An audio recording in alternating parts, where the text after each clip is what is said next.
licensing reimagined.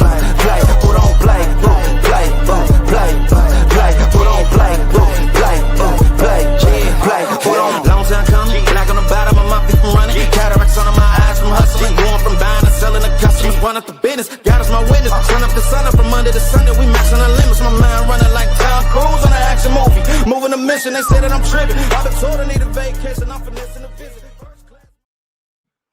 What is up, everybody? Welcome to DFS by the Numbers, and welcome to the last look for UFC Vegas 114. We have Kevin Vallejos going against Josh Emmett. And yeah, we're in Apex coming up here in about 45 or so minutes. Looking like it's a pretty good card on paper. A lot of people crapping on this card, which I'm happy they are, because typically when people are crapping on the cards, that's kind of when it delivers. So I don't want to get my expectations too high, because last week my expectations were like through the roof for UFC 326, and it ended up leaving the night very disappointed. But I think this could be a good card. I think this could be a very fun card. Maybe not the most name value by any means, but a ton of fun fights. So definitely looking forward to it. I'll be staying live, and at 5 Eastern time, Uncle Weezy will be joining me for the live fight companion. We've been doing it each and every week, and a lot of people seem to like it. We seem to like it. So we're going to be doing the live fight companion coming up in about 45 minutes or so. All right. Before we get into it, guys, like, subscribe, all the good stuff. Hopefully you guys are looking forward to some fun fights. I'm looking forward to some fun fights. We got Steven, first one in the building. Brady, would you prefer to fight a penis or a man with titties on his back? Titty back. I'd fight titty back. I don't want to fight a penis. We got Jake. Let's have a good night, Brady. Please, please, please. Violence come through. Yes, it has been the least violent start to the year in UFC history. I'm hoping if this card's not violent, then violence is just dead going forward. So we're going to find out, man. We got UFC Go in the building. What's up, Go? Good to see you in here. Professor Chris. Good luck tonight, bros. Love this show. Appreciate you, Chris. Best of luck today. We got the Milkman hanging in. It's Harry Hardwick fight day. I have my wheelchair ready. There you go. I got my wheelchair ready to go as well. Professor Sam, I'm on Hardwick in DFS, so I'll be sweating it. There you go. Harry Hardwick, Upset City. I believe Uncle Weezy might be taking the dog shot on one Harry Hardwick. So we'll see, man. Hardwick is the parlay ruiner. Maybe. Smash the like button, guys. Agree. Smash it up. We got M Nice in the building. Let's go, man. Let's go. Emery, what's up, bro? Let's get hyped up. I'm hyped up. I'm as hyped up as I can be for this card. Everybody here like the stream right now. Agreed. We got Minnie in the building. Late. I don't believe I was late. I think I said it for 4:15 Eastern time. I believe I started right at 4:15 Eastern time. We got Blaze in the building. What's up, Blaze? Good to see you. I want to see 150 likes within 45 minutes. That'd be crazy. That'd be insane on a card like this. I don't know. And by the way, what is going up? What is going on with X and StreamYard? They need to get it together. It's been like a month. What is going on with X and StreamYard? I have to now I have to manually go in, and I have to manually somehow share my stream. It's getting ridiculous at this point. I don't know whose fault it is. I don't know if it's X's fault. I don't know if it's StreamYard's fault. But I know one thing for damn sure. It's not my fault. So, God. So I don't know what's going on. It's been every week. How do you share this thing? How do you do it? God. Get some help, StreamYard. Or X. I don't know whose fault it is. But again, it is not mine. I don't know. It's not even working. Like the stream. Agree. Like it up. We got Carlos in the building. What is up, Carlos? Good to see you in here. We got Dix Insider. Brady, I'm incredibly excited. Why are the comments so small on my screen? I can barely read some of these. I'm incredibly excited and terrified for today's card because I'm feeling really confident on my plays, which usually means I'm going to get my ass shaved, and it's going to be one of those weird nights. Well, it's been one of those weird nights like the last couple of weeks. I'm hoping things go according to plan. But Dixon, you had the phenomenal call last week. You had the steakhouse bet of the night. Dante Johnson, Cody Brundage going to decision, and it went to decision. So Dixon, do you have any other steakhouse bets Any other fixed fights you're seeing? Let me know, man. Let me know. Emmett might win. Don't throw anything at me. I'd be surprised if Emmett won this fight, but at the same time, I'm not laying minus 550 on Kevin Vallejos, you know. Everyone hit the like. Agreed. How am I? You commented this at 4:18. I mean, I was already live for 3 minutes at this point. We got Benino, Brady, my little beanie baby. You tickle my fancies. There you go. Glad to be tickling them. I was not pooping. Harwick for the win. Sam Hughes. If Sam Hughes got a first round KO, I'll shave my head off, Chase. If Sam Hughes goes out there and knocks out Pierre Rodriguez in the very first round, I will shave my head off live on the Fight Companion. You heard it here first. And one thing you guys know about me is I'm not a liar. If I say I'll do something, I'll do it. So Sam Hughes, if you go out there and you knock out Pierre Rodriguez, my head will be shaved live on the Fight Companion. Oh, God. Asplin fight. I'm looking forward to that fight, the Asplin fight. Sorry, guys. I had to manually go in here and fix the Twitter or the X. Oh, God. God help us all. God help us. Brother Brady, your UFC Fight Companions are 10 times better than the UFC commentary team. Pipe up that like button. Come on. I like it, man. I like it. I like the Fight Companions. They get a little rowdy, you know. They definitely get a little rowdy, but sometimes I like it rowdy, you know. I like it a little rowdy. And Steven saying sign up on Underdog. And yes, if you guys have not signed up on Underdog, please do me and Uncle Weezy a huge favor. Go to Underdog Fantasy. Right now, you can get $75 in bonus funds when you play with $5 using code DFSBTN.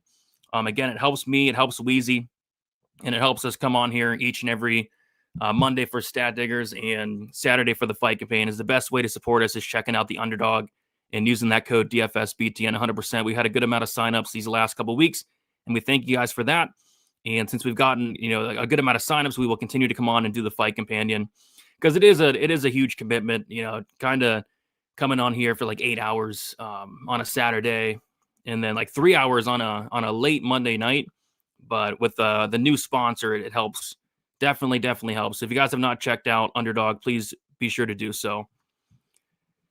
X and Streamer, get it together. Yeah, I mean, it's still happening. They don't have the warning message anymore, but it's like it said only like two people are watching on X. I mean, that's impossible. How are only 2 people watching on X? Like that's just a lie. So I had to go and manually post the link. I'm sick of it. If we get one sign up on Underdog, if we get one sign up on Underdog and I can confirm it, yeah, sure. Why not? I think that's more than fair.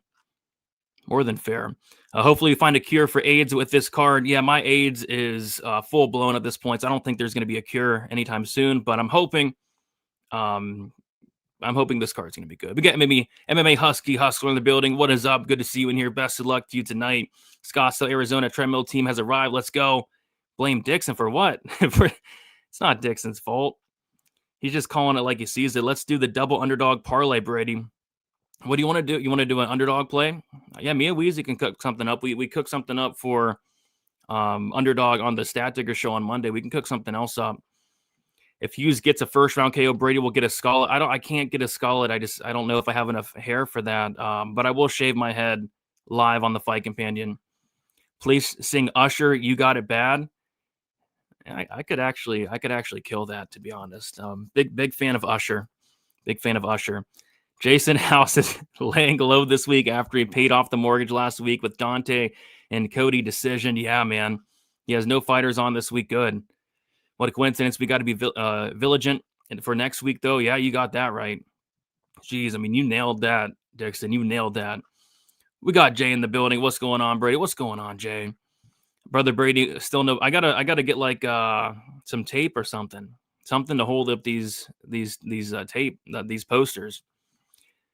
We got Justin Cash with the $2 dono. Appreciate you, Justin, saying Aslan via ass. Are you liking Asplin? You liking Asplin to get the job done, or you like him to get his ass shaved? We'll see, man. Yeah, no posters in the sauna. I got you. I need a new T-shirt. 2XL. I got a 2X for you. I did a couple T-shirt giveaways last week. I just sent them out actually Friday. It's been a long week, but maybe we'll do a giveaway. We'll see. We'll see. Brady has super, yeah, something like that. Mesquita has nice tits. Okay, there you go. We got Justin Cash. Can you cook up a play on underdog, please? Yeah, I would like to wait for Weezy to potentially come on, but if Weezy, if you're watching, let me know your favorite spot on underdog this week, and I'll get one as well, and then we can put something together for Justin. But there are some things sticking out. Let's see. So for underdog, I'm gonna go with I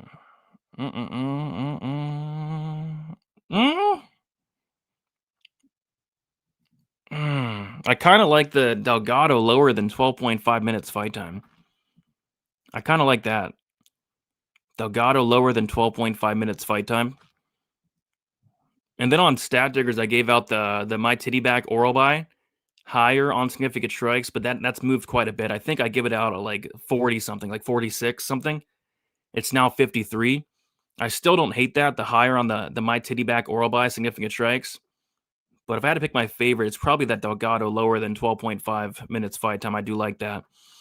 Come on. Brady, have you ever done 3 leg days in 1 week and almost came all over the leg extension machine by accident? No, I would never do 3 leg days in 1 week. You know, I can barely do 1 leg day in 1 week. Leg day's the worst, man. But you got to do it.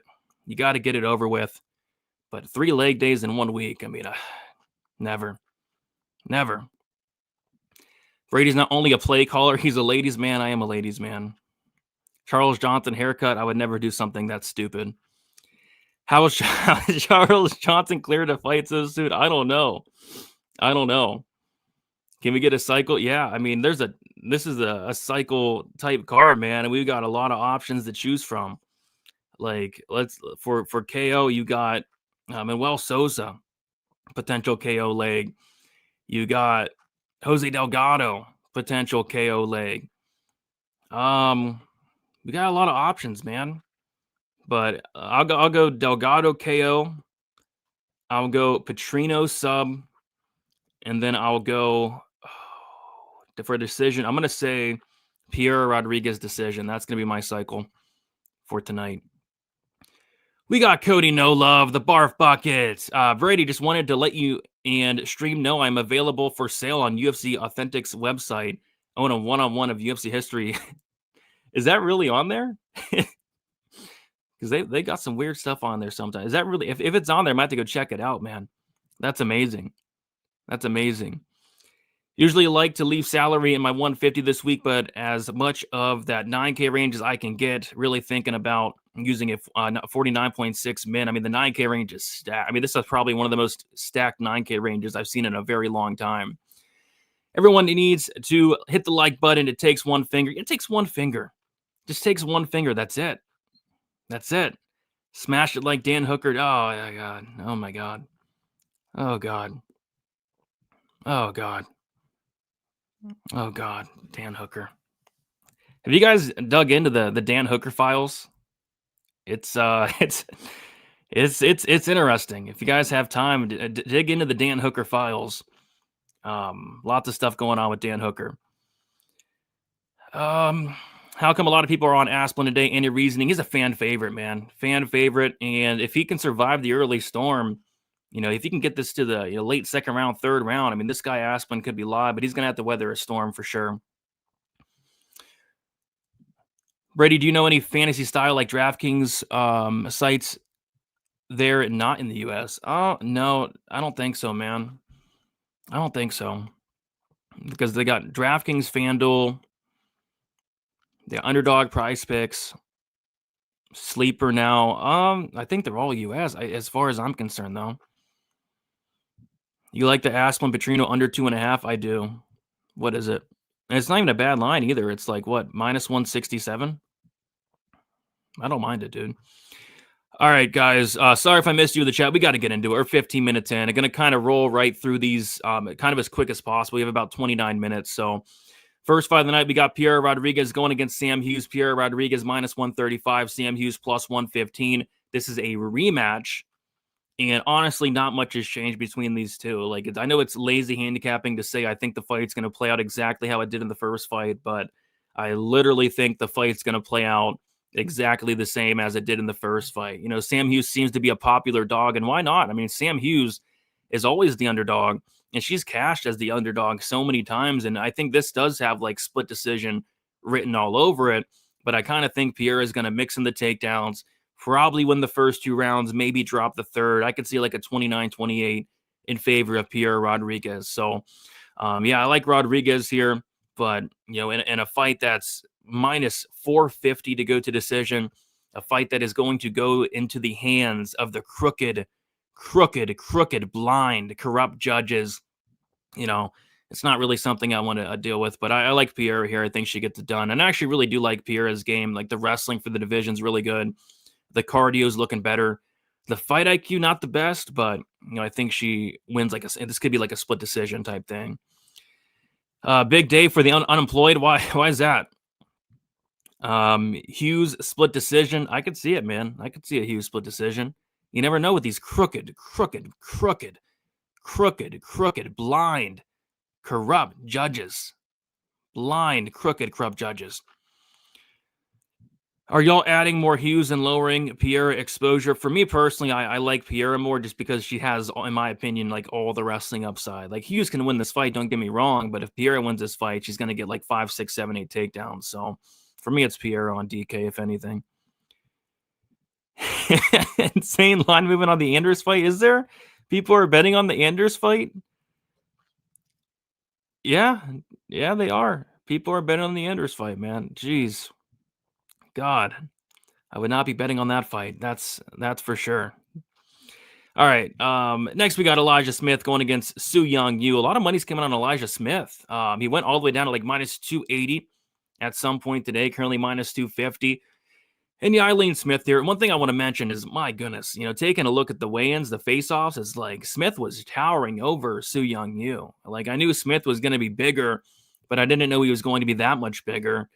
And yeah, I kind of think Smith could stuff the takedowns here and just be the better striker over the course of 15 minutes. Maybe even get a knockout. You know, Smith, I think, should win this fight. The only question marks I have with Smith is like the submission. The submission defense is good, but it's like he's getting put into submissions in every single fight, and you don't really want to do that against a guy like you who is a black belt who's dangerous. But I think Smith should win this fight, stuffing the takedowns and just being better on the feet. So I like Smith. I kind of think this line's a little bit wide because you does have a path to victory, and the path to victory would be getting the fight down to the ground. But yeah, give me Smith here.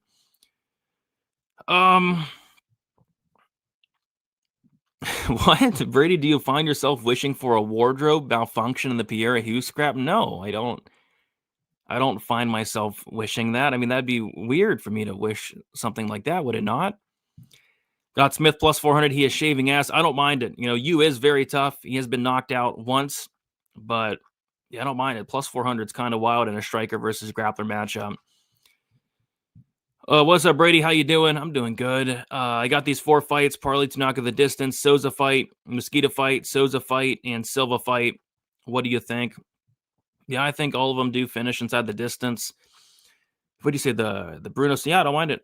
I don't mind. I think I can see all 4 of those fights finishing. But remember, we are in the times of non-violence is the only problem. They need to start doing some of these WMA fights totally naked. Come on, man. Come on. See, second round submission. And yeah, I remember that Sam Hughes interview where she got the win and she said that her boyfriend like bet on it. Like, you can't be saying that. You know, some things are just better left unsaid. All right, guys, let's begin moving on. We got Bia Mesquita going against Monserat Rendon. We got Mesquita -700, Monserat Rendon +500. And yeah, I think Mesquita gets it done pretty handedly. You know, Rendon, I'm just not, I know she has 2 wins. I'm just not convinced she's a UFC caliber fighter. Her 2 wins are against the worst level of competition imaginable in Pereira and Tamara's Vidal. And she went to very, very close split decisions with both those ladies. I think one takedown, the fight could be over shortly after. Mesquita's no joke on the ground. And not only does she have elite jiu-jitsu, but she does have some nasty ground and pound as well. Yeah, I think Mesquita should make this look pretty easy here. I wouldn't mess around with like the submission prop though, because it's like plus 110, because she has some disgusting ground and pound. I think the knockout at plus 600 could be live. I remember I bet the knockout prop against Alexeva at something crazy like plus 700, plus 800, and the ref could have stopped that fight, especially if there's like 5 seconds left. So I could see a sub, I could see a KO. But I think she kind of destroys Rendon. I don't like this matchup for Rendon whatsoever. Mesquita has a phenomenal body, and I'm not trying to be weird or anything. Yeah, I would tend to agree. Mesquita highly owned in DK. Let's take a look. I don't think she's going to be like incredibly high owned, because we got Vallejos up there who's 100 more. I think Vallejos is going to be extremely high owned. And then we got Delgado, who is going to be 200 less than Mesquita. So I think both Delgado and Vallejos are going to carry the most ownership up in that 9K range. But of course, I still think Mesquita is going to have some solid ownership as well. Plus 100 for the minus 3.5 Smith spread. Okay. I'm getting 23% Mesquita. What do you think for percentage? Yeah, maybe a little bit more for me personally. But yeah, I think she should roll here. But it's tough. There's a ton of phenomenal options up in the 9K range. Vallejos, Mesquita, even Manuel Souza, Delgado. If Rahiki wins, he's probably finishing early. Petrino has some early finishing upside. Like the 9K range is tough this week because it's like everybody's in play, you know? Brother Brady, imagine if Mesquita and Vallejos lose today. Yikes. I'd be pretty surprised if either one of those fighters lost. But hey, you never know. It's a fight, right? All right. Moving on to the next fight, we got Hector Souza going against Luan Lacerda. A ton of money is pouring in on Luan Lacerda. Luan Lacerda went from plus 255 March 11th, 3 days ago. Plus 255 to currently plus 150. So money is pouring in on Luan Lacerda. Yeah, this is a fight I don't have action on, but I think if Lacerda is winning this fight, it's probably an early submission. It's probably him catching Souza in something early, which could happen. Like Lacerda is a legit BJJ black belt, but I do worry about the cardio of Lacerda, the durability of Lacerda. But yeah, I guess he is live to potentially catch Souza early. I like Souza, though. I mean, this is a guy that had a phenomenal performance on the Contender Series. Went out there, showed good fight IQ, used the grappling. But this guy's a solid striker as well with a ton of tools on the feet, good pressure. I think Souza wins the fight. Maybe a live bet on Souza could be better than laying chalk on him here. So might look at maybe live betting Souza, but yeah, I do lean Souza there. But a lot of money coming in on the Luan Lacerda. Brady, they're already calling Bia Mesquita the female Buchecha. Oh, God, nobody's as bad as Buchecha. I mean, Buchecha's been horrible in the UFC thus far. Just absolutely terrible. We got Dan from Half the Battle. Smash that like button for Brady. Hardest worker in the game. Appreciate that, Dan. Best of luck to you tonight. Hopefully we got some fun fights. You know, people are crap on this card, but I think it's going to surprise some people. Doesn't it feel like all the favorites win, including Anders flipping to a favorite? Maybe, you know, but we'll see. We'll see. All right, moving on to the next fight. We got Manuel Souza going against Balaji Oki. Manuel Souza minus 310, Balaji Oki plus 260. Kind of a weird line here because, like, skill for skill is Manuel Souza minus 310. I'm not sure about that, but I really do like this guy. I'm looking forward to the debut of Manuel Souza. I love this guy's style, the pressure, the pace, the body work, the power. I mean, this guy has a ton of power. This guy can go out there and knock down a house with his fist. He can knock down a car. Manuel Souza. This guy hits extremely hard. But Oki can have some success with wrestling potentially. We've seen in a couple Manuel Souza fights where he can be taken down a little bit. He was taken down and held down for, you know, long periods of time on the Contender Series. But once this guy gets up, he gets in your face. He throws kind of caution to the wind and he takes your head off. And I kind of think that's what's going to happen here. Oki, he's not a bad fighter by any means, but I'm not sure he has the best durability, and I'm not sure he has the best cardio. So I like Souza here, and I think he potentially gets Oki out of there late. But I think early on it can be very competitive, can be back and forth. Oki can maybe even win some minutes with the wrestling, but I'm just not convinced he's going to be able to take these big shots over the course of 15 minutes. So definitely a wide line here for somebody making their debut, but I'm pretty high on Manuel Souza. Minus 310 though. It's a lot. It's a lot. I think the KO prop is very, very live. This guy has 8 knockout wins. Again, he hits like a truck. I think that's how I'd attack it if I was to play Manuel Souza. We are halfway to 150 likes. Let's keep it going. Let's keep it going. Let's get to 100 by the time Weezy hops on here. Let's do it. Why not? Let's do it. Emmett is sneaky. Oh, he's sneaky, man. He's a veteran. 41 years old. If he went out there at 41 years old in the featherweight division, I'd be impressive, man. It'd be impressive. We got Daniel Forrest with that $2 dono. Appreciate you, Daniel. UFC poster fund. This is not a sauna. I got a ton of posters. I just got to figure out a way to hold them up. I need some tape. I got to go out there and get some tape. I don't know what kind of tape I need, but I got to find some tape. But the posters are here. The posters are ready to go. I just need the tape to come in here. We got Ben in the building. What is up, Ben? Good to see you in here, my guy. All right. Moving on to the next fight. We got my titty back oral buy going against Chris Curtis. My titty back sitting at minus 400. Chris Curtis sitting at plus 300. Money is poured in on my titty back oral buy. Oh my gosh. It went from minus 220 to minus 400. People are liking my titty back this week. Chris Curtis went from plus 210 to plus 300. And yeah, you got to go with oral buy here, but I don't know. Like if he can't get the wrestling going and if he's forced to strike with Chris Curtis for 15 minutes, is he going to look minus 400? I don't think so. But I mean, there's so many advantages here for oral buy. You know, my titty back and mix in the wrestling. He's like 10 years younger. Although Curtis is durable, my titty back is extremely durable. So yeah, I mean, I think my titty back wins this fight. I guess the question is, how does he win it? I lean decision because Chris Curtis is next level tough, but my titty back does hit hard. My titty back does have a good submission game. He's kind of live to win by any method, but I do lean decision here for my titty back oral buy. But yeah, I didn't mind him as like a potential parlay piece back when he was like minus 230, minus 240, minus 250, but minus 400. I think we're getting a little bit wide there. But yeah, give me my titty back oral buy. I think he wins this fight. Brady's best dog pick still to this day, in my opinion, was Emmett KO versus Mitchell. Yeah, that was massive. I think I got Emmett by KO at like plus 400, like plus 440 against Mitchell. And like it hit, but at what cost? At what cost? That was one of the most brutal knockouts I've ever seen in my entire life. I wonder if Bryce Mitchell has woken up yet from that knockout against Josh Emmett. My titty back is a beast. He's a beast, man. I like this guy. And I'm kind of right there with you. It's hard to get to my titty back on DK because it's like this 9K range is stacked, dude. This 9K range is stacked. So I'm right there with you. My titty back with the milk in the week. Yeah, could potentially milk Chris Curtis on the ground. Potentially. What did the hungry baby say? I want my titty. Oh, gosh. Yeah, my titty back. My titty back. All right. Okay, we can kind of like skip this fight. I mean, I do want to talk about the line though. Like this line flipped. Andrews was plus 160s, minus 136. Tavares plus or minus 185 at open, currently plus 116. So first and foremost, who's betting on this fight? If you are betting on this fight, you're a sick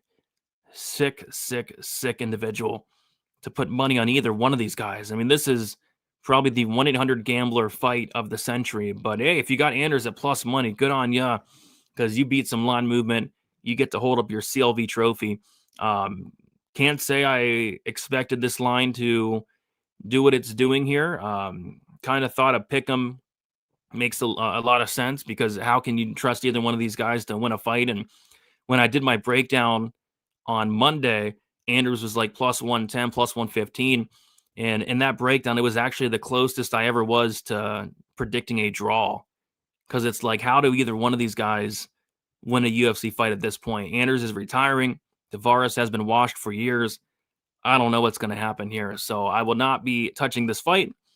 But yeah, if you got Anders at plus 115, you did your job. You did your job. We just need one sign up an underdog. Brady singing is on the line. It's the principle of the thing. The principalities? That's a big word. Jeez. Yeah, one sign up on underdog. I was saying, why not? Brady, how are people betting on Anders knowing he's retiring? I don't know, dude. I don't know.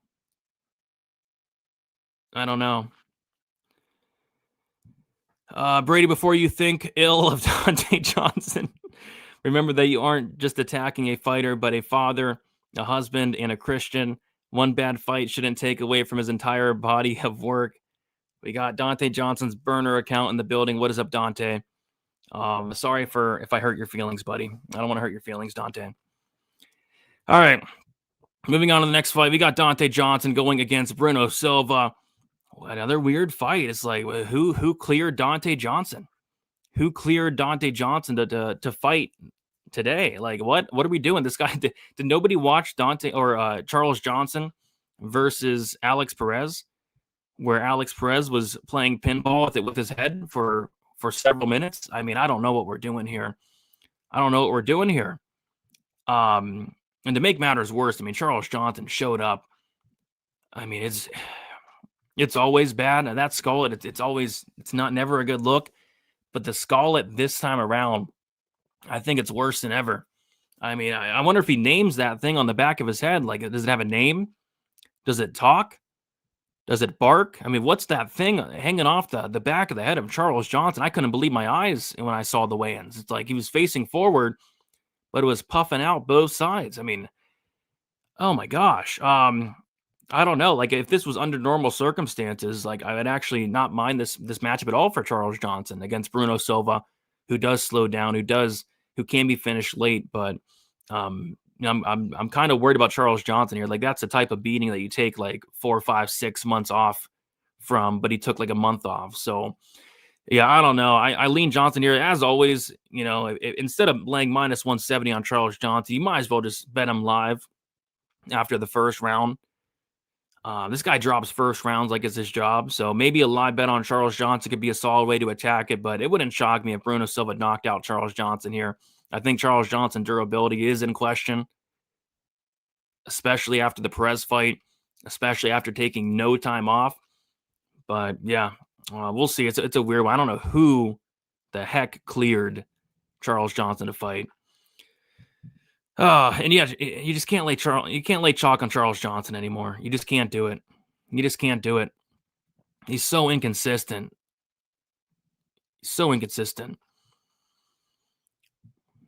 The Dante Johnson fade is going to hit different.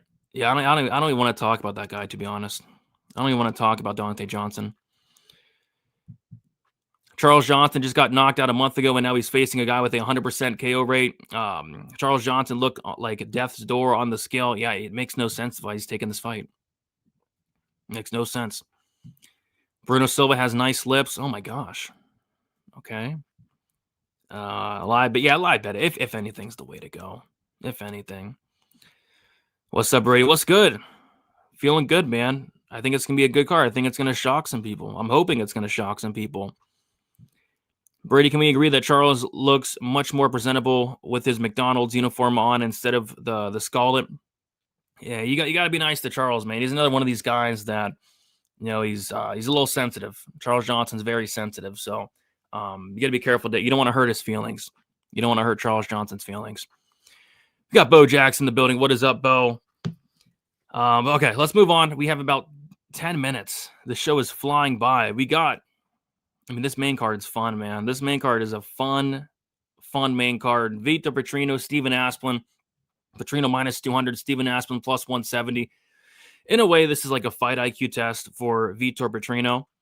It's like take him down and style on him and do it early. And if you're Asplin, you gotta survive. You got to get past the 1 round mark, the 1.5 round mark, because Asplin has the better gas tank here. Asplin has some of the best cardio in the freaking division.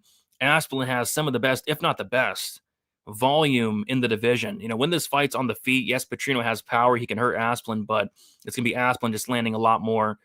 And if you're Petrino, you got to take this guy down, use that black belt, and try to submit him. And if you don't do that, it could get very, very bad very quickly for Vitor Petrino if this fight does get extended. So I think there's a couple different ways to play it. Petrino, early submission props I do like a lot this week. Aspen late round props are going to be money makers in the UFC. Maybe in this fight, just with the style that this guy fights, this guy's going to cash 2-3 props like it's his job, man. So Petrino early sub, Aspen late KO is kind of how I'm looking at it. Was kind of surprised to see the fight doesn't go at a very playable number here. Eileen Perez's butthole mentioned the under 2.5. I don't mind that as well. I think it's a pretty binary fight where Petrino has a astronomical advantage on the ground, and on the feet, Aspen has incredible volume and incredible pace and incredible cardio as well. I cannot wait for this fight. I lean Petrino, but we're going to test his fight IQ here. Petrino first round sub. Yeah, I think it's very live, very live. Petrino Aspen fight doesn't go. I like it, and it's at a playable number. I think this fight goes the distance. If this fight goes the distance, it probably meant that Petrino's like laying on Aspen for 15 minutes is kind of what I'm thinking. Certified milking of the week. Let's go. Let's get it. Everyone underestimates Aspen because of his physique, but that guy has serious cardio and combinations. His only downfall is his ground game and get up game. Yeah, agreed. His ground game stinks, but everything else is phenomenal, especially for a heavyweight. Phenomenal. So I kind of hate this matchup for him. I'm a big fan of Aspen. I know a lot of people are, but give this guy a striker, man. Give this guy a striker. Petrino does have minus fight IQ, to be honest. Yeah, kind of does, but we're gonna test it. We're gonna test it coming up here. All right, moving on. We got Marwan Rahiki going against Harry Hardwick. Yeah, interesting fight here. I kind of think there's a couple ways this fight can go. I think if Rahiki's winning this fight, he's catching Hardwick early. Rahiki's very green. I think he has a long way to go, but I like what I see from Rahiki in terms of the striking, the combinations, the power. I think Rahiki, each and every time he's going to step into the cage, it's going to be a fun fight. It's going to be a fight of the night type fight. But yeah, his striking defense leaves a lot to be desired. His takedown defense leaves a lot to be desired.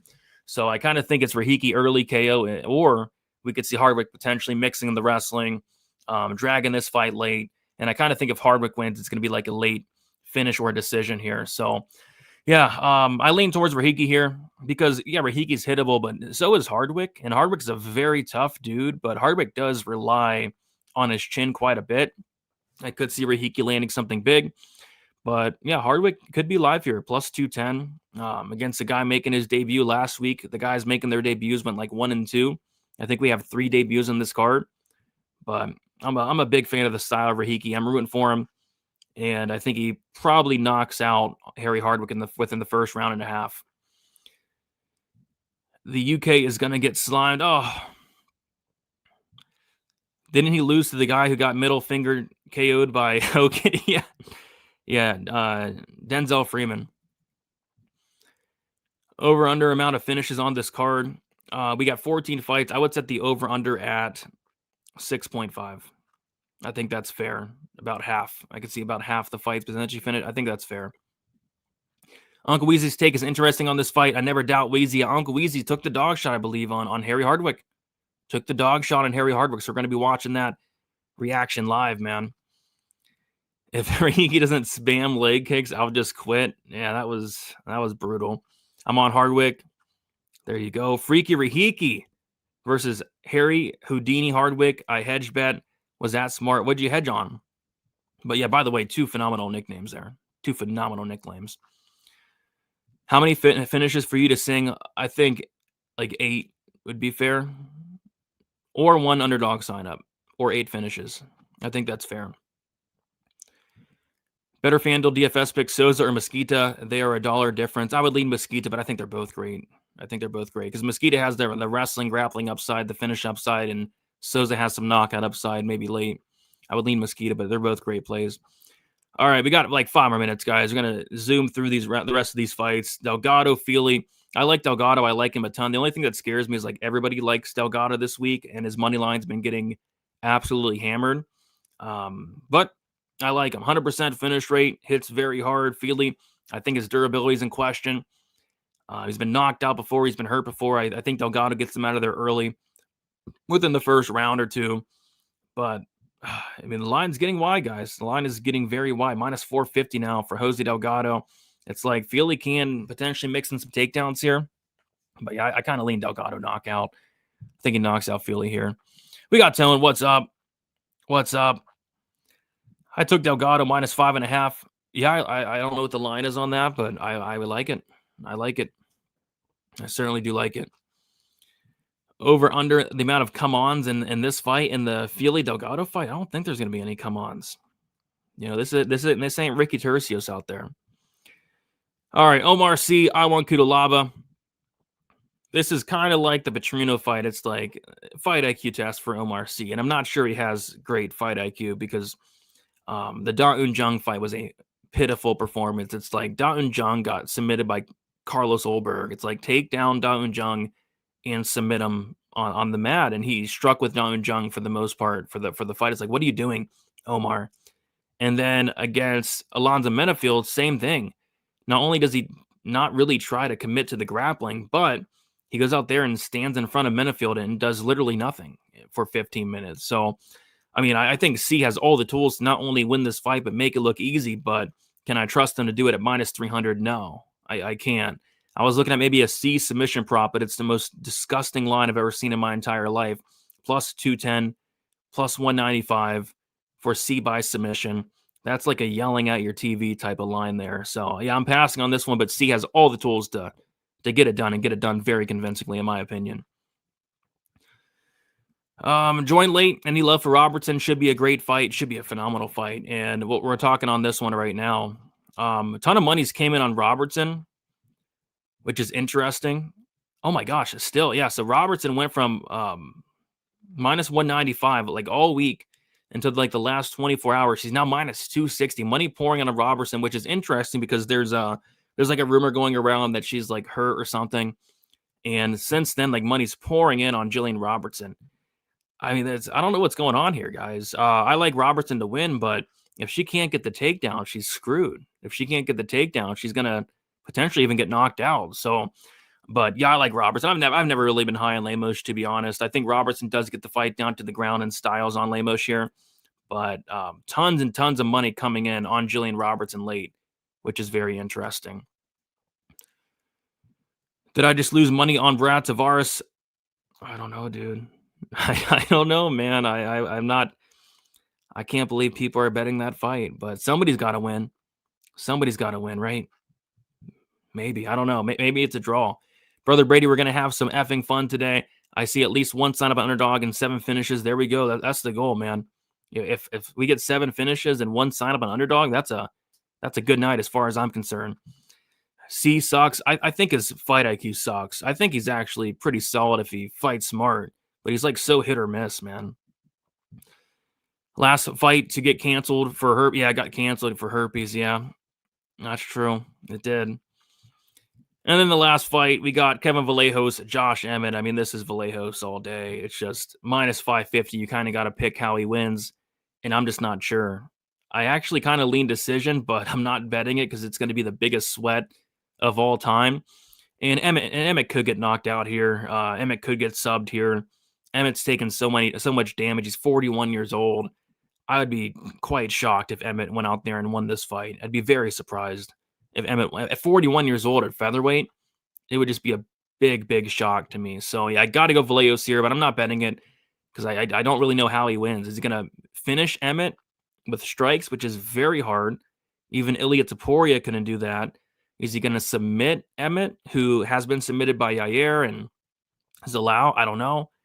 That's not entirely Vallejos' game. Is he going to win by decision? Maybe. I kind of think it's decision. But regardless, I think Vallejos wins this fight. I could see like a 50-43. I think it's bad. I think this is weird matchmaking. I think this is sick matchmaking, to be honest. Poor Josh Emmett. I mean, the guy's 41 years old, for God's sakes. 41 years old. So, yeah, Vallejos for me, guys. I'm in Kevin's camp. You're in Kevin Vallejos' camp. He had a torn asshole. There you go. Hopefully he repaired that torn asshole. Brady, do we have to use your promo code for underdog? Yes, use it. Get yourself free money, guys. Promo code is DFSBTN. and you will get $75 in bonus funds when you play with your first $5 lineup using code DFSBTN.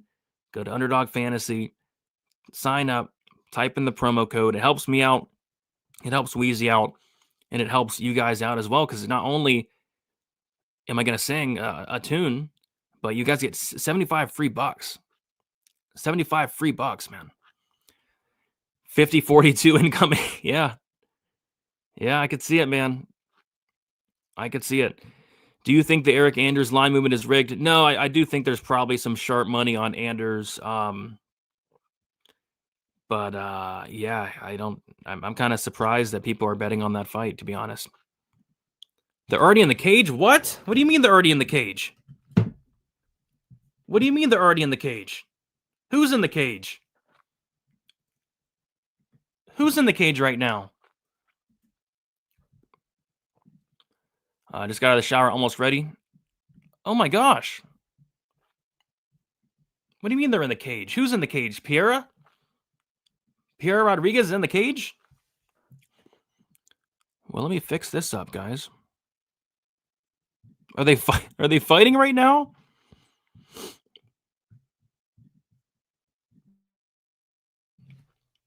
What's going on? That's not cool. I gotta go and change the name on my.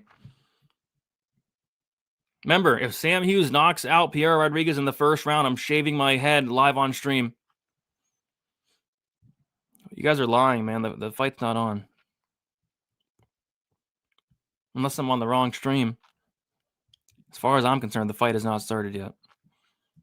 All right, so going to change this up here.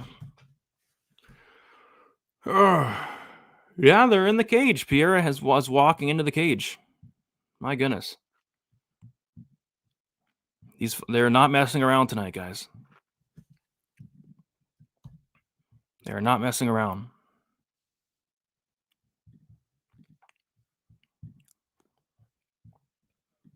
All right. Jeez, like I wanted to go pee and make a drink. But can't do that. I mean, there's Joe Martinez and there's Uncle Weezy. What is up, Uncle Weezy? Good to see you. Dude, are they already in the cage? Yeah, Piera's up 10-9. No way. No, no, they son of a. It's literally about to start though in like a minute or less. Yeah, I heard you saying like they were in the cage. What do you mean they're in the cage? And I'm like, no way. I was just getting out of the shower. I gotta put on a shirt. I didn't know that. I said it was too long in the shower, dude. My shirt's already soaked. Look at me, what a mess, dude. I had to fire my hair and my makeup people again, dude. So I'm gonna have to apologize in advance. You know, I'll have to tie the hair back and everything. But let me see where I have to get the UFC Fight Night. There it is. Watch live. All right, I'm ready, dude. I like the pacing. Hopefully they keep up this pacing all night. Like, why not? Why not keep it up? Yeah, especially for a fight night. You know, like the pacing on the last card was brutal, I remember. And this one, hopefully, because it's a fight night and in the Apex, they're just going to go one after the other, I'm hoping. Yeah. All right. First fight of the night, Piera Rodriguez, Sam Hughes. You don't got anything on this one, do you? I was close to playing Piera decision at plus 105, but I just didn't get there. I think it's going to be a really close fight, Brady. Yeah, me too. A good one, too. Just kick off the fight for Piera Rodriguez. And, yeah, rematch here. Piera looking good early. Lands a nice shot there. Another one gets through for Piera. Piera striking, looking solid thus far. And this time, Piera's the one pressuring because the last fight, it was Sam Hughes that was on the front foot. And here it's Piera on the front foot early. And Weezy, somebody on my live stream called Sam Hughes KO round 1. If that happens, I have to actually shave my head live on camera. I was listening, dude. I was listening to the show and I heard that and I was like, yeah, that would be bonkers. It would be bonkers. But Piera lands a nice combination. She gets in deep on the takedown. Sam Hughes looks like she's going to stuff it, which is going to be a big W for Sam Hughes if she can get out of this clinch position. And she does. She circles out. So she stuffs the first takedown from Piera, but Piera's striking is looking phenomenal. Just went to the body there a second ago, goes up top. Was a potential eye poke here. Ooh. Look, Piera looking good in the first. Now it's only 1 minute in here, but did she she's poke her looking eye, or good. did she pick her nose? Did she poke her nose? No, that was the eye. Oh, I think she said it was the eye. I don't think you get to say, she picked my nose. Time. I got to grab my water, dude. I'll be right back. I wasn't expecting this to start so fast. It is a good thing, though. I love it. Yeah, me either. But I'll take it. Yeah. Get out of here by 11 Eastern. Why not? All right. Yeah, we've got an eye poke, guys. Gotta love the shenanigans, the apex shenanigans. Well, Weezy, no, he's not going to shake his head. That would be, I am not doing that. We're back into action. Sam Hughes lands a leg kick. Another leg kick for Sam Hughes. Piera is on the pressure. About 1 minute and 45 seconds in here. Great start for Piera Rodriguez, but can she keep it up over the course of 15 minutes? Leg kick for Sam Hughes.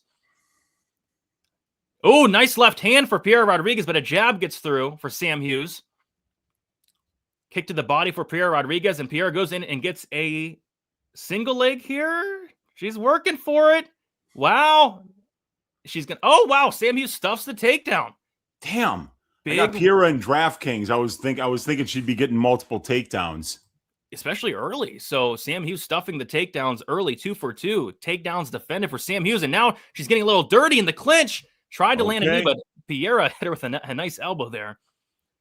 So as of now, Weezy, the fight's not really playing out how the first one did. In the first one, Piera was able to get multiple takedowns. None thus far, but we're only 2 minutes in, so we'll see.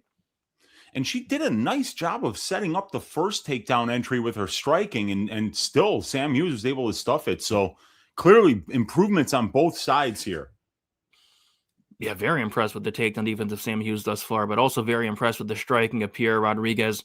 Halfway through this first round, I got to sweat 2.5 more minutes. Can't have Sam Hughes getting this first round KO. I want to keep my hair, but Sam Hughes lands a left hand there. Oh, yeah, she did. These ladies are throwing down a little bit. Yeah, they are. Nice pressure from Piera, and a right hand into a single leg. Does she get this one, Weezy? Let's see. She's not going to get it. She's not going to get it. Phenomenal balance by Sam Hughes against the cage. Piera 0 for 3 on takedowns, and as we always say, Weezy, not completing takedowns is exhausting. It is, and to a certain extent, you know, if there's like no damage on either side, but one side stuffing the takedowns, you might give them the round. Yeah, and now it's Sam Hughes going for a takedown, and this will be a surprise. She's deep on this takedown attempt.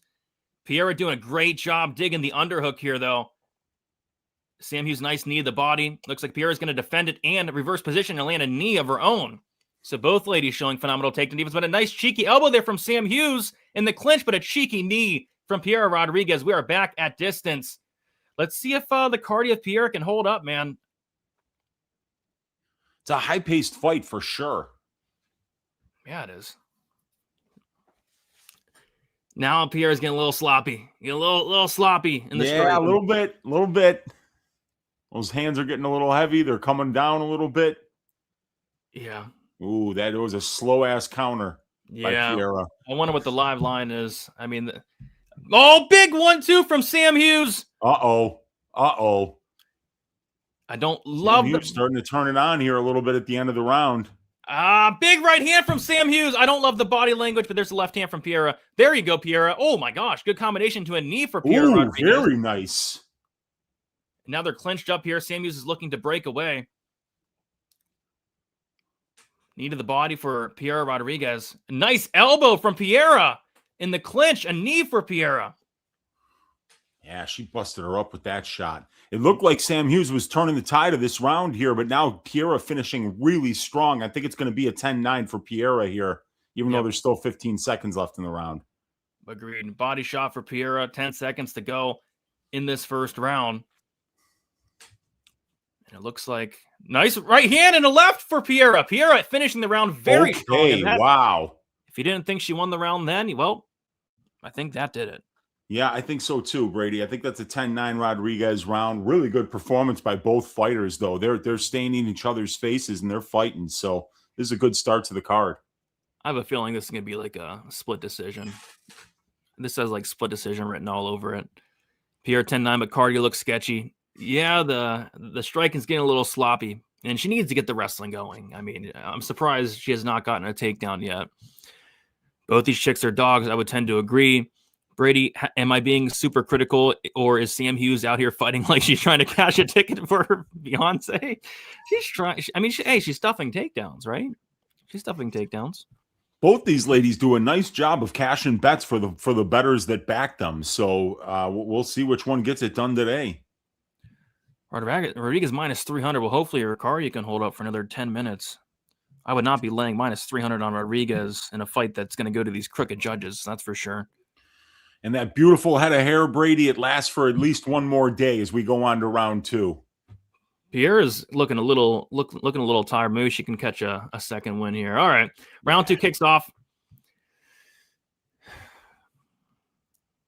Pierre is still in the pressure, at least, which is good. Pierre slips. She gets back up. Opa. Leg kick for Sam Hughes. Another leg kick for Sam Hughes. Right hand for Sam Hughes, but a left for Pierre.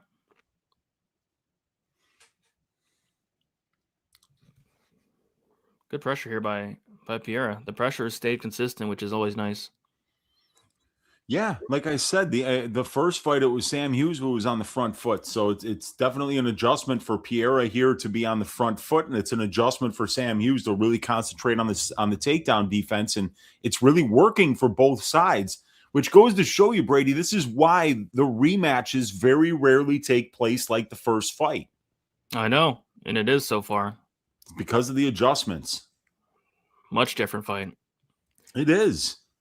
I mean, it's still a banger. It's still a fun fight, that's being largely, won through the striking right now for Pierre, but good pressure from Pierre here still. Sam Hughes shoots in on a single leg. Good solid attempt there. Looks like she's going to get stuffed, and she eats a knee along the way, but Sam Hughes throws a knee. Pierre throws another knee. They are now clinched up against the cage, and they're going to break here? No. Pierre with another knee. Another nasty knee for Pierre. Another nasty knee. Another knee to the body for Pierre. And goes to the body, does Pierre. One of the things that my stats kind of identified this week is that Pierre has been much stronger in the clinch than Sam Hughes, and it's playing out that way in this fight.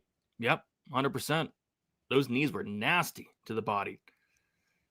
Yeah, Sam Hughes not looking great, thus far in the second round. Kind of expected more like urgency out of Sam Hughes. You don't want to go down 2 rounds. Yeah, that's for sure. Pierre just missed with a bomb. Man. Here comes Pierre on the pressure. Yeah, Sam Hughes really hasn't done nothing this second round, and Sam Hughes eats a right hand. Yeah, well, Pierre is not taking a backward step, and clearly Sam is just not nearly as effective when she's on the back foot, Brady. Yep. Big combination for Pierre and knees, multiple knees, a third knee, Oof. and then she takes her down, Wheezy. Oh, finally 5 points. Give me them 5 points, bitch. Book it. Let's go. So Wheezy. Yes. Wheezy. Yes. They're all chanting. Let's go. So that's interesting. She did like 3 knees in a row. Yeah. Into a takedown. And it's not like she wasn't using her striking to set up the previous entries either, but Sam was just stuffing them. But this time she got it. She's in full guard here, Brady, and using her head. She is using her head. She's got her head like right in the chin of Sam here. Let's make sure there's no headbutts for the people that are supporting Pierre today. Yep, and Sam Hughes is making a mistake here. You can't land her back these last 2 minutes because you're gonna lose the fight 29-28 at worst. Yeah. She's opening up her guard now and trying to look for maybe some kind of submission here. She's looking to trap Pierre's right arm. Let's go. The over 1.5 hit for there it is. Ed minus 600. Book it. Never a doubt for sure. Oh yeah. Sam gets back up and eats a big left hand. Holy crap! Oh man, big shot. Sam needs to turn this around toot sweet, or she's going to be down 2-0 here, Brady. She has 1:20 to do something spectacular. Yeah. But not looking good for Sam Page. Oh, my gosh. Big left hand for Pierre and a right! And a big knee. Oh, man. Looks like Hughes almost fell down, much like she fell into the cage. I don't know if she went off balance or what, but she ate a big shot there, did Sam Hughes. Minute left to go in the second round. And she will probably be down 2 here, unless she does something like get a knockdown or something at this point. I mean, this is all Piera. Oh, man. He used his nose, busted open. Yep. 45 seconds left in the round. Look at Piera, just having fun in there. She's styling a little bit now, Brady. She's showing off a little bit of swag here. Just feeling herself in there. Yeah, she is. She better be careful. You never know what could happen. Yep. Looks like Hughes did land a left hand a second ago. Yep. But we got 25 seconds left, and they clinch up here. Another knee. I wonder if those knees are affecting Sam Hughes. I mean, Pierre's landed at least 10 of them, and a big left hand for Piera Rodriguez, but Sam returns. Oh, man. A spinning back fist attempt for Piera. And then, both ladies land. Here comes Piera. Oh, a big right hand from Piera Rodriguez. 5 seconds to go in the second round. Piera pouring it on. Uppercut. Left hook there. I love it.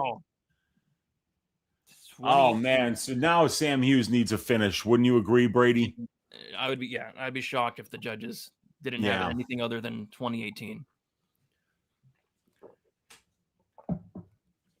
Yeah, that makes 2 of us, man. That's just not much. She needs to find a finish here. I don't know how she's going to get it.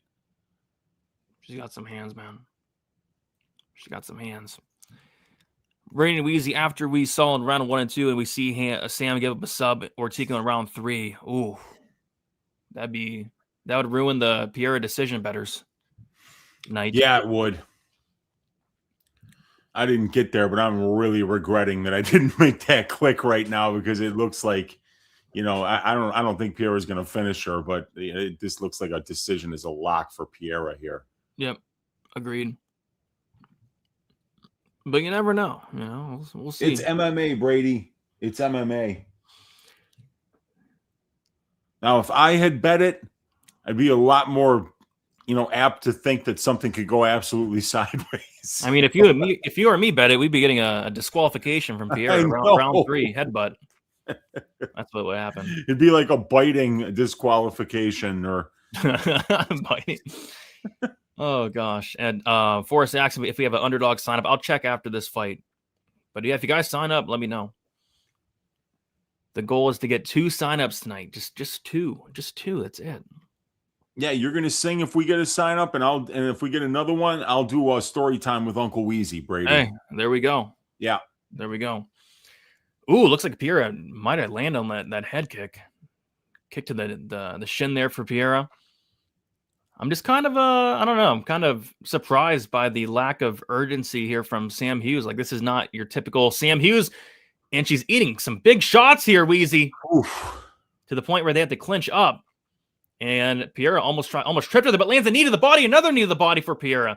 And a big elbow for Piera Rodriguez, and another knee. But Sam Hughes tries to trip her. Nothing. Still clinched up here. Piera tries to trip Sam Hughes. Nothing. Piera. Big elbow from Sam Hughes, though, off the break. But yeah, Piera striking looking incredible. I mean, Piera could be good, man. Like, if she can strike like this and have that wrestling and that jiu-jitsu, and if her cardio is going to improve, and it's looking solid right now, I mean, Piera could be a pretty dangerous fighter in the strawweight division. She's so well-rounded, Brady, and she's got a little pop in her hands. She can win minutes with the grappling game. So, yeah, and when you've got both of those things and the conditioning to go 3 hard rounds, you're going to be able to beat a lot of these ladies in this division. 100%.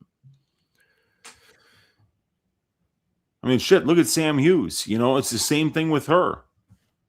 Then when she fights Shauna Bannon and Elise Reed, she goes out there and grapples them and destroys them. She finds the weak spot. She's got great conditioning, solid pressure most of the time. But today it was Piera on the front foot here, and clearly Sam wasn't prepared to deal with that. Yeah, not at all. Phenomenal performance thus far from Piera. 2 minutes and about 50 seconds to go. Sam Hughes needs a miracle, quite frankly. Yeah, she does. She needs like a flying triangle or some shit. And honestly, like, if Piera keeps landing these bombs, maybe Piera can get her out of there. But Sam's next level tough. Piera's landing big shots, dude. Yeah, she is. She's not throwing any kicks either. You notice that? Like, there's no kicks, just all hands. Yes. Her hands look good. They do. Yeah, there's nothing wrong. It's working. She doesn't need to work in the kicks in this fight.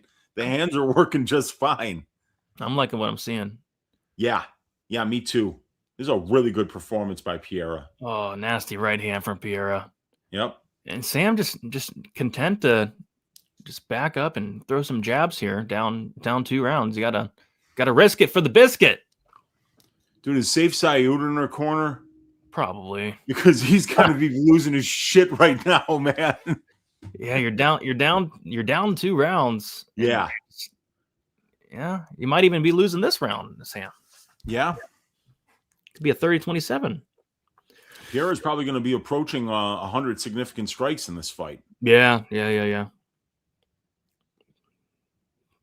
Piera just missed with the kick to the body. She punches Sam to the body. They're there. Yeah, Minute 25 to go. Nice job. She outdid her in the clinch. She outdid her on the feet. She got the takedown. She's putting on a show here. Not even the crooked judges can mess this one up. Oh, big left hand from Piera. Ooh, man. Sam Hughes is durable. She's taking some yes. big shots in this fight. Her body's going to be sore. The amount of knees she's eaten to the body tonight.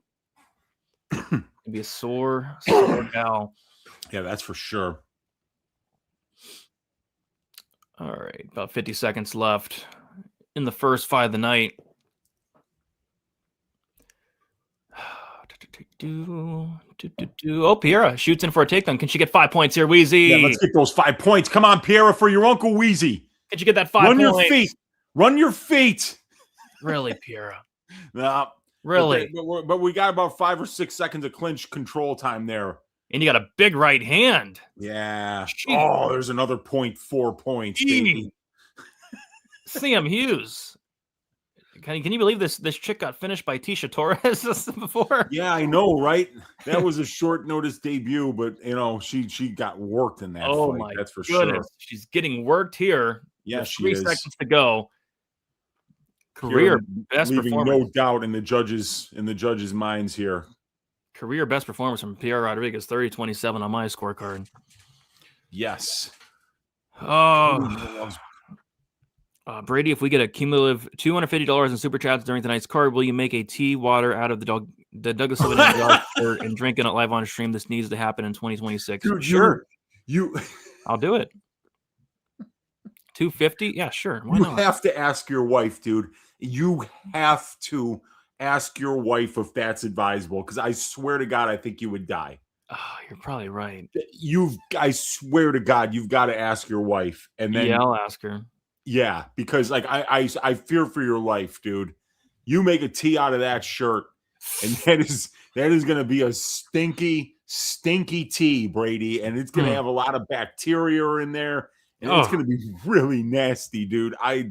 That is such a Dick's Insider. You sick son of a, you know what? The sick man. We got Cody No Love, Uncle Wheezy. Shout out from Schaumburg. Schaumburg, stand up. That's the suburbs out by close to where I grew up. I was in Park Ridge, very close to O'Hare Airport there. But Schaumburg, just a little bit further on down the road. Schaumburg, Illinois. Yes. How about that? Cody No Love's Barf Bucket. Stand up. $2 donation. Thank you. Yeah, I thought Sammy's looked rough tonight, but Pierre also looked phenomenal. So all 3 judges, 30-27. All 3 judges.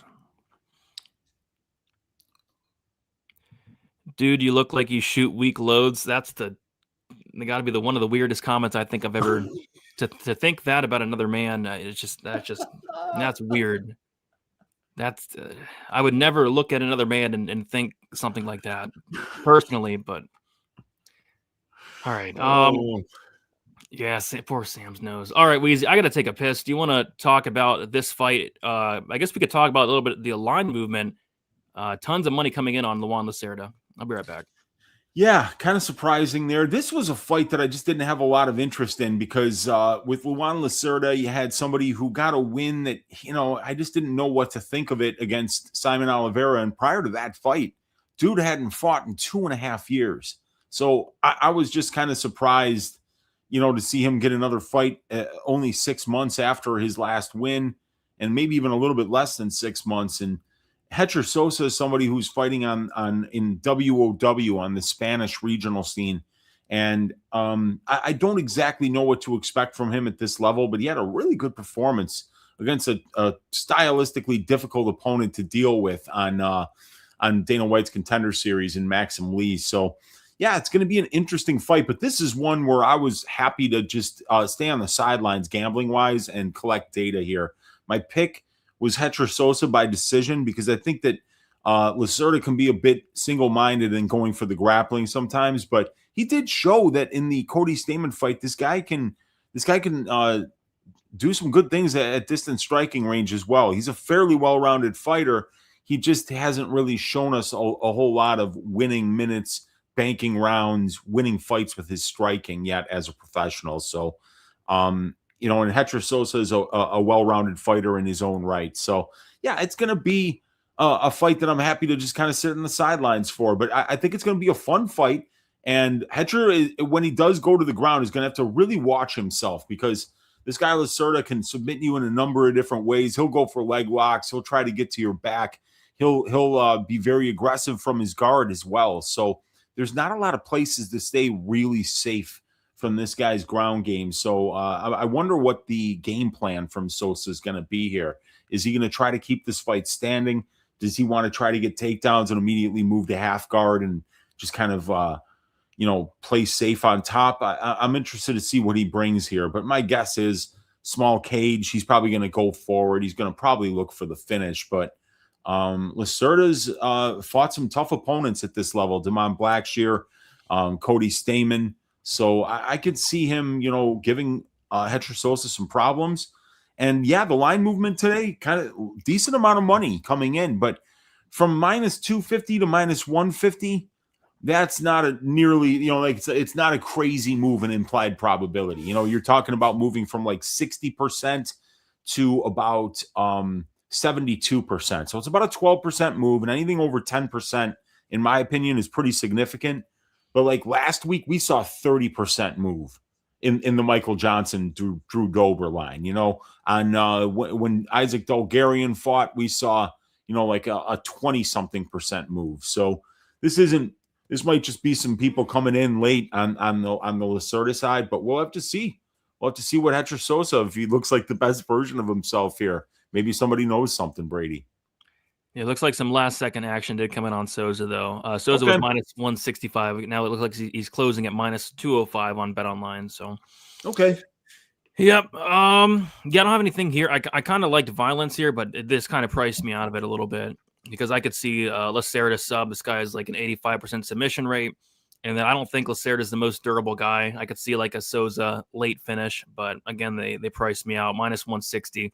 Not in love with it, but yeah, I like Sosa here. I kind of just think he has to mind his P's and Q's in the grappling and should be good to go. Absolutely, man. I'm gonna post this stream on Twitter and also to my Discord. Be right back, too. But I'll be right here. I'll be on camera. Sounds good. Yeah. Yep, we're flying. There comes Lacerda coming in here. High spirits, looking good to go. I've always thought you looked like you'd shoot strong ropes, thick ones too. Come on, guys. Parents watch this stream. Come on. Probably watching right now. Weezy, thoughts on Lacerda KO or sub? I would have to be. I mean, this guy Lacerda has no KOs. If anything, I'd take a look at maybe the sub prop, which is plus 550, plus 600. I mean, he'll go for it. I mean, he'll probably go for a couple subs here. So I don't hate it. I wonder if Dana White's Contender Series fighters perform better if their debut is in the Apex versus an arena. Yeah, that'd be an interesting stat to know for sure.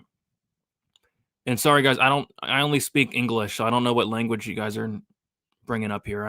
I can't read that. Sorry, guys. Wish we had a translator on, but we don't. This is one of the ones you target for live betting if Lacerda can look good early and get Sosa's price down right. Yeah, why not? Why not? I don't mind it. But yeah, this guy Sosa, he's gonna have to mind his P's and Q's. And did I spell Sosa wrong? It's Sosa, I think. So I'm about to fire my graphics guy. Brady, thoughts on Lacerda sub, or even I think it had to be a sub, man. And like I said, it's plus 600. I think it's live, but I got Sosa here. That's Russian. Yeah, I don't speak Russian. I'm sorry, I don't. I just don't speak Russian. I only speak English, a tad of Spanish. All right, there's Joe Martinez. Really nice suit there from Joe. And oh God, we got Keith Peterson. So this fight's probably going to decision, guys. Jeez. Got Keith Peterson. Wonder if he's drunk tonight. Souza money line on homeless. Oh gosh, these debut fighters, man, they're tricky. They're scary. Last week we had a couple of them crap the bed. We got 3 fighters making their debut tonight. We got Hector Souza, we got Manuel Souza, and we got Marwan Rahiki. We got 3 fighters making their debut tonight. And I think next week on the London card, we have like multiple fighters making their debut. Ref of the year, Keith Peterson. I'll tell you right now, he's not in the running for ref of the year this year thus far.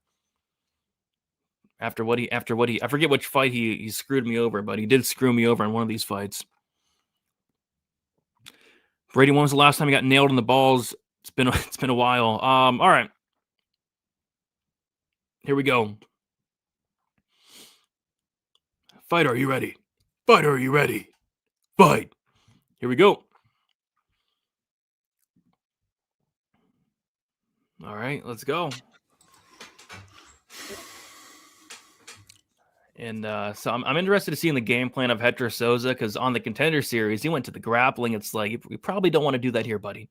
You probably don't want to do that here, at least early. Good kick from Lacerda.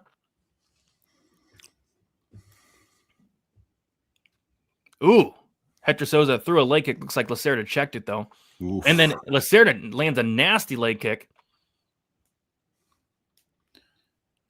Yeah, Lacerda's not just a one-trick pony. He can strike, too. Yeah, he's not bad. He's not bad everywhere. Flying knee attempt for Souza. Lands some punches along the way. Whew. Yeah, this is going to be a good fight. Ooh, good counter from Souza. And hits him on the way up, too. Good moment there from Souza. And this is great pressure from Souza as well. Oh, Lacerda, fakes a takedown. Goes up top. Souza with a nasty shot up top as well. Lacerda's now in the pressure. We got a fight on our hands. Both guys land there. Lacerda pressuring hard here. Eats a left hand, but he lands one, and he gets in deep on a takedown here, Weezy. Deep on a takedown, looking to get to the back, look to get one hook in. Oh, he's on the back right now. That ain't good. One hook in. If you're Hector Souza, you got to mind your P's and your Q's. He looked to potentially push off the cage there. Didn't do it. I love when fighters do that. Push off the cage, get to the back. But right now, Lacerda is in on a single leg and gets down Souza. Okay. Juan Lacerda, dangerous black belt on top here with 3 minutes and 13 seconds to go in the first round. Nasty elbow, though, from Souza. Off the back. And an up kick. And if you're Souza, you got to get up, and he does. And he does. Great job by Hector Souza to get back up. Phenomenal. Very, very important for him to do that, and he did it. Oh, and now here he is in clinch control, landed some nice shots. Lacerda too. I don't know if this fight's going the distance. These guys are both landing bombs on the feet. Jeez, 2 minutes and 20 seconds in, and this fight has been a hectic paced fight thus far. Kick at the middle for Lacerda, misses, and that's got to be just a confidence ruiner for Lacerda. He gets him down, but he gets back up. Now they're clinched up. Let's see if Souza can circle out here. You don't want to be in the clinch right now. And he eats a knee and another. Hectic pace for this guy's debut. Yeah, you better not have an adrenaline dump, that's for sure. Nope. Can't afford that. Can't afford that. So right now, we got Lacerda just pushing Hector Souza up against the cage. Got those hands clasped. If you're Souza, you might want to dig those underhooks. There you go. Oh, big elbow from Lacerda. And Lacerda goes in on a beautiful double leg. He's going to get it. Beautiful double leg. Souza lands an elbow from bottom. He's scooting up to the cage, doing a good job there, but Lacerda trying to lock down these legs. Great defense here from Souza. Souza's actually going to get back up. Wow. and making him Great work. job. Got the underhook too. Making him work here.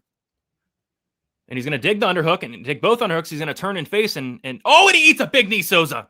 Lacerda with a big knee. Woo! Oh my God. And Souza eats it and says, "What's up, bitch?" Yeah, he ate it like some tapas on a Sunday.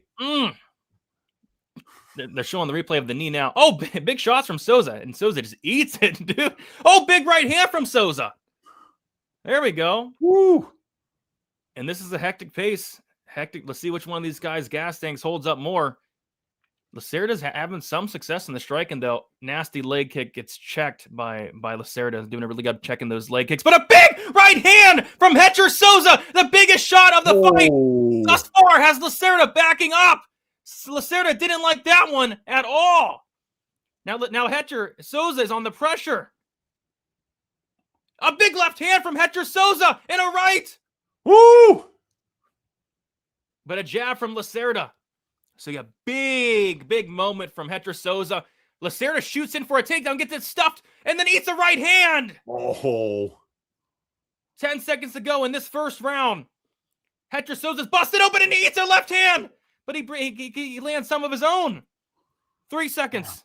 That leg kick got through from Hector. Great round. Great round. Oh my gosh, Hector Souza ate a fight-ending knee to the face and just smiled it off.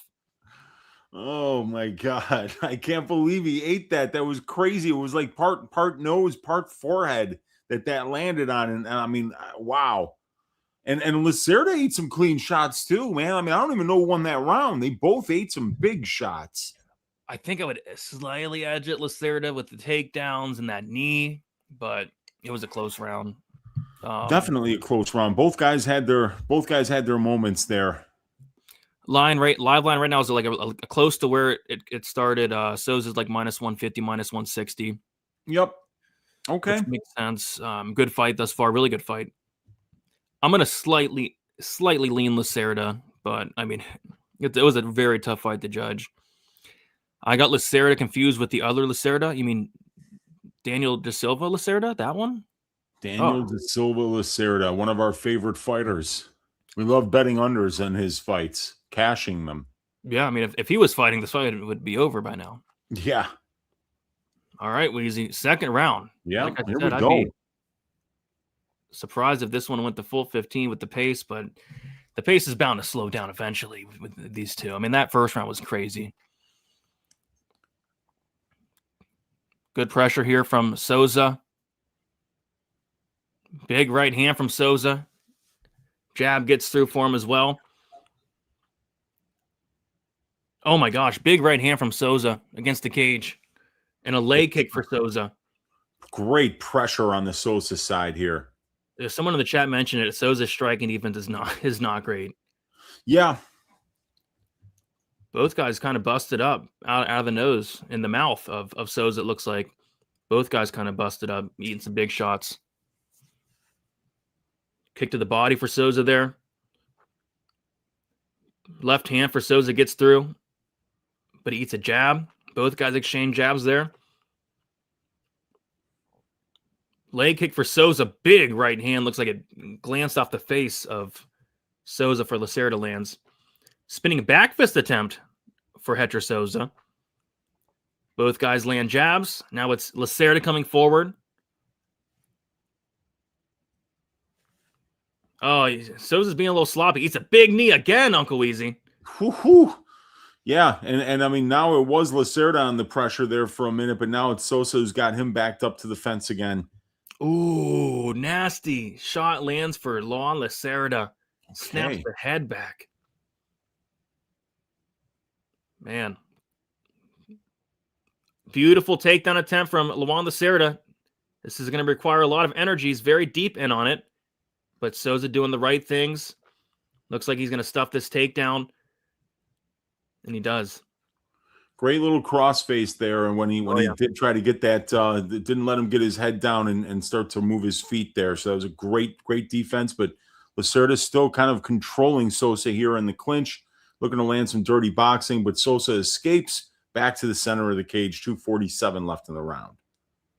Yeah, and Souza kind of lands like a weird, like, I don't know like what a schoolyard kind of. I don't know what that was, but all I know is it worked. It worked. And then he got a takedown along the way too. So good for him. Dude, Sosa's looking sloppy with his hands right now, Brady. Sloppy is an understatement. Yeah.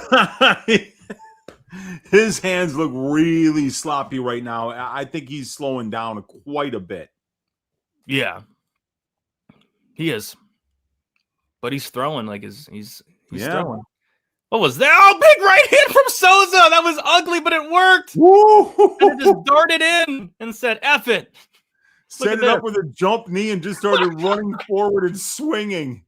The jump knee swing. I don't know. Oh, it was beautiful. Left hand from Souza there, and he points at him and says, "You got that, bitch?" Yeah. Here we go. Yeah, both guys looking a little tired. Yeah, more like they're scrapping out here. They are like awkward angles from Souza on these strikes, just like throwing them up, throwing them around, like he's waving his hands like one of those wacky, waveable, inflatable arm guys. Yeah, I love those things. I know, and that's what it looks like. And it's he's having some success. Ooh, good counter there by Souza. Minute and 20 to go. Another competitive round. Kick to the body from Souza, and a left hand gets through. Luan Monserat is on the pressure now. Spinning back fist to the body for Hector Souza. Goes up top there. Souza outlanding Monserat 20-14. Lands a left there as well. Minute to go. Souza, a couple of combinations there. Yeah, Souza starting to get his volume going a little bit. It's not pretty, but hey, he's trying his best. He's trying his best. Sure is. And that's all you can ask for, is somebody to go out there and try. Lacerda in on a takedown, gets it stuffed easy by Souza. They're now in the clinch. Nice knee to the body for Souza. And if you're Souza, you get out of here. He lands a knee. Oh, nasty. Nice. Nice Little elbow there from Souza. Circles out. Puts him on the cage and starts working on Lacerda. Little rib roaster there. Oh, a little paintbrush across the ribs. You gotta love it. Souza working him. He's pouring it on a little bit. Whoa. Body to the head. Because I'm not tired, ho. Yeah. Oh, spinning back fist attempt. Jeez, what's going on? What's going on? Oh, it's a fun fight. I got it. 19-19, 1-1. Be right back, dude. All right. I got it 1-1. Jeez. He was, man. He was in a flow state going to the body. That was nice, man. Lacerda can eat a shot. Lacerda is exhausted. He got his hands on his knees, bending down in the corner. Yeah, Lacerda is gassing. 1-1, 1-1. I would tend to agree with that. Would tend to agree with that scorecard. Who won versus Charles Johnson? They have not fought yet. They're going to be fighting in a couple fights here. I think they're either the featured. I think they might be the featured prelim. Maybe 2-0 Hedger. It could be. I think 1-1's probably what we're looking at here. Minus 275 Souza live. E. All right. Round 3. Kicking off. And it kicks off with Luan Monserat getting a takedown. I think you're muted, Weezy. Yes, I'm back. But Luan Monserat, a takedown within the first 5 seconds. Gets to the back here. Gets one hook in. Hector Souza is up, but there we go. Hector Souza did a phenomenal job defending that. Now he's pushing Lacerda against the cage, and that was a ton of energy from what seemed to be an already very gassed out Lacerda, and he needs a knee to the body there. And then he eats an elbow and an uppercut. But Lacerda's firing back. Yeah, I did not love the body language from Lacerda in his corner, but he's tough, and he eats another knee there. Hector Souza having some success here in the striking later in the fight. Lacerda looked like he was going to spin there, doesn't do it. Both these guys exhausted. Both these guys laying it on the line, putting their blood, sweat, and tears into this fight. And Hector Souza lands a jab, and somebody in the chat was talking about, holy crap, spinning back fist for Souza. Somebody in the chat was talking about how the corner said more jabs for Hector Souza, and why not? Jab him up. Jab him up. Ooh, kick to the body from Souza. Lacerda coming forward. Kick to the body for Lacerda. Lacerda on the front foot now. Lacerda just misses, and good counter by Souza there. Yeah, both these guys are tired, Uncle Weezy. Tired. Yeah, they are. I mean, and why not? I mean, like they're putting on a crazy pace in this fight here. What is Lacerda's chin made of? Because he just ate a big bomb from Souza. Another spinning back fist for Souza. It's like 4 spinning back fist attempts in this fight. They're all missing, but he followed it up with a straight left that landed. That was really nice. It's nice. This guy's doing some stuff, you know, that I'm liking. Huh. Man, both these guys like tired. And why not? This pace is crazy. Nice elbow from Hector Souza. Both these guys showing dog. D-O-G. Big elbows from Hector Souza in the clinch. Oh my goodness.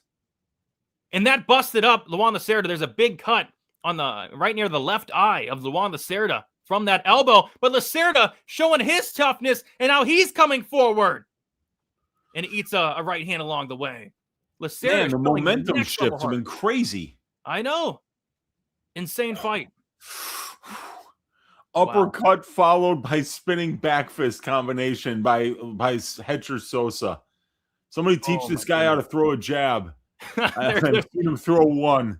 They were trying. Okay, this is big. Lacerda gets in on a single leg here. And if Souza can stuff this, he doesn't stuff it. Oh, wow. Lacerda gets the takedown, Uncle Weezy, with 2 minutes to go in the third round. We'll see if he can do anything with it, but it's going to be Hector Souza throwing up strikes from.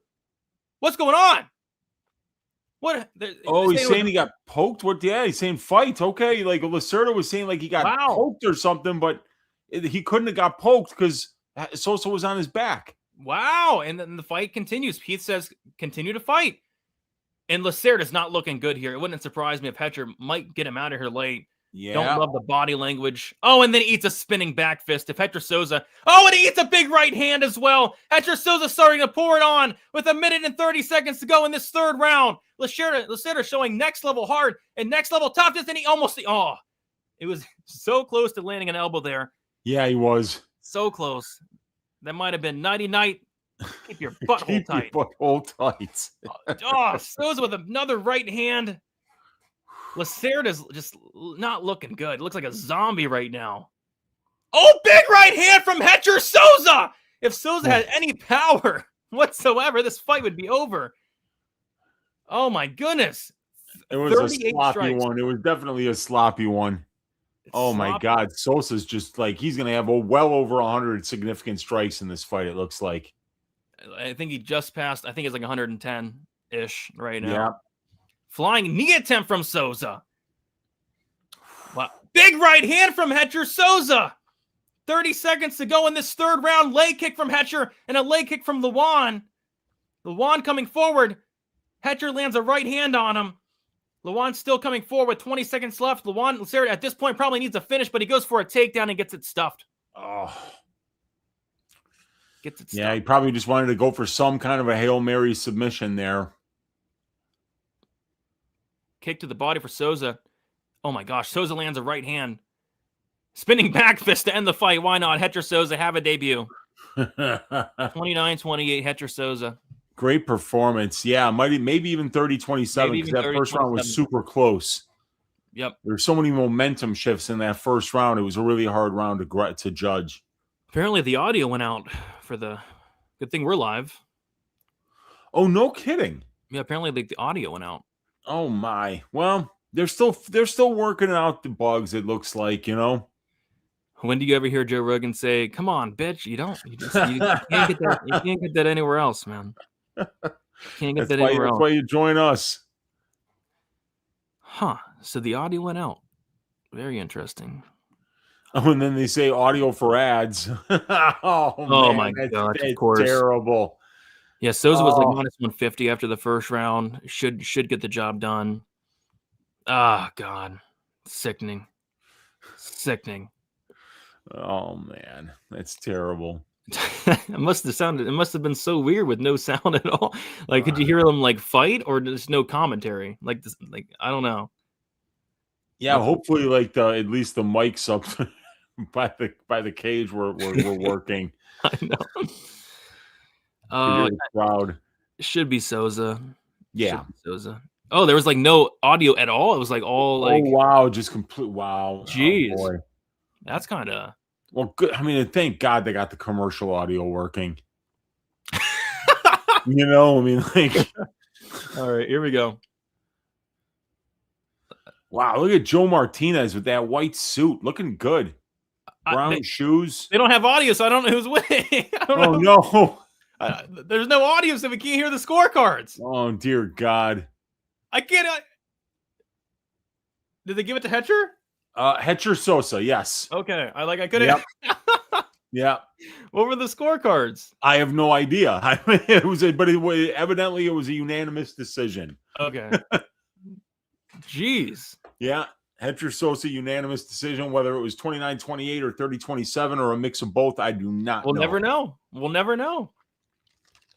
But a great performance. That was a great debut by Hetcher Sosa. 30-27 times 2.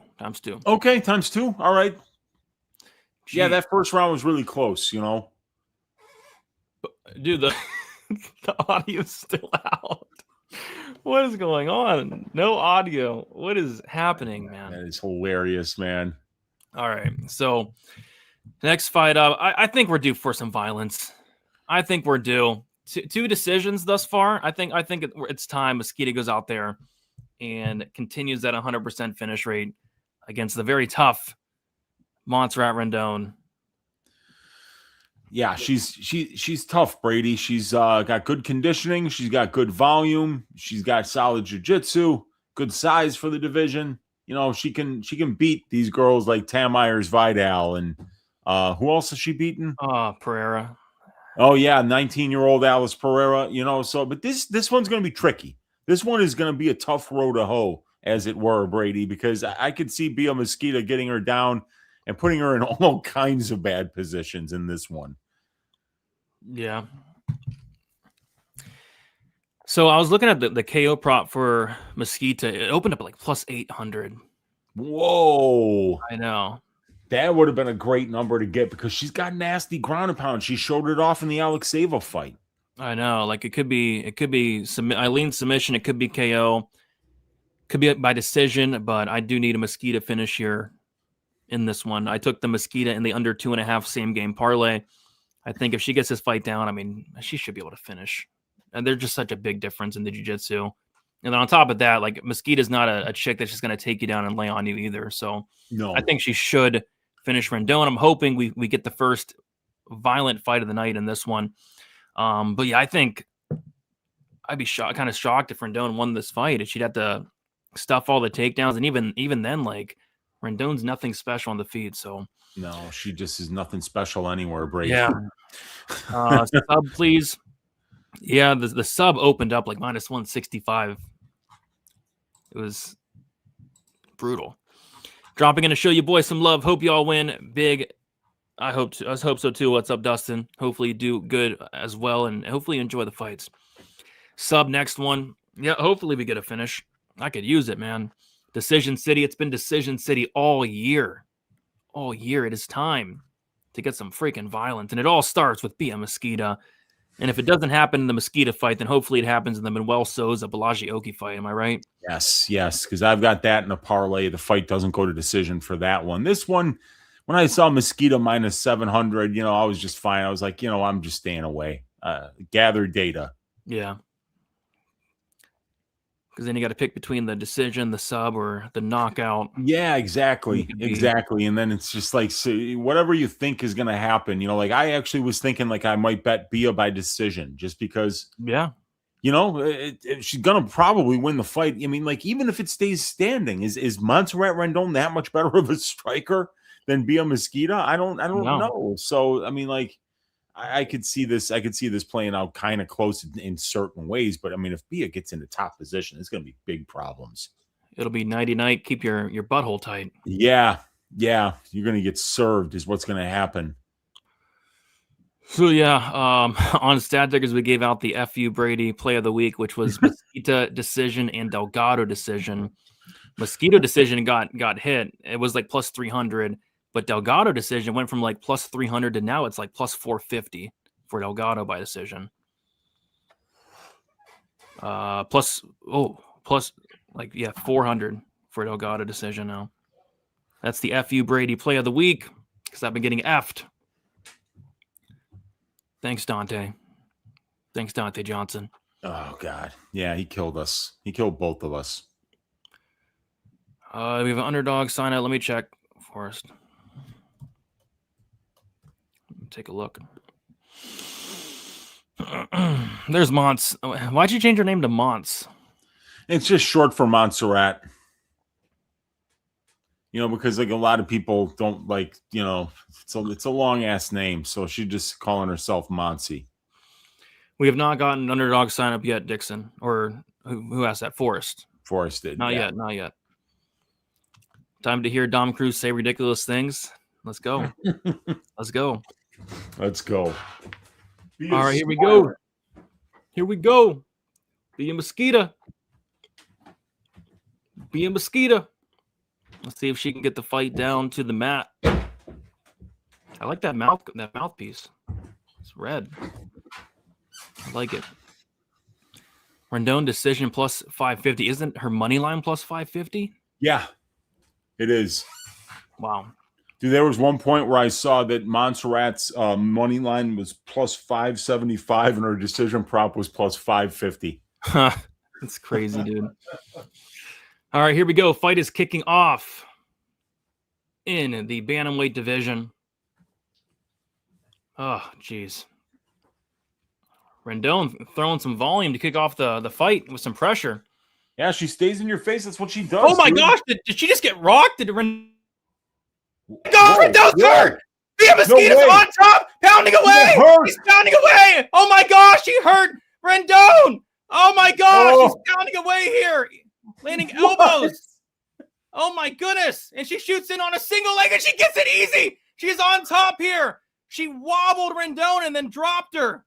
Now she's on top into full mount, Uncle Weezy. Oh, man. Bia Mesquita. She's landing hard ground and pound here. Big punches for Bia Mesquita on top. Big punches. The ref is watching closely. Nasty elbows from Bia Mesquita on top. Oh, my gosh. Big ground and pound from Bia. The ref is looking closely. Big elbow from Mesquita. More punches from Bia. She's on top. Bia, finish her with ground and pound. Let's go. Oh, my gosh. She's looking to potentially set up something here. Oh, what a big start from Bia Mesquita. I can't believe she rocked her on the feet. I didn't even see what landed. Did you? No, I don't know what landed, but something did. She's still mounting her, and she's still looking to land big shots. In mount. Dominating Rendon here in this first round. Looks like she's taking a little breather here, just kind of catching her breath. Yeah. Waiting for Monsi to make a mistake here. Oh, big shot from Bia on top here. Ooh. She's looking to maybe set something up here. Maybe, no, nothing. She's got really high mount here. Oh, a nasty elbow from Bia Mesquita. Rendon gives her back. She's going for the neck here. And she's got something locked in. It's locked in. It's under the neck. It's under the neck. Damn. It's over. Yes, let's go. Yes, there you go, Brady. There you go. I hit a bet in the year of 2026. I hit a bet. My first hit bet of the year. My first cashed bet of the year. Oh, there we go, man. There we go. I mean, those are the type of spots this year that have been screwing me. Like, why shouldn't Mesquita finish Rendon? I can't believe she hurt her on the feet. I am absolutely slack-jawed. What happened there? Because that was what set up the takedown, was her getting hurt on the feet. Dude, if I bet the KO at plus 800, I would have been smashing my laptop, dude. Yeah, you would have. Because, she dropped it with the right hand. No, she wobbled her with the right hand. Oh, yeah, she walked right into it. Yeah. And then she hit her with another, oh my gosh. I don't think people realize how bad Rendon actually is. But what's worse is that people didn't realize how bad Alice Pereira and Tam Myers Vidal were either. Was Vidal a favorite, by the way? She was a big favorite. I remember saying I wanted to bet Monse by decision at plus 250, and I just didn't get there. And yeah. She's gonna get the TKO one of these days, Bia. I mean, she's gonna get it. Yeah. Holy We're crap. gonna be chasing it like the Dolidze submission and the Gregory Rodriguez submission. The first finish of 2026. Yes. Oh, jeez. Finally got one. I finally got one, man. Finally got one to hit. What is the best bet in the Anders fight? Not betting it. That's exactly right, Brady. 1-800-GAMBLER is the best bet. We'll be calling 1-800-GAMBLER on your ass. Oh gosh. I kind of feel bad for Rendon. Like, she just got whooped, dude. Yeah. Mesquita's loving it. Look at that smile. Beautiful smile from Mesquita. Beautiful smile. She's happy. She's very happy. There's her friends and family hanging out. Yeah, it's something in that Florida water, man. Something in that Florida water. You got these that American right. top team fighters. Look at the pipes on her. Jesus, her arms are huge, dude. Yeah. She does not skip out on those curls. No, she does not. And the triceps day is getting done as well. I mean, and shoulders too. So, Larry, it's going to be code DFSBTN. Code DFSBTN. And if you sign up, you'll get $75 free in bonus funds when you play your first $5 lineup. That helps me out. It helps Wheezy out. And then it helps you out getting $75 free dollars. And big shout out to Underdog for sponsoring these shows, because holy crap, Wheezy, there was like months where we were just coming on for free. I know, for free, Brutal. Yeah, shout out Underdog. Can't wait. Did you give out, because we already gave out our play on Stat Diggers, right? Yeah, I was looking to cook something else. I liked the higher on my titty back strikes. Well, I did like it. On Stat Diggers, we gave it out like 46. It's now like 53. And then I liked the Delgado less than 12.5 minutes fight time. Lower 520. Yeah. I don't mind that at all. What did I give out in my Discord today? Let me check it out. Let me see here. I gave out Hardwick higher 21.5 significant strikes. Chris Curtis lower 60.5 significant strikes, and then Steven Asplund higher 25.5 significant strikes. And I also gave the Piera Rodriguez over 14.99 fight time. It was only like a 0.62 payout, though. I mean, obviously it was a very low payout, but I felt like that fight was going to go to decision. So, yep, and it did. Yeah, but I mean, it was like minus 500. They're not going to put me on the Mount Rushmore of MMA gamblers for calling that one. Yeah, Larry, if we get one sign up, I'm singing a song. I'm singing. I don't know what I'm going to sing. I don't have nothing prepared, but I'll figure something out. Oh, God. Is this the Tavares fight now? Here we go. I thought we were starting to build some momentum, and no, the momentum is dead. Yeah, this one probably goes to decision at a really high clip, but I couldn't get there to a bet because it's a retirement fight for Anders, so you just never know what you're going to get. Yeah, I remember I was telling you I kind of like the fight goes, and you were like, yeah, but Anders' retirement fight, and I was thinking to myself, I mean, Anders could be fighting and coming out of a retirement home at 70 years old, and I'm not sure Tavares could finish him. I think if there's a finish, it might be like Anders getting a finish, but this is going to be sloppy. This is going to be greasy. This is going to be dirty. Yeah, and I think they might just spar. Like, I don't even want to watch this. I might just end the stream right now. Yo, bro, the best 3 to 5 parlay pieces. You're feeling zesty. All I don't know, man. Oh my God. Holy crap. Jillian Robertson, minus 275. Whoa. Is She was Lemos missing limping a limp? yesterday at the weigh-ins. I know. That's a people are talking about her being hurt and her line moved to 75 cents. Yeah. Jeez. I don't know, man. These lines have gotten juice. Like Delgado's minus 550 now. I liked him at minus 350. Like that moved $2 whole. I don't know if there's any parlay pieces. Oh my gosh. My titty back oral by minus 500. What? I don't know, That's Canadian. craziness. These lines are like getting obliterated as we speak. Like I don't know if I can advocate for any parlays at this point. Yeah, like Jose Delgado minus 550. Yeah, it's wide. Vallejos minus 550. Oral by minus 500. Manny Sosa minus 300. Yeah, I don't know. For the love of Ja, Brady. For the love of Ja. I know. Daz on Brad decision. Yeah, best of luck to anybody that bet on this fight. I mean, I have a hernia from breaking down this fight. I didn't even put any money on it. I have a hernia. I got to go get it checked out tomorrow. Not the hernia, dude. You don't need that. I got one. Got a bad hernia from trying to break down this fight and trying to pick a winner. You got to get surgery on that, dude. You know that can get worse if you don't get surgery on it. I know. You don't want to let that go. Yeah, if we get $200 sign-ups, Uncle Weezy will tell a story from college. So we'll see. Yes. We'll see. They wouldn't let me bet Tavares at the MGM casino. Well, they probably did you a favor not letting you put money on Did they have orderlies come and try to take you away to a gambling rehabilitation clinic? Is that what happened? I think so. Yeah, I don't even know. Like when I broke down this fight on Monday, I picked Anders and he was like plus 120. Now he's minus 150. Man, yeah, that's crazy, dude. He's minus 150. Wow.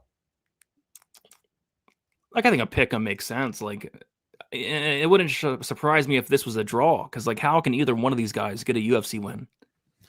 Yeah, like without going in depth into the fight, the way I just saw it was like Anders hits harder and he's got a little bit more offensive grappling upside, even though Tavares has really good takedown defense. So I felt like just for those reasons alone, that's enough to pick Anders to win the fight.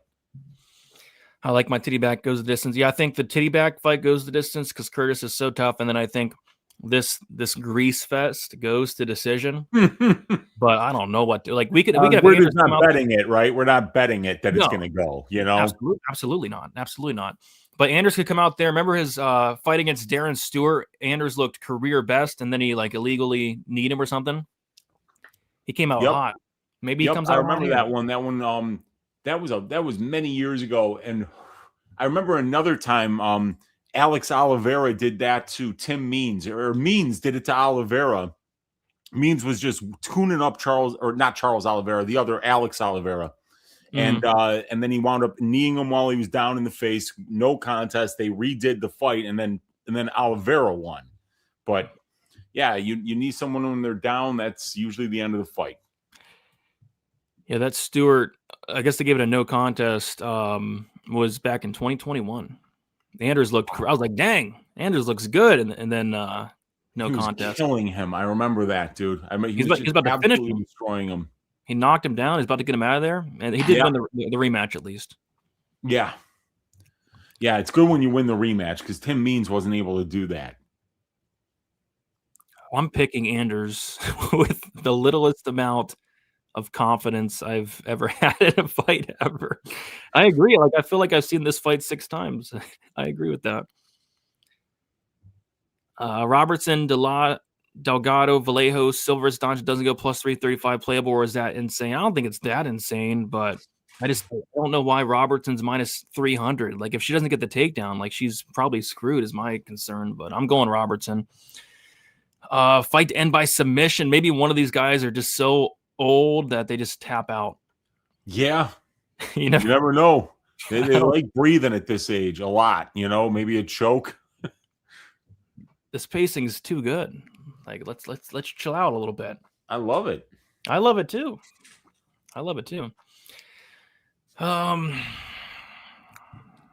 Aspen got any shot barring a KO. He needs to survive like the first 7.5 to 10 minutes, and then you could have a shot. Minus 230 on your book. There you go. Hey, better than minus 300. All right, there's Joe Martinez. I'm glad we got the freaking sound back on. What a disaster. And then last week we missed the whole third round of the BMF fight. That pissed me off. This is the fight of all time. You're taking the words right out of my mouth. Yeah, I would think it goes to decision, but I don't know. Anders is literally retiring. I don't know. We'll see. Somebody's going to win, though. That's my prediction. Somebody's going to win this fight. I'm rooting for Anders, man. I mean, I would like to see him go out on a win on his retirement, right off into the sunset. Give me Anders to get the job done. I think your prediction is wrong. Nobody's winning this fight. It's a draw. Oh, gosh. Might be a draw or no contest. I will say, Anders does look to be in really good shape for his very last fight. Yeah. All right. Both of these guys are units. All right, let's start the fight, Tyone. Jeez. Yeah, come All right. on now. Here we go. Fight's kicking off.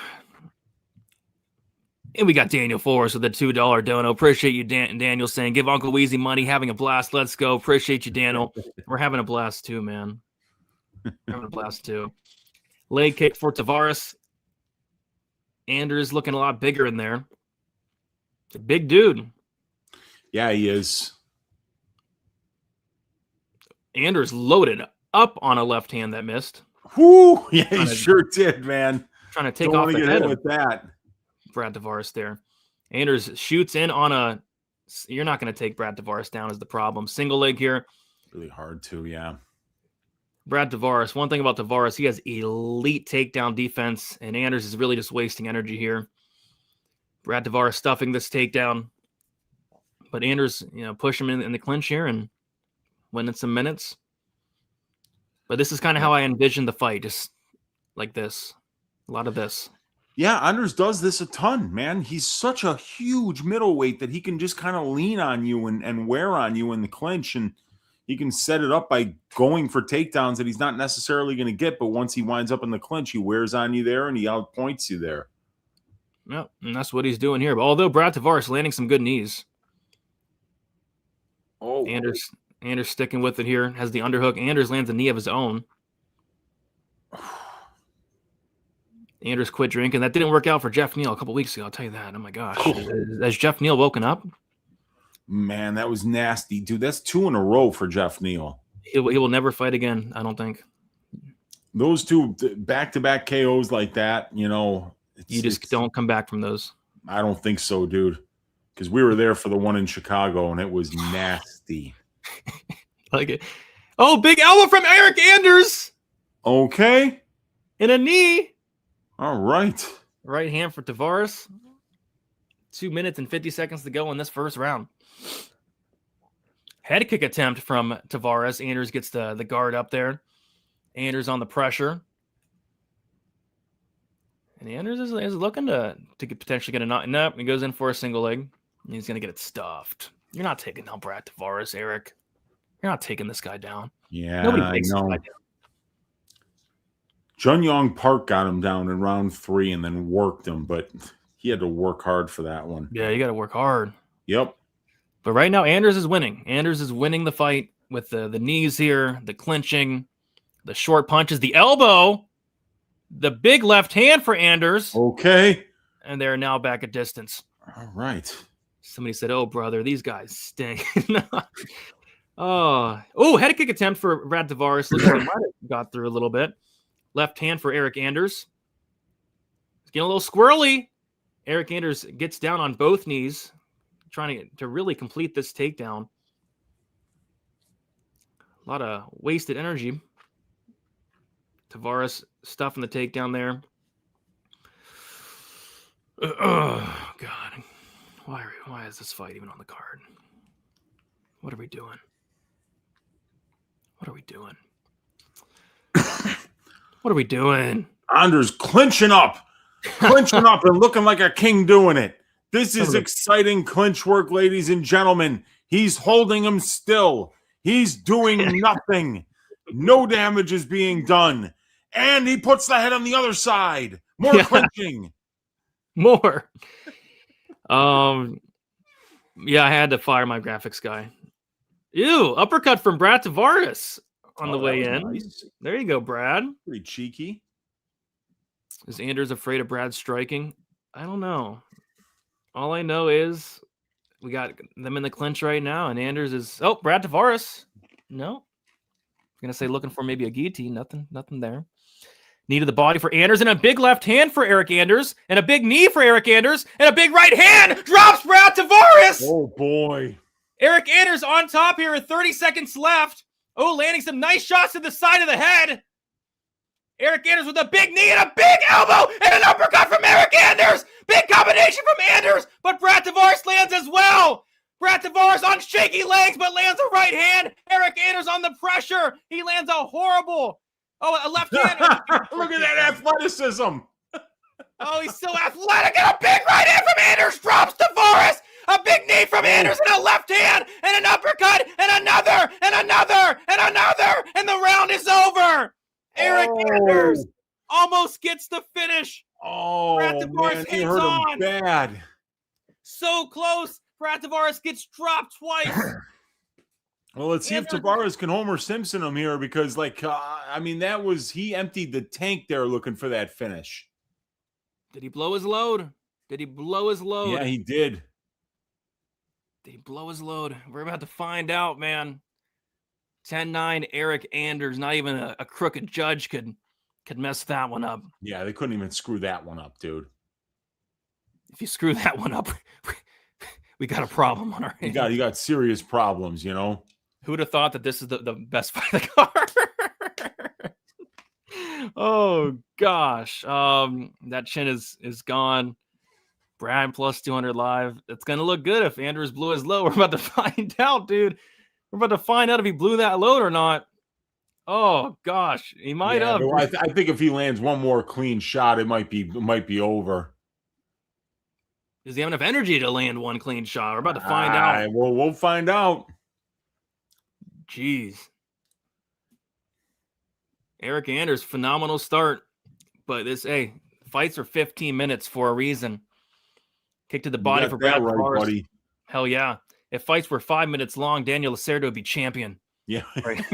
Not really, but big flying knee for Brad Tavares. Woo. Back in the clinch and a big right hand from Brad Tavares. Whoa. Oh, gosh. Anders, did you blow your load, buddy? Did you? Well, he's back on the pressure here. Let's see if Anders can get Tavares moving back. Oh, I'm surprised they didn't clash heads there. Anders threw himself like a big bowling ball right into the clinch. See, I don't like this. The clinch at work is great, but you're just wasting a ton of energy trying to take down Brad Tavares. Yeah, he's so hard to take down, dude. All right, Anders still in the pressure and a flying knee attempt for Brad Tavares. Seeing all kinds of tricks from Tavares tonight. Pulling everything out of the toolbox. Yeah, he sure is. He's going into that second layer. More clinching here from Eryk Anders. Oh, I have a feeling it's going to get greasy. But hey, this is good work from Anders. You know, it's not the most exciting style by any means, but he's still losing this round, Brady. So he can't just kind of hug him in here. He's gonna have to do some damage while he's here. He had some phenomenal elbows in the clinch in round one, and then nice uppercuts too. And there's a good knee right there, and then he tried for the uppercut. Anders still in the pressure, but they're back at space. Brad Tavares kind of slips and falls down off of a kick. Eryk Anders still coming forward with the pressure. It wouldn't shock me if... Oh, Eryk Anders with a nice left-hand counter there. Ooh, good. Another good combination from Eryk Anders. Oh! Brad Tavares drops Eryk Anders! Oh my gosh! Brad Tavares drops Eryk Anders! Oh my gosh, first Jamie Pickett, then Chris Weidman, and now Brad Tavares. Eryk Anders, get some fucking help. Brad Tavares just dropped you. Now Brad Tavares has his back almost. Oh no, Eryk Anders might end up on top here. Oh my God, he blew it. Let's see if he can get his right shoulder out. Eryk ends up on top. Eryk's on top, but he puts himself into a triangle, and he's out. Oh my God. Oh my gosh, Eryk Anders on top with 2:18 to go. He's throwing down elbows on top of poor Brad Tavares. Oh my gosh, Eryk Anders got dropped by Jamie Pickett, Chris Weidman, Marc-Andre Barrio, and now Brad Tavares added to the damn list. Fight of the night candidate between Eryk Anders and Brad Tavares, the wily KG veterans, having a back and forth war in the Emmett Apex tonight. Dude, Eryk Anders better be careful. Brad Tavares looking for a triangle from bottom. Triangle. Oh my gosh, Brad Tavares gives up his back. Eryk Anders looking to put the hooks in potentially, but no, he's landing ground and pound here. Minute and 37. Eryk Anders might be stealing back this round. Oh my goodness. Oh, wow. He's looking for the neck here, Uncle. We always trying to put those hooks in, but Tavares doing a phenomenal job not letting him do so. But still, Eryk Anders landing some ground and pound. Tavares is up. Eryk Anders looking for more big shots on the way up. More big shots from Eryk Anders. More big shots. Uppercut. A knee. Oh, man. Oh, a big right hand from Brad Tavares. Oh, my goodness. We've got a fight on our hands, ladies and gentlemen. Wow. Oh, my gosh. What a minute to go. War. 9 minutes into this fight. Back and forth war. Oh, my goodness. Brad Tavares looking for a potential guillotine here. Nope. I'm just trying to stuff this takedown. Yeah, wow. I'm trying to stuff the takedown from Anders. Wow. Holy moly. Amazing fight between these two guys. Anders wants to go out on a win, man. Got a hernia watching this fight. Big knee from Anders and just missed a left hand that almost would have certainly put Tavares on his ass. 20 seconds to go in this second round. Both guys doing some good work here. Anders got dropped, but yes, Anders has had a good moment since then, so we'll see. 10 seconds left. Brad Tavares slapped Eryk Anders open hand. Oh my gosh. Anders just missed a head kick to end the round. Jeez. How do you score that round? You got the knockdown from Tavares, which was great, but then Anders did a lot of great work in the last 2 minutes or so. So I still think I'm giving it to Tavares because he had the biggest shot of the round, you know, and I think I really like what he's doing at distance striking range. He's clearly faster and more accurate and more defensively responsible while this fight is on the feet. So I think Anders is going to need to continue to kind of close the distance and clinch up here if he wants to win this fight. If he wants to take Brad where he's like going to be less effective. Yep. I would lean 1-1. I would lean 1-1. 1-1 makes sense. Winner takes all. I mean, it's either 1-1 or 2-0 Anders. So, yeah, but the judges oftentimes they love rewarding like the second half of the round. Exactly. So even though Anders did get dropped badly, you never know with these crooked judges. You never know. Yeah, and it wasn't the cleanest shot that landed either. So, I mean, who knows how the judges looked at that knockdown? Yeah. Can't believe he got dropped by Brad Tavares. Like what? Yeah, I know. That's 3 in a row, like you said. I mean, Pickett first, then who was it? I forget. Pickett, Weidman, and Weidman. Duncan knocked him out last fight. Yeah, he's been getting dropped a ton lately. So, but Eryk Anders on the pressure, nasty uppercut from Brad Tavares, and a nice right hand from Brad Tavares.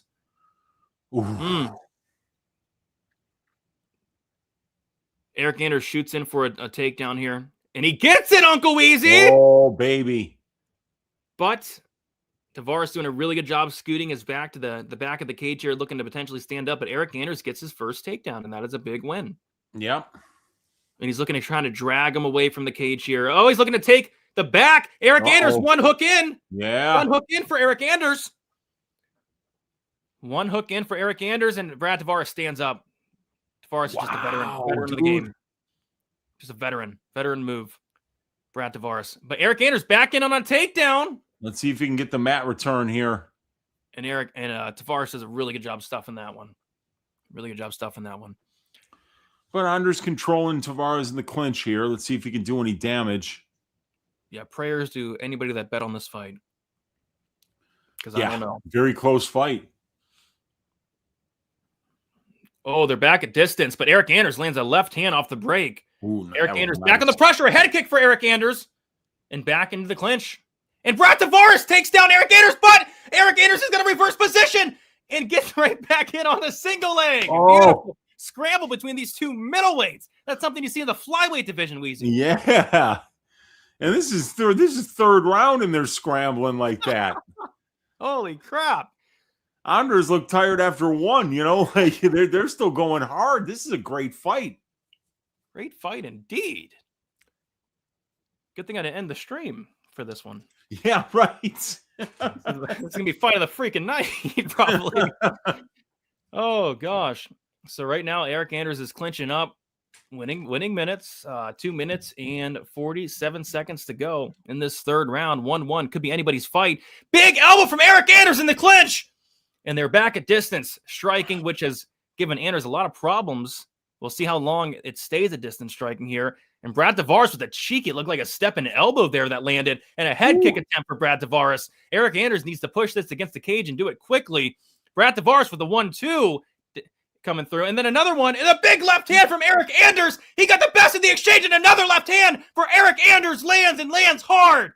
And he goes in on a takedown, and he gets it! He slams down Brad Tavares, and Eryk Anders is on top, inside control, with 2 minutes and 5 seconds to go, Uncle Weezy.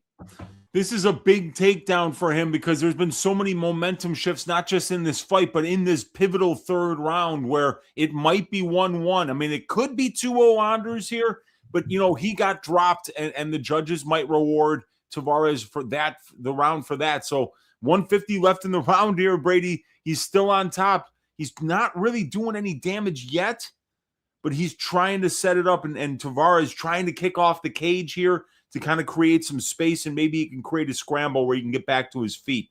But, this guy Anders is a huge, huge individual, and he is heavy on top. But he gets to all fours. Anders trying to get a hook in, but he can't quite find it yet. And Tavares starting to work his way back to his feet. But he's still wearing Anders' weight here. He goes back down to a knee. Anders is making him wear his weight, but he's not doing any damage yet. He's trying to get a hook in here. He's trying to get him back down onto his back, but Tavares trying to get in on a single leg. Anders stops that and is in a front headlock position here, making Brad wear that weight again. But once again, not really doing any damage, Brady, with 54 seconds left in the round. I'm surprised that Eryk Anders is surprised by the cardio, man. In retirement fight, doing this. I mean, this is a hectic paced fight. It's crazy paced fight. For middleweights, like you said, I mean, a flyweight, no big deal. This is a middleweight fight. These guys are wrestling, clinching, throwing big shots, eating big shots. These last 30 seconds are going to be big. 26 seconds, they're back in the center, Brady. Big last straight right. They both landing again. Ooh, Eryk Anders goes for a takedown, gets it stuffed. About 15 seconds left to go in this third round. Brad Tavares tries for a guillotine. Eryk Anders wise to it. And now Eryk Anders is going to finish the fight on top, it looks like, with some big shots. 3, 2, 1. Eryk Anders, 29-28 on my scorecard. Fight goes to decision, but that would have been a sweat, dude. At what cost? I know exactly right. At what cost, Brady? Betting on this fight at what cost? But I think what was the fight goes? Let me look at that. It's like minus 149 on Rivers. Not bad. Yeah, I saw minus 145 maybe yesterday. So that would have been it cashed, but like you said, man, at you what were cost? sweating and you laid juice, so. Whew, jeez. Anders on the roids. Suspicious cardio there, Eryk Anders. Very suspicious cardio. Slop fest. Hey, it was a lot better of a fight than I thought it'd be. Ooh, the fight was minus 125 before the fight started. Oh, wow. Okay. Yeah. I mean, hey, you cashed it, but maybe you're not chalking it up as like a great bet, but it cashed. Yeah, both guys got hurt badly. Badly. I thought Tavares was going to be out of there in the first round. Yeah, another decision. Yep. I set the finish. The finish is at 6.5 tonight. 6.5. That's where I set the line. Right now we're at 1, but we're 4 fights in. Oh, don't do my boy Anders like this, and don't rob him here, guys. Let's not rob Eryk Anders.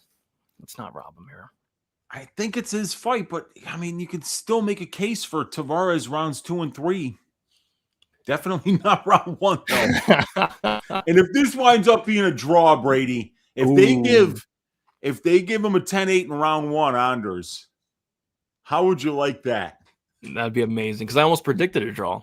I think you did. All right, here we go. All right, let's see. Joe Martinez.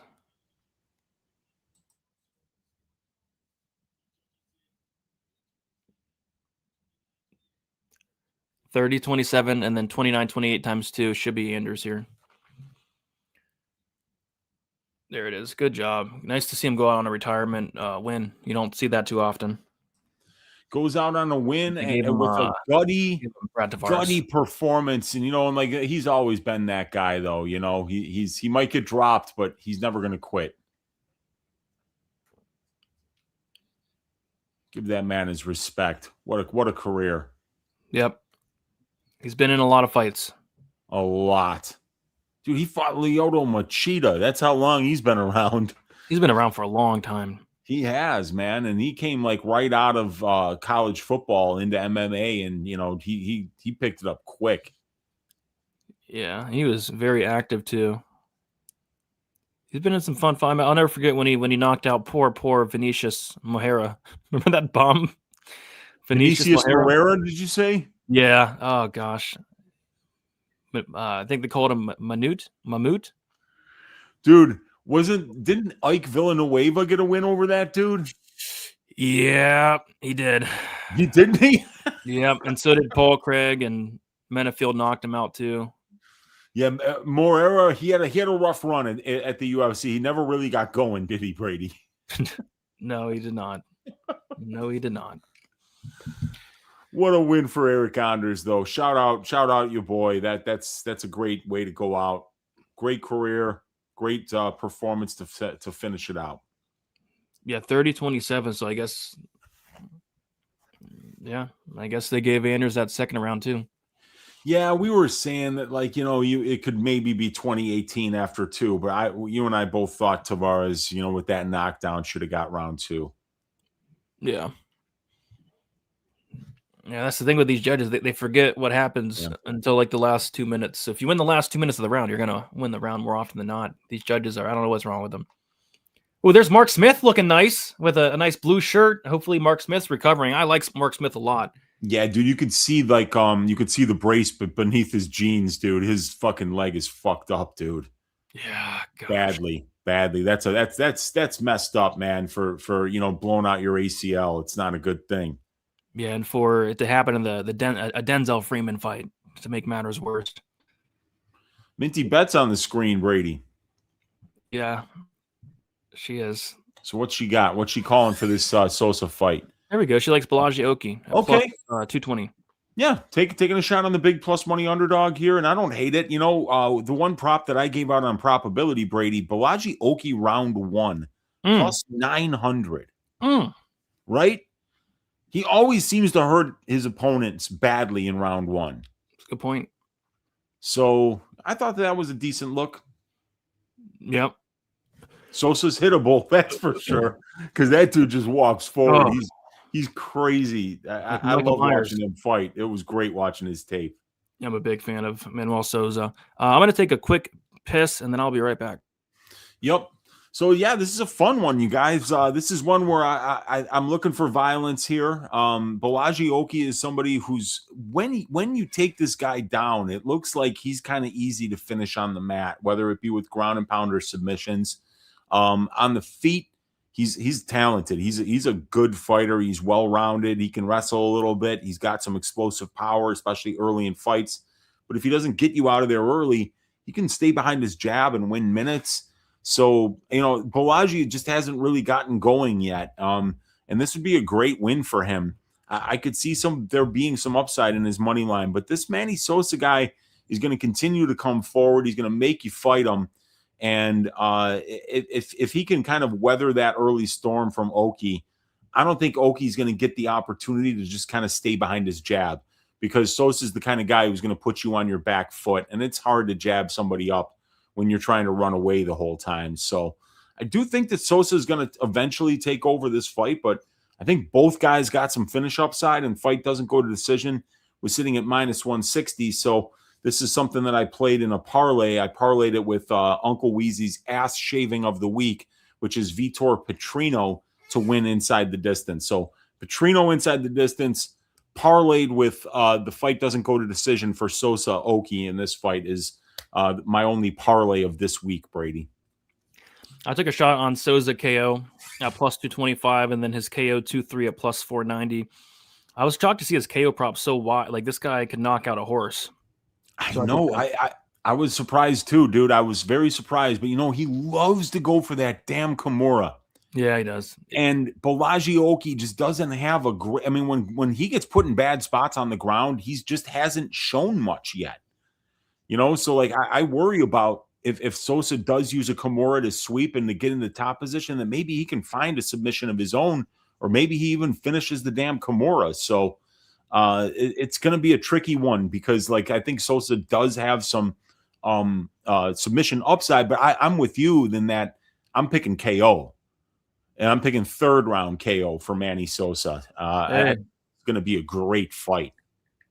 If it's a third round KO, it's a party at Brady's. That's for sure. Well, all right, very good. Let's get that, because I definitely need somebody to get served in this fight. So why not let it be Balaji Oki who gets served for that? That way, you and I are both looking good.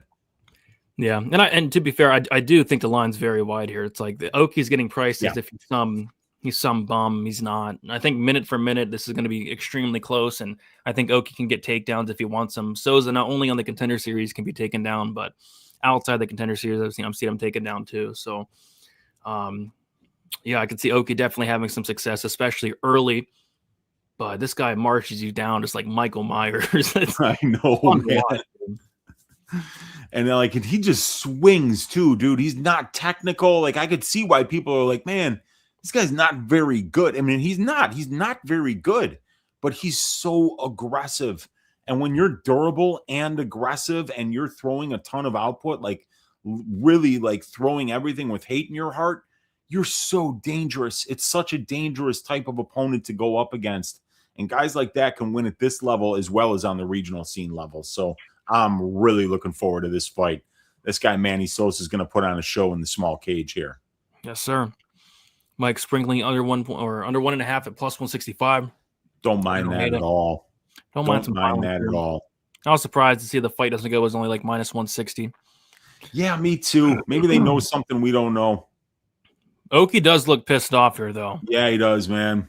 Zulu Warrior, my friend. That is a vacant stare, Brady. I might have to turn the screen off. I mean, I'm actually getting kind of scared at this walkout. Yeah. Balaji looks like he means business, ladies and gentlemen. If you're not watching this knockout, he looks locked in. He looks locked in right now. Yep. One sign of an underdog, I sing, and 2 signs to hear Uncle Weezy's story. Let's get it, guys. Code DFSBTN underdog fantasy. Let's do it. And I wrote down the stories that I was going to tell. So if we get a third sign up, we get 2 Uncle Weezy stories. Hey, why not? Yeah, you know. Why not? Reminds me of the Gene Silva walkout, the Weston Wilson. Gene Silva. They cut to commercial. They came back and he was still walking. Yeah, another 5 minutes. It was insane. So we'll see if that long workout or long walkout pays off for him here. He's a big dog. He's a big dog. A little bit disrespect, coming to Oki here. He's not some bum by any means, but I think a lot of people are really excited about Manuel Sosa, and how can you not be? Yeah, a guy that fights like that, like Sosa's the kind of guy who might have gotten a contract even if that fight, didn't finish. That even if he didn't even win the fight, they might have been like, "Yeah, man, you're ready." Like, because his regional scene resume is phenomenal, and he fights with a really exciting style. So I mean, like this guy, this is one of the signings on Dana White's Contender Series that I think really does have a future in the organization. But he might not never be like a top 10, 15 guy, but he's probably going to get a lot of fights, Brady. Yep. I mean, I was surprised to see he's so young at 28 too, with a resume like that. Yeah. Pretty impressive. Really good resume for 28 years of age. That is for sure, dude. I'm drinking an energy drink because I need energy. I need some energy. Water, Brady. There you go. I'm drinking water too. I'm like mix and match. The nectar of the gods. Yep, you got that right. Alrighty. Let's get some violence. Let's get some violence, baby.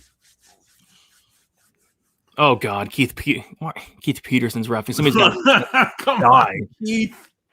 Somebody's got to die for this fight to finish. I'm sorry, Uncle Easy. Rip it up. Rip that ticket up. Jeez. Keith Peterson's in there. Somebody's had to die for this fight to stop. Sosa looks locked in too. He looks like, I mean, this is one where I wish they had like both guys staring at each other right now, because you know that like Oki and Sosa are just staring at each other. They're staring daggers through. Oh my gosh! Look at Oki now. Oh man, the Zulu. I wouldn't want to be in the cage with either one of these guys right now. They look pissed off. Who pissed off these guys? Somehow I believe too that these 155 pounders would probably be bigger than us somehow. Yeah, probably. Crazy. Oh no, so this is only like 5'9", which is crazy. Yeah, and I'd feel like I was 5'6" standing in front of him. All right, here we go. Keith Peterson. Is he drunk? Does he smell like cigarettes? Does he have bloodlust, Brady? I think he might, man. Oh no, that is not a good thing, man. We do not need Keith Peterson bloodlust, my friend. Here we go. Fight kicks off. Leg kick for Balaji Oki. Oh, this guy Sosa is terrifying. Just a terrifying individual. Both these guys, terrifying. Big leg kick for Balaji Oki.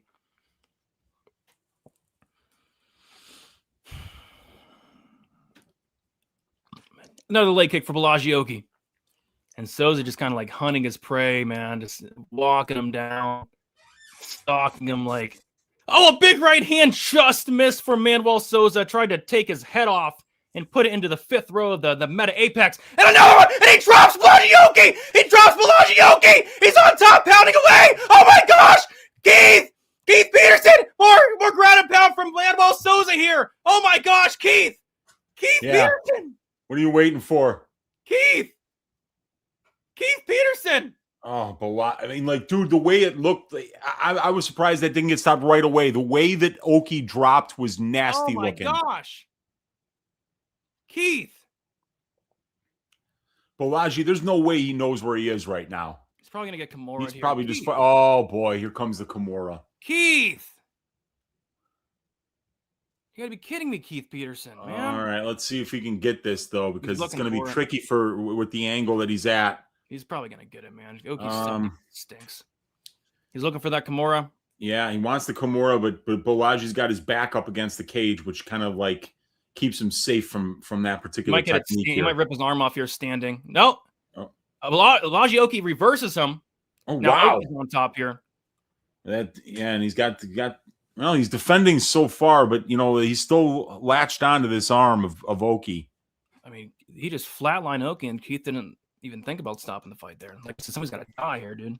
Jesus, I mean, that was a massive right hand. It looked like when Kamaru Usman knocked out Masvidal. That was how he went down there. Just like that.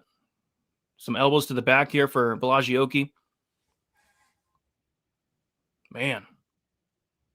And Sosa is committed to that Kimura, ladies and gentlemen. Sosa probably could have just kept punching and finished the fight, but he wants that Kimura. Yeah.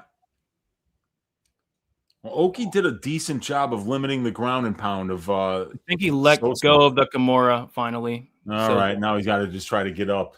He was only attacking it for 2 minutes. Gosh, man. I mean, he flatlined Oki with a big right hand. I know. Now, Oki landing some big GMP here. Good work by Oki on top.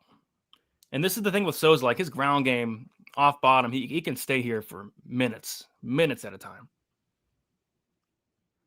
Well, this is a good comeback for Oki, but man, he was close to being finished here. Yeah. Keith Peterson looking like he might want a little bloodlust today. Yeah, of course. It's Keith Peterson, referee of the year for Stat Takers 2025. He's not getting it in 2026, though, I can tell you that. No, he's off to a bad start. Ew, nasty up elbow from Souza from his back. Oh, eats it though. But Oki's landed some nice ground and pound. Oki's looking for the neck here, Uncle Weezy. Uh-oh. And a knee from Oki. Oh, wow. Okay.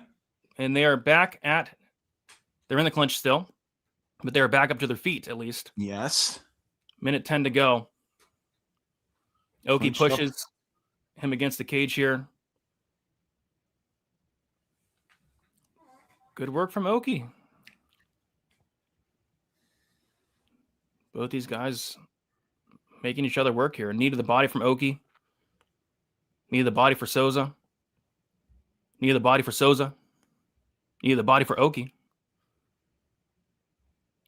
I can tell Oki does not want to stand at range with this guy. And a big elbow from Manuel Souza.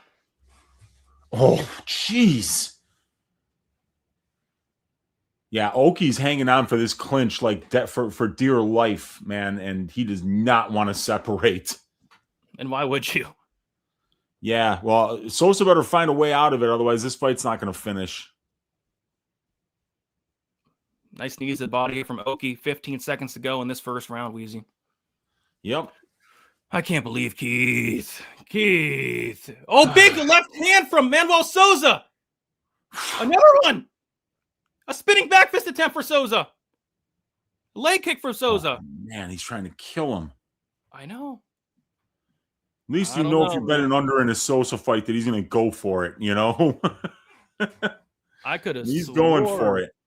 I could have swore that fight was over. With he put 175% into that right hand, man. Wait till you see how Oki goes down in this replay. I don't want to see it. It's going to make me sick to my stomach. Are they even going to show it, Weezy? I don't know. Like, they're just showing Souza in his corner right now, but you got to show that. Or, you know what? They're showing some commercials right now for Paramount Plus content. So maybe right when they're done with that commercial, they'll come back and they'll show that knockdown. They've got to show it. They're not going to show it. It looked like Oki was done. I thought he was. Yeah. They're not going to show the replay. Are they really not doing? I mean, there come it is. on. Look at this right hand, dude. Oh my God! The way he fell face first. Usually I know. Right there, fell face first into the canvas. That was really close to getting stopped, man. The Kimura, the knockout. God damn it! Well, we got to hope that we got 10 more minutes. Yep. Oki did 10 more minutes. Oki's going to be wanting to clinch up. He was having success there. It's like Oki went out, then he woke himself up, hitting his head to the canvas. Ugh. Oki with the left hand misses. Souza on the pressure, just like I said, stalking his prey. Switching stances. Head kick attempt for Oki.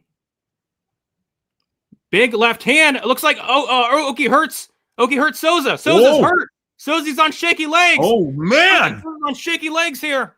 Oki's pressuring now. Looking for the finish. Oki just missed the left hand. Souza is hurt. Is on shaky legs. Leg kick for Oki. Oki showing some patience here. Another leg kick for Oki. Big left hand from Manuel Souza. And a left hand for Oki. Right hand for Oki. Big moment there for Balaji. Oki and a left hand gets through. A takedown attempt from Souza. That's not good. Big right hand from Souza. Oki eats it though. Oh. My gosh. Another big right hand misses for Souza. Wound up on that one. Can see that one coming a mile away. Shit, man. If this fight goes to decision, Brady, it's going to be a heartbreaker. Left hand from Oki gets through. Big right hand just misses for Souza. He's trying to cash. The fight doesn't go. Oh, my God. He's trying.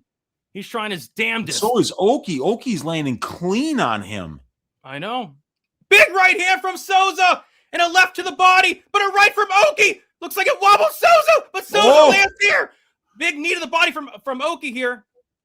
Another big knee to the body. Oh, my gosh. Souza just missed the left hand. These guys are getting after it. They're fighting like two rats in a shoe, Brady. Oh, my goodness gracious. What a fight. Oh, my gosh. Now Oki's on the pressure here. 2 minutes gone by in the second round. Big knee up the middle from Oki. Gets through to the body. Oh, my gosh. Punch to the body there from Oki. And a big right hand from Souza and a left, but Oki counters. Jab from both guys. Oh, my gosh. Souza is swinging with bad intentions. Left hand from Oki gets through. What a fight. Oh, my gosh. Big swings and misses from Souza, and he's going to get almost taken down. Wow. Oh, let's see how long they stay in this clinch, Brady. Us violence bettors do not need this to be in the clinch for extended stretches here. Well, Souza's about to break away. No. Oh, big elbow from Souza in the clinch. Looking for some knees here as well. Some more knees from Souza. Good shots to the body from Oki against the cage. 2 minutes to go in the second round. Hectic fight, to say the least. What a crazy fight. The under was a great read. It's just not, it hasn't hit yet. not yet. Hopefully it does, though. Hopefully it does. Head kick attempt from Souza. Oki looks a little off balance here. Oh my gosh. Souza just somehow got through a little bit. I know. He just missed with that overhand right. I know, he's just missing all damn fight. That's big shots from both guys land. Oh my god. Oh, both guys standing and banging. What a standing fight. and trading. Which one of these guys will go down first? Leg kicks for Oki. Oh my! If Souza can connect on one of these big bombs, dude, the fight's over. Good head movement there from Souza. Eye poke. Bad eye poke. Bad eye poke. Oh, disqualify him. Disqualify him. DQ. Get him out of here. Get him out of here. Get out of here. That was on purpose. Come on, Keith Peterson. It's on you to keep it fair here. DQ. That's horrible. He tells him the rules in the back, Brady. Right? You know? I've seen enough. Yeah. I've seen enough. I've seen enough because Manuel Sosa can't see anything. Dude, like Oki, I mean, Souza's getting like inches away from he's loading up, man. I know. Yeah, that was nasty eye poke. I saw it live. That was nasty live. And it was even nastier on the replay. So let's see what's happening. They got the doctor in here. They got the translator in here. That was brutal eye poke. Brutal. Oh, geez. Yeah, it sure was, man. And he pushed away. He eye poked him, then he pushed off. God. It was middle finger, and it was like knuckle deep. It looked like it even got underneath his eyelid. Yeah. Well, they're continuing the fight, Wheezy. Wow. This guy Sosa's an animal. I know, and now you pissed him off a little bit, I think. Oh, boy. I think it pissed off Manuel Souza. Let's hope he finds that overhand right. Oh, that one just missed. Souza waving him on, saying, come on. Yeah. Come on. Jabs from Oki here. Good shot to the body from Oki. Manuel Souza, big left hand. Oki eats it. Damn it.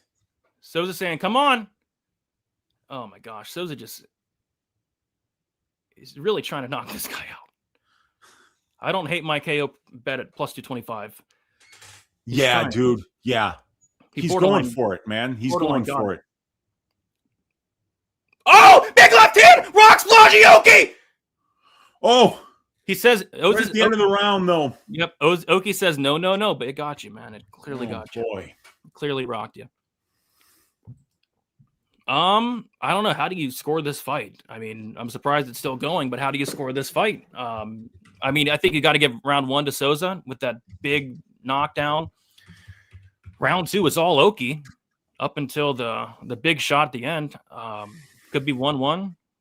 I think it might be 1-1, dude. Could be 1-1. I think Oki had a phenomenal second round. Agreed. Until the last 10 seconds, but yeah. Yeah, he got clipped there a little bit. So we'll see if they score that last 10 seconds. Yep. This is a great fight. This is a great fight. Man. These guys are putting on an absolute show, man. They both had big moments. They both had been really, oh my God, that right hand that Oki landed was crazy. I know. This guy Souza is a freaking tank. Oh my God, he's absolutely a tank. It's a freaking tank. And hasn't Oki been finishing both of his UFC losses, or am I thinking of somebody else? Yeah, Duncan and Mason Jones. That's right, Mason Jones. You know, like I was just like, man, you know, like Sosa's probably going to finish this dude if he wins, you know. But Oki's showing some phenomenal durability here and recoverability. Got that right. But you predicted a round 3 finish, so let's get it. Yeah, let's hope I'm right about it. Some leg kicks from Oki. Both guys look fresh. Woo. You got to hold your breath every time this guy Souza loads up, man. I know. Nasty leg kicks from Oki. Oh, my gosh. Souza just missed the right hand. Oki gets out of the way. He does not get out of the way of that one, though. And that one. And that one. A lot of people on X have it 1-1, which I can get down with that. Yeah. I can get down with that. Leg kick misses for Oki. Leg kick for Souza. Oki almost countered that. Very close. Leg kick for Souza there. Oh, nice right hand gets through for Souza. That was on the button. That one got Oki backing up a little bit. Yeah. This guy Souza has power.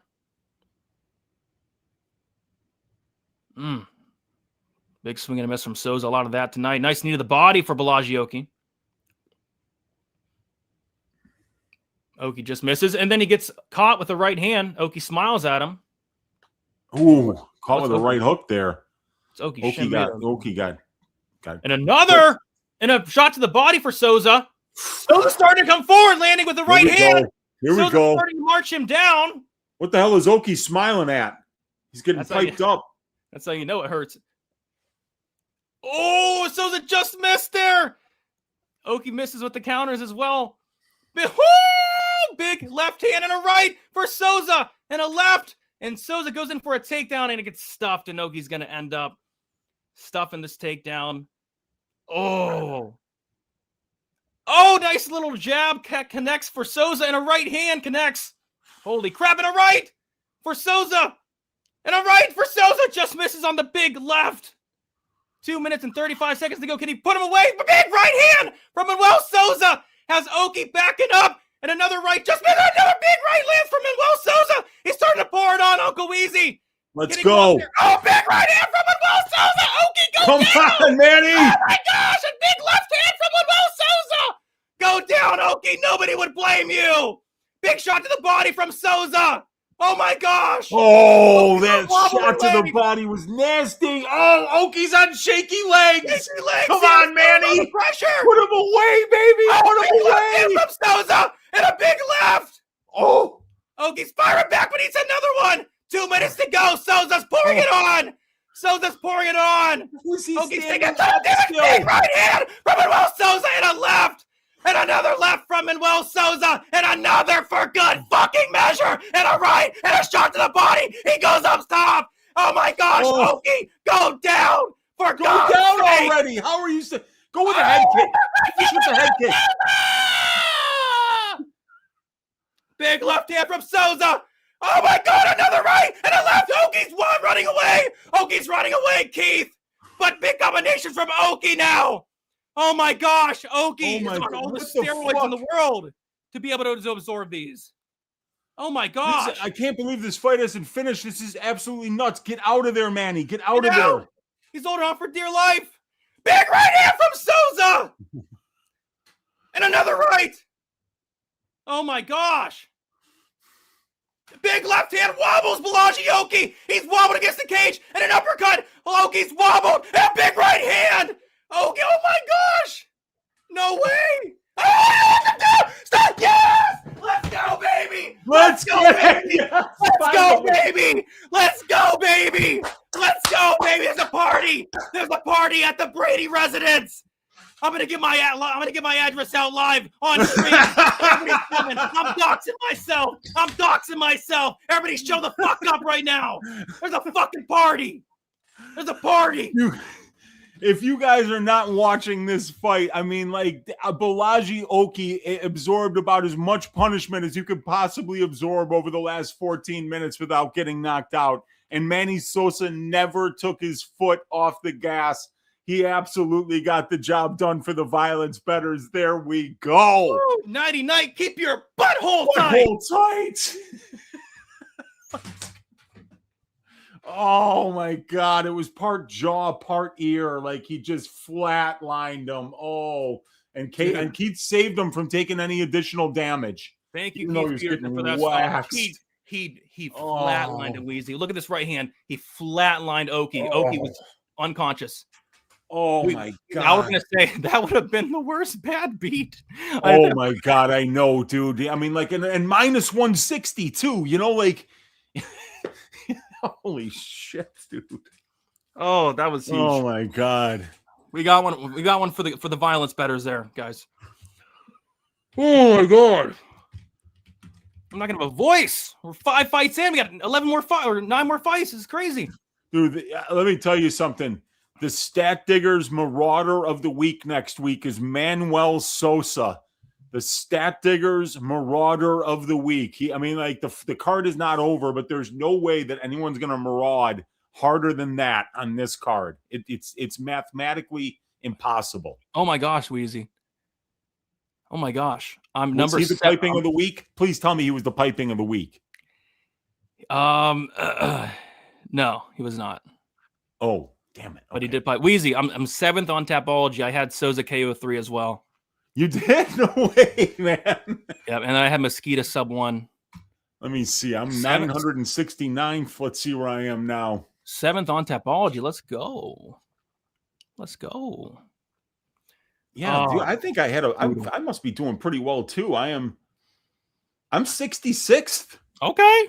Yeah, man. I'm 5 for 5, just like you. But you had Mesquita. I had Mesquita KO too. You must have had Mesquita sub 1, yeah. Yeah. Sub 1, huh? Gracious. Oh, nice hit, dude. Oh my gosh. Well, and yeah, I went pretty big on the Souza KO props this week, and people can see why now. I mean, he was putting everything into all his shots, man. It's crazy. Oh my God, dude. Oki took a horrible beating in that fight. How many significant strikes did he absorb? 1 million. Oh my God. 1 million is just too many. You don't want to take that kind of damage, dude. Unfortunately, I didn't get up to Sosa's salary, man. No, it was tough this week with the 9K range is just freaking stacked this week. And yeah, I know. So absolutely. Like Mesquita, Vallejos. I mean, it was stacked up. Wow. Well, man, he got the job done. Wow. Violence bettors, man. This is crazy. We're not used to this, man. It's been an unviolent run start to the year.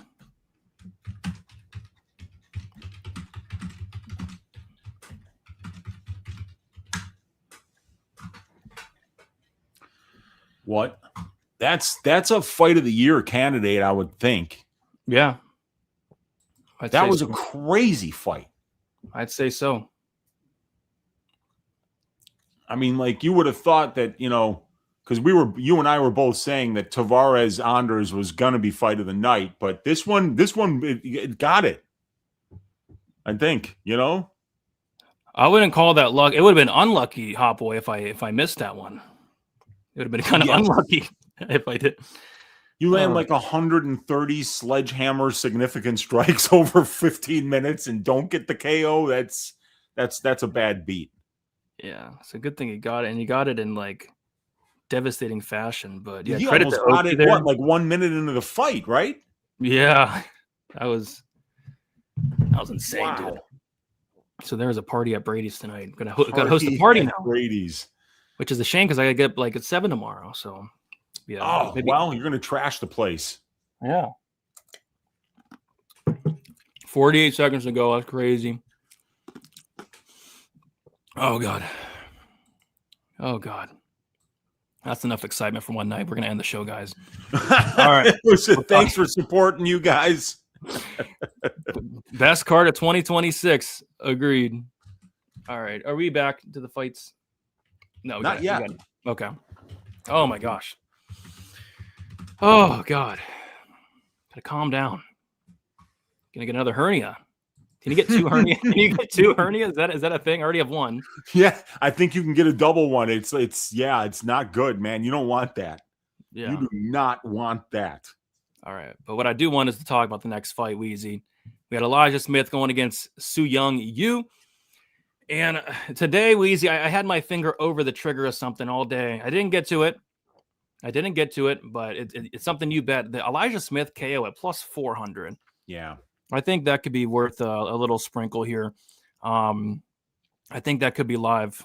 I was kind of surprised to see the KO. I didn't get to it. I almost got to it, but I don't mind it, man. I played it for a quarter unit, not going to be broken if it doesn't hit. But, when you look at Su Young Yu's opponents thus far in the UFC, I mean, you're not seeing anybody with any kind of striking at all, really. I mean, Zhao Long, I suppose, he's okay.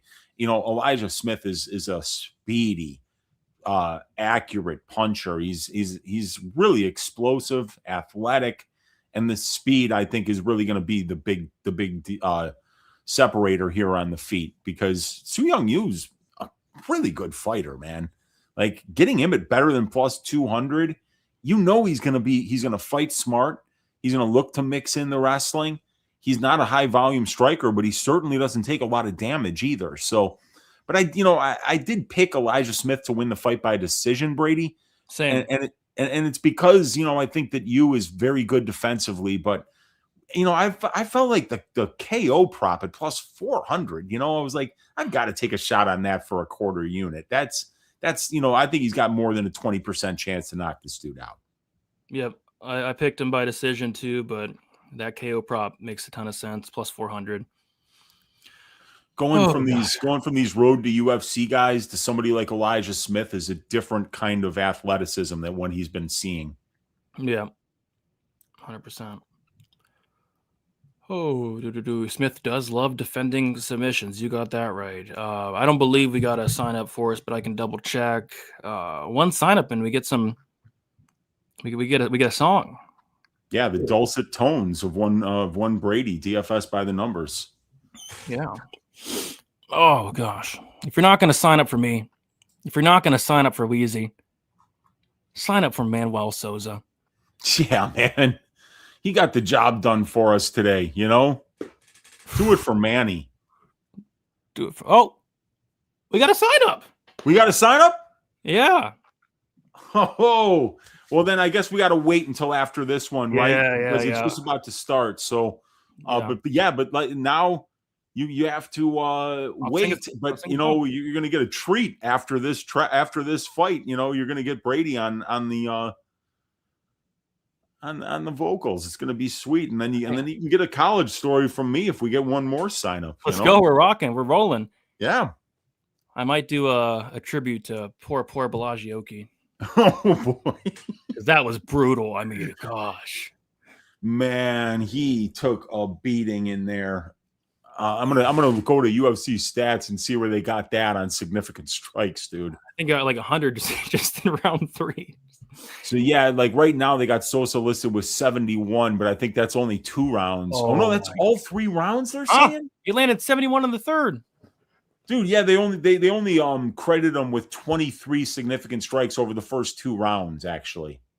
But he They've did been get a kinda- knockdown. So, wow. 2 knockdowns, 71 significant strikes. It's a good score. Yeah, Good score. great Third round performance. finish. All right. Yeah, I think Smith KO is live, although I do lean decision.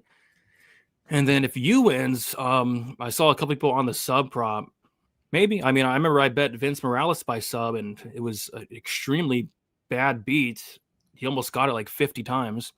Dude, like he had a choke locked in at the end of the fight. I remember that the fight ended with him underneath the chin, like on a bulldog choke type of thing. But the fight starts, Brady. Yep. Fight's kicking off. And we shall see. I like the haircut of Elijah Smith. Yeah. Set your watch to it. Yeah, you can. He's a young man, but he looks locked in and focused. Yeah, so the biggest takeaway for me in the weigh-ins and the face-offs was the size difference between these two. Smith a lot bigger. Oh boy. I know. And I keep wanting to call him Anthony Smith for some reason. No, don't do that. Don't be disrespectful to Elijah. Oh, big knee from Elijah Smith lands flush on the chin, Uncle Weezy. Oh my God, how did he eat that? You eat it like a flapjack. Oh my God, wow. And now Smith is in top position, but holy crap. And he's got to be careful. He doesn't want to get swept here, Uncle Weezy. But wow, how did he eat that flying knee? Oh my God, Smith's got to get back up because he landed a straight right about 10 seconds before that flying knee that I thought might have knocked him out too. Oh my God, right on the chin. Right on the chin. This guy's got a head like a cannonball. I can't believe that. And now he's in the clincher. Now he's going to take down Elijah Smith, and he gets him down. Oh boy. Smith trying to not accept bottom position here, but looks like he's doing a good job working to the cage here, Smith. Crawling to the cage. Beautiful job by Smith, but he's got to keep trying to work his way back up without giving up his back. Yeah, Yu's kind of turning the corner here and good. Oh, Yu gets to the back. Oh boy. Get one hook in. Elijah Smith doing a good job here defensively. Trying to work he's back to his feet, but Yu is still got the hook in and he's got wrist control. Drags him right back down, and now both hooks in for Su Young Yu, Uncle Weezy. Oh boy, and that could be bad because dealing with jiu-jitsu practitioners is tough. Dealing with jiu-jitsu practitioners, Brady, a lot harder, a lot trickier. You got that right. But it looks like Elijah Smith is starting to extricate himself from this very sticky situation. But Yu is just sticking to his hips, and he gets another takedown. And another. And he pops right back up, and he gets another. Wow. These guys are just scrambling right now. Jeez. Elijah Smith is not accepting bottom position, though. I mean, if you bet on Elijah Smith, you're real happy with how relentless he's been trying to get back to his feet. And now, not happy with this. Yu has got his back with the hooks in. I'm not happy with this, though. He's a little bit high here, though. He's a little bit high. So it looks like Elijah might be able to shake him off here, potentially. No, he fixed that position. He's on him, man. Yeah. Oh, he's hunting for that neck. Oh boy. Softening him up here. Su Young Yu by sub was like plus 1100 or something. Yeah, he's a jiu-jitsu practitioner. He's very good. And now he's high. Again. But he's been here before, Yu's been here before. Yeah. He knows what's up. If you're Smith, kind of rolls into him there. Smith doing all things considered, doing a pretty good job defending here. Not putting himself into too bad of positions. And he's actually going to end up on top here, Uncle Weezy. Smith ends up on top. Okay. But he's got to watch his neck. Yeah. He's got to watch his neck. It's Yu's trying to set something up here. Nope. If you're Smith, I mean, why not just... this is where he needs to disengage, Brady. Yeah. He almost knocked him out 2 different times already on the feet, so he does not need to grapple with this guy. That's what he wants. But he's having some success here, but for how long? Yu's starting to work his way back up, and now they are up. Yep. Now Smith has him against the cage here. Another hectically paced fight. And the bantamweights always bring that kind of excitement for us. You got that right. Yeah, and Elijah not really looking to separate here, but it definitely is looking to stay in this clinch. He's got his hands locked. He's got the over-under grips here.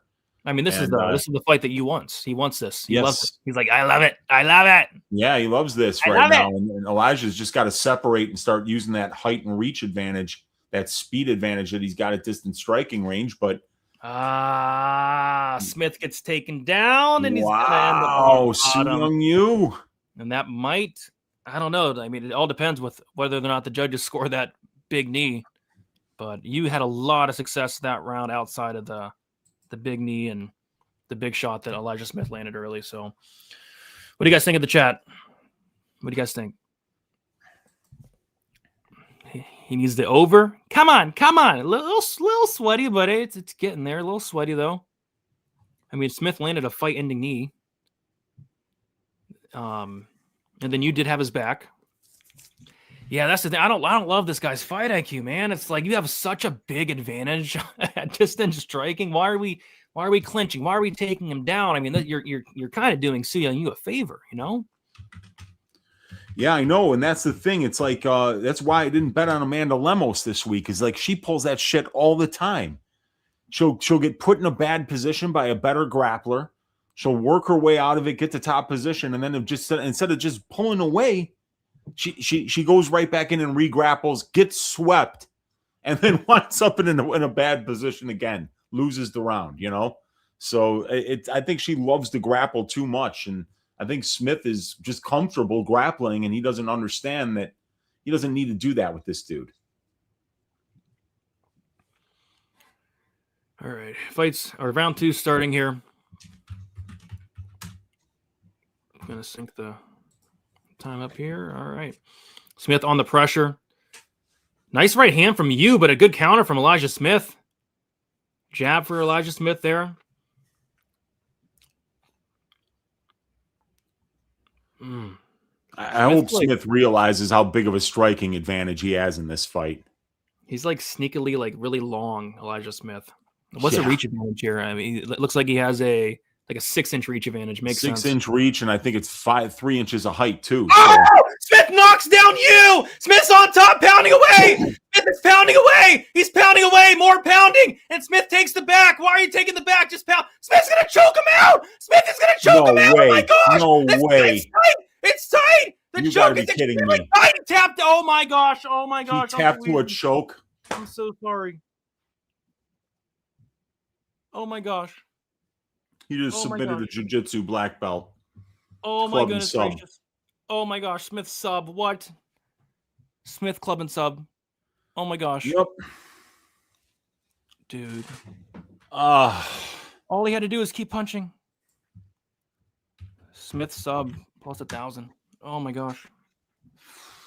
Oh my goodness. Oh God. He knocked him out. All he had to do is a couple more punches, but he takes the back, gets both hooks in, and chokes him out. He chokes out an unconscious Su Young Yu. Crazy. Oh, my God. Damn it, man. Damn it. I know. I was looking at that KO prop all day today. That's what I spent my day doing, just looking at the KO prop. Yeah. Good bet. Good bet. You know, that bet at plus 400 is a good bet, but, you know, it's just, you know, sometimes luck bounces the other way, and that time it certainly did. But hey, we got a knockout with 1 minute left in the fight in the previous fight, so ups and downs, man. Yeah, 100%. Wow, I mean, phenomenal performance by Elijah Smith. Yeah, that's a hell of a performance. Big up to that young man. Only 23 years old, Brady, from a fighting family. His dad is a fighter, so you know this kid's got a very high ceiling in terms of his athleticism, his power on the feet, his grappling game is solid. He's looking good. Yeah. Smith he's only 23 too, which is scary. It's scary. We don't say Dante Johnson's name live on stream. He's banned from ever being. I'll be right back, Brady. Be right back, man. Alrighty. Stat was giving him perfect advice during the fight. Good. Used to train with him and go to high school with him. He's no joke. Yeah, Smith's good, man. I mean, Smith has seriously impressed me over these last several years. Like, you can see a ton of growth with Elijah Smith. and just making a ton of improvements as well. So good on him. Beautiful, beautiful performance. Club and sub for one Elijah Smith. Kid is legit. Agreed.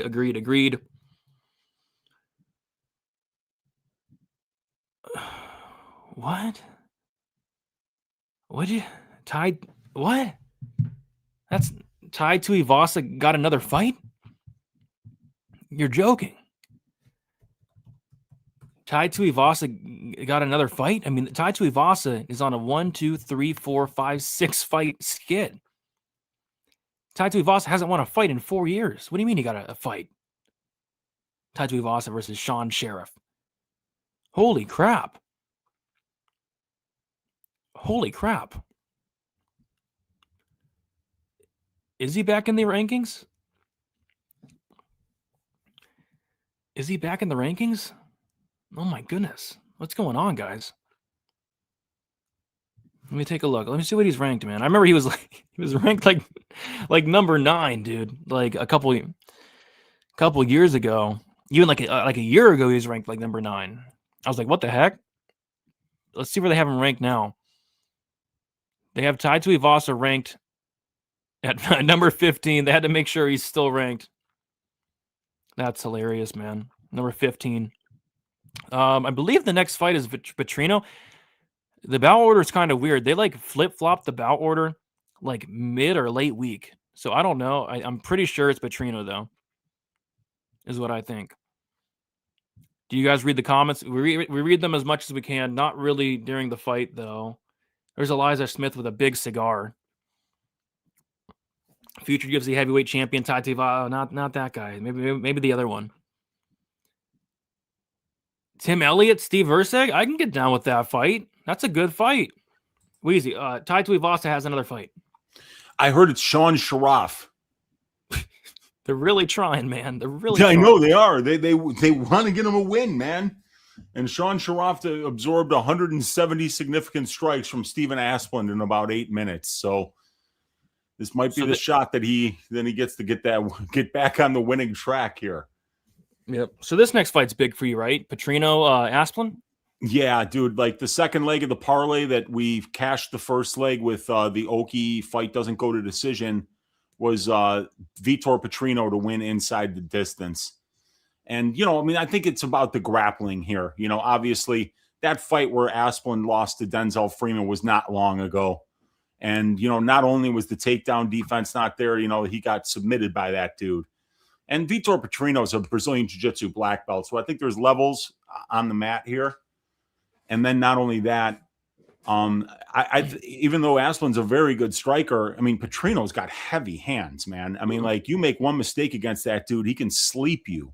So I think Petrino's got a great chance to finish this fight, not just to win it, but win it violently. So I'm looking for him to get a finish. I got a half unit bet on Petrino by sub, and I've got a full unit parlay at like plus 215 for the Petrino. If Petrino wins inside the distance, we cash that. Yep, I like it. I took a shot on the sub 1, sub 2. I mean, kind of an IQ test here for Petrino. Definitely that. Like if this guy had half a brain, he's going to take this guy down and style on him. So I think it's Petrino early, and I think if Asplund's winning this fight, it might be late, like 2-3. But Petrino, the path is there. He just got his black belt not too long ago, a couple months ago. Like let's put that black belt to use, buddy. Exactly my thought. And and if you I would be making him watch that Denzel Freeman fight on repeat. Just be like, hey man, just know that this route is available for you at all times if you don't like boxing with this guy. But I think even if he does, even if Asplund all of a sudden starts stuffing takedowns, Petrino can clock him. Yep. All right. Oh, check this out, Brady. Yep. What's up? My coffee grinder broke early this week on Monday, so I haven't been able to drink coffee all week. The new grinder just arrived in the mail, so I'm gonna brew a pot of coffee so I can get nice and caffeinated and fired up here live on stream. Okay, while you do that, I do owe the viewers a song courtesy of Underdog Fantasy. Yes, you do. Well, yeah. Oh, dude. So yeah, but I do need to make the coffee, so I'm going to let you sing because they're not going to be looking at me while you're singing. That's for sure. So you get him. You get him, my man. I'll be right back. While we're waiting, I'll do a quick tribute to poor Bellagioki. Bellagioki, if you're up there watching down on us, this one's for you. Prayers to you and prayers to your family, Bellagi. Every night in my dreams, I see you, I feel you. That is how I know you go on. Near, far, wherever you are, I believe that the heart does go on. Once more. The fight hasn't started yet. You open the door. Da, da, da, da, da, da. The heart does go on and on. Prayers to you, Bellagioki, and prayers to your family. You just got piped on sight. All right, fight is about to kick off. The pacing of this is phenomenal. Next fight is already about to stop. It's already about to start. You're right about that. We're not, man. We're not. But maybe we can make it out of the trenches with the Vitor Petrino early sub. And Uncle Weezy better hurry up and get back in here, or he might miss the fight. And yeah, guys, like the stream. Like the stream if you haven't yet. All right, here we go. Uncle Weezy's going to miss the dang fight. Poor Uncle Weezy. This fight might end before Weezy even gets back. He's making the coffee. Here we go. Fight kicks off. Round 1. Asplin on the pressure. Lands a jab. Petrino on the back foot here. Asplin lands another jab. And like I said, a fight IQ test for Petrino. Big right hand for Vitor Petrino. And another left hand for Vitor Petrino. We can tell that there's a big power difference. And Petrino shoots in for a takedown. Doesn't get it. Asplin stuffs the takedown. Good sign for Steven Asplin thus far, but he ate 2 big shots from Vitor Petrino. Asplin's got to watch out.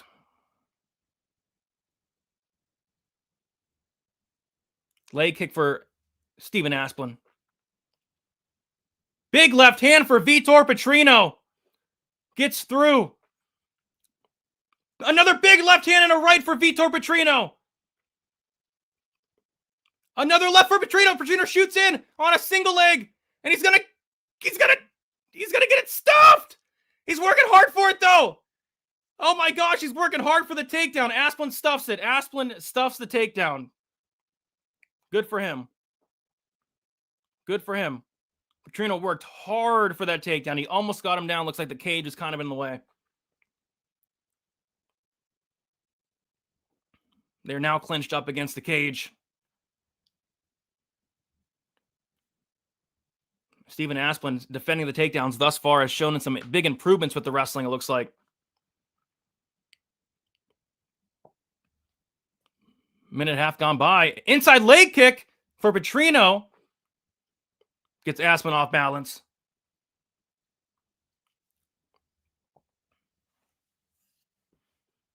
Nice left hand for Steven Asplin.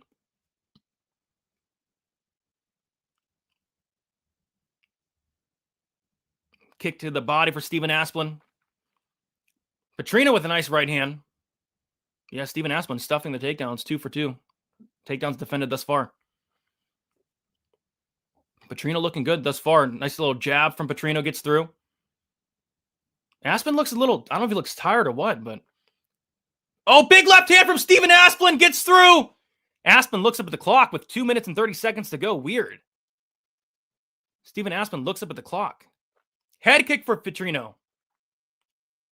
Left hand for Petrino. Jabs from both guys.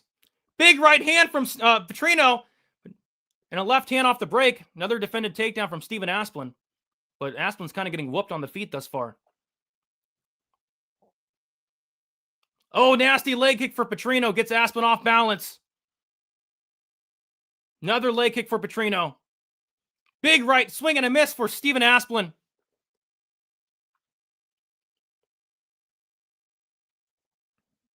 So Asplin stuffing the takedowns, but looking quite awful on the feet thus far.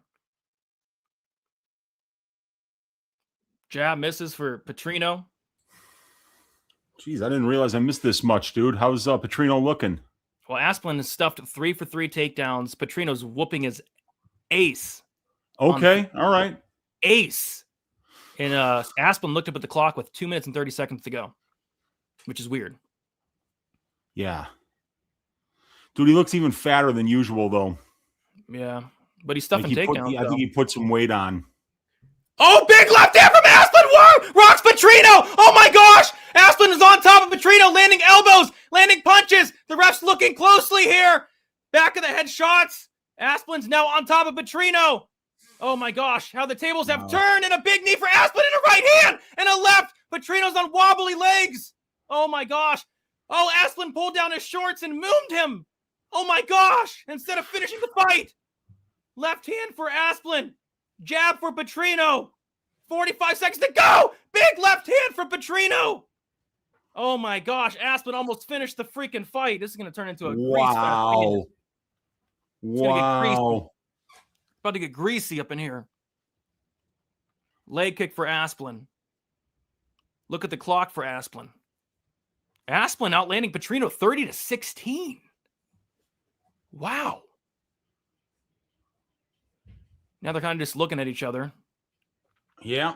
Another look at the clock for Asplin. It's his third look at the clock of the round. Jeez, man. That's really bad body language. Huh. Jab for Petrino. Huh. Well, it's one round over. Yeah, I guess you give it to Asplin. Kind of thought that Petrino would have more success getting the wrestling going. At least he tried, though. At least he tried. So yeah, that just happened, guys. Petrino was looking minus 1,000 until that. Yeah, instead of Asplin finishing him, he pretended to moon him. That was crazy. Asplin 100% gassed. It's over. I don't know. Yeah, maybe he's just not on the EPO in this fight or something like that. But we'll see how he comes out. We'll see how he comes out in the second round. But I mean, I don't remember him being that fat around the belly last time, dude. I don't know. Usually Asplin's cardio is like really good, but I don't know. It's gonna get greasy, I think. Yeah. Did Petrino feint a Superman? I don't know. That's something like Ryan Spann would do. Ryan Spann would do something like that. Yeah, we got to cancel the heavyweight division, dude. I'm with you. It's been so bad. But hey, 10 minutes to go. I guess you give round 1 to Asplin. He almost finished the fight. Here we go. Yeah, Let's see if Petrino can get the grappling going. But 0 for 3 on takedown attempts thus far. Okay. But why not a little single leg, man, and stick with it? I mean, you can get this guy down, Petrino. Was he trying to get like body lock trips or just? He was trying some single legs. Okay. Ooh, nice left hand for Vitor Petrino. Looking fresh, bouncing around, looking good. Leg kick for Petrino. He had some success with those leg kicks in round 1. Asplin just looks so bad to me right now. But hey, it's heavyweight. It only takes one.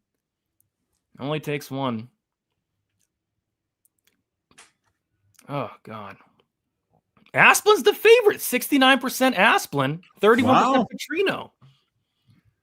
Well, I mean, I think people are saying that, Asplin traditionally has had really good cardio. Big head kick. I don't know if it landed. Petrino has the back. Petrino has one hook in. Petrino, come on, sub him. Petrino. 2 hooks in. Choke him out. Petrino. Both hooks are in. I'll go easy. Choke him out. We gotta get this Freeman did it. Choke him, yes. And then choke is in. Choke him. Choke him out. Come on, Denzel Freeman did it. You can do it. You're a black belt. Denzel Freeman did it. Denzel Freeman. No. Vitor, what are you doing, baby? Why'd you give up the position? Oh, he dragged him back down. Vitor, you had him in a rear naked choke. Oh, my gosh. No, he didn't. Oh. No, he didn't, Uncle Easy. The sub was right there for the taking. Denzel Freeman did. It's so easy. Denzel Freeman could do it. I know. But hopefully he stays on his back here and then gets the fight back down to the ground. You got to be kidding me. Oh, my God, he got away. Holy shit. The sub was right there, Uncle Weezy. He's the black belt. Somebody take away this guy's black belt. Take that black belt, Vitor, and rub your ass with it. Wipe your ass with that black belt, Vitor. That was... How do you not... Make it brown again. How do you not stop him there in that position? That was your one chance, Vitor. Oh, God. Damn it. That would have been a 5-unit win for me if you subbed him there in round 2. Oh, my God. Vitor is gassed out. Yeah, he is.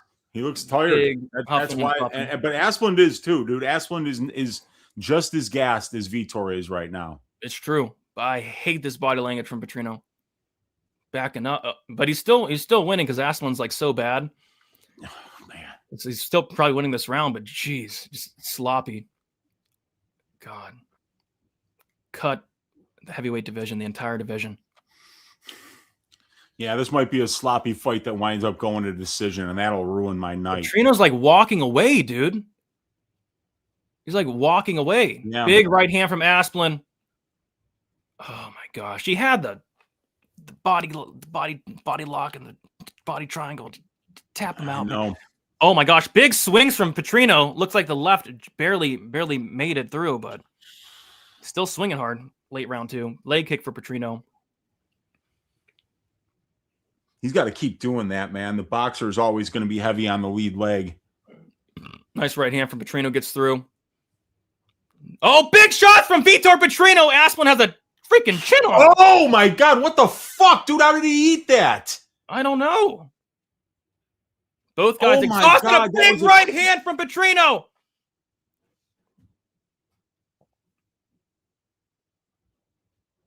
How did he eat that?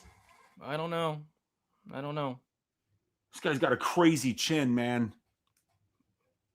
Petrino walking away like he's taking a walk in the park on a Sunday afternoon. Oh my God. Oh, nice counter from Petrino there. Oh my gosh, cut the heavyweight division. Cut him. Petrino doing some good work here. Boy, does Aspen look really bad tonight. Yeah, he does. But he might win the fight. We'll see. Probably He's 1-1. losing this round, that's for sure. Yeah, he's losing this round. Both guys land jabs. Heavy jabs. Another look at the clock for Asplund. His 6th look at the clock. This fight. Big right hand from Asplund. I don't know if... Oh, big jab from Asplund. Asplund kind of starting to walk him down. Oh, God. I can't believe that he did not choke out. Yeah, I know, man. That's what are you gonna do, dude? You know, sometimes the bounces just don't go your way. Vitor looks tired. Steven looks tired. I'm gonna go grab my coffee so I don't get tired. Yeah, man.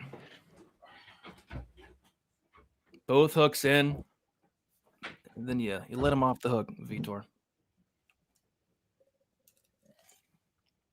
You let him off the damn hook. Is Asplund not on a full camp? Yeah, this fight's awful. I mean, this is horrible. I think every time there's a heavyweight fight, I say we should end the heavyweight division. Did Asplund not have a full camp? Was it supposed to be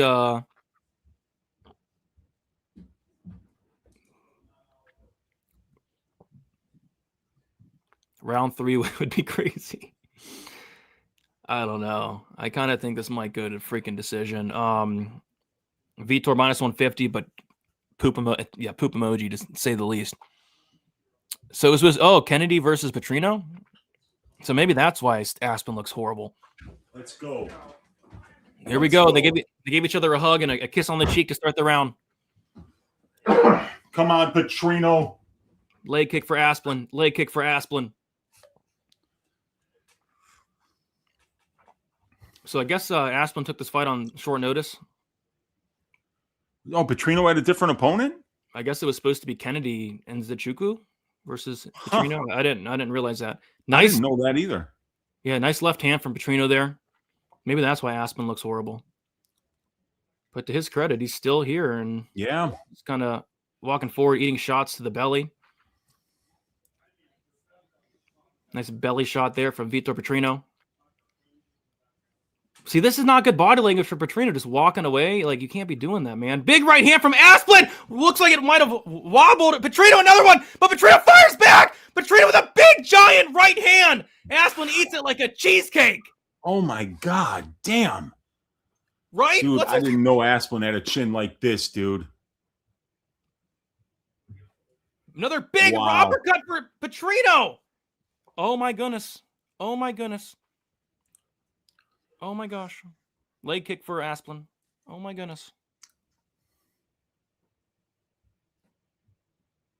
Oh, this is so sloppy, guys. This is so sloppy. Petrino's walking away like he's walking the dog on a Sunday in the park. He's finding some places to rest in there, and Asplund, if he had really good cardio, wouldn't be letting him do that. But he's letting him do that because he's tired too. This is not the Steven Asplund I know, Uncle Weezy. Yeah, I know. This is not the Steven Asplund I know. And like right now, Asplund's face is a bloody mess, and Petrino doesn't have anything on his face. So, yeah, Asplund walking forward, but kind of paying for it. I think we dropped the stocks on both these guys. Yeah, my stocks have dropped. Yeah, I had a feeling Petrino would just shit the bed out here and not find the finish, but he had the chance. He really had the chance to finish the fight. Multiple. Oh boy, he just caught him with a nice little leg kick jab combination there. He's just walking away, but he's still landing. Yeah, he's just walking away though. Winning this round. Yeah, easily. And Asplund with a nice right hand. It looks like Asplund just has no power. Asplund is looking up at the clock. His face is battered and bruised and beaten. He's bleeding profusely. Both guys walking. I mean, we got to cut both these guys. We got to cut the whole heavyweight division. This is just so bad. It's every week with these heavyweights. So bad. Nice kick to the body for Vitor Petrino. Another kick to the body for Petrino. Oh, stiff jab by Asplund. Asplund goes in for a body lock. Oh, no, and eats a left hand. Petrino with a nasty left hand a second ago. 2 minutes to go. Leg kick for Petrino. And another look up at the clock for Steven Asplund. If Petrino had a sense of urgency, Weezy, he could probably finish Asplund here. If he had a lick of urgency. He's been walking away a lot, He's big left hand for Asplund. Goes down to a knee. Petrino definitely winning this round. 100%. 100%. More walking away. Oh, my gosh. Oh, big belly shots from Vitor Petrino. Right to the belly, but a nice left hand from Asplund. This is so bad, dude. This is so walking away. They're like left hand for Petrino. Asplund has a freaking head on him. Yeah, he does. He really does. He's eating some big shots. Minute to go. Right now, Petrino's 87% on Poly Market. So, yeah. Yeah, Asplund's face is a fucking mess, man. Ooh, belly head for Petrino. Went belly head. Asplund eats it, though. A spinning fat attempt from Steven Asplund. Spinning fat fist almost landed. It did not almost land. It almost landed because Petrino was just walking. He was freaking walking around the cage. What are we doing? Asplund, a nice left hand here. Petrino pointed down the cage. 10 seconds left. Petrino goes to the belly. Goes to the belly. Goes to the head. Goes to the belly once more for good measure. They're standing and banging. 2 seconds. Trash. Fucking trash, Petrino. You suck, dude. God damn it. Was that? What was that? I mean, it was, I don't know, dude. I don't know. Weird performance from Asplund. He did not look anything like the Steven Asplund I know tonight. Yeah, dude. Looking up at the clock with like a minute left in the first round was such a bad look, and Petrino just wasn't able to. Asplund landed that one big shot, and that really saved his night, because if he didn't land that, I think Petrino probably would have eventually got him out of there. Yeah, 29-28. Petrino should get it done. Oh, jeez. Yeah, I had the sub one. I got the submission round 2 at plus 1100, and he had it. It was right there for the taking. This guy's not a black belt. Petrino, he's not a black belt. Damn it, man. And it's like I had Petrino by sub, and he was right there with the sub. I had Petrino inside the distance. He was right there. I had Smith by KO. That was right there. But I'm down 1.75 units. That's where I'm at. If he would have got that second round, I'd be up at like 11 or 12 units if he got that second round sub. I thought he was going to get it. He had the back against a white belt and Asplund. You got to get that. But yeah, it should be Petrino 29-20. We're about to find out. Yeah. Here we go. Here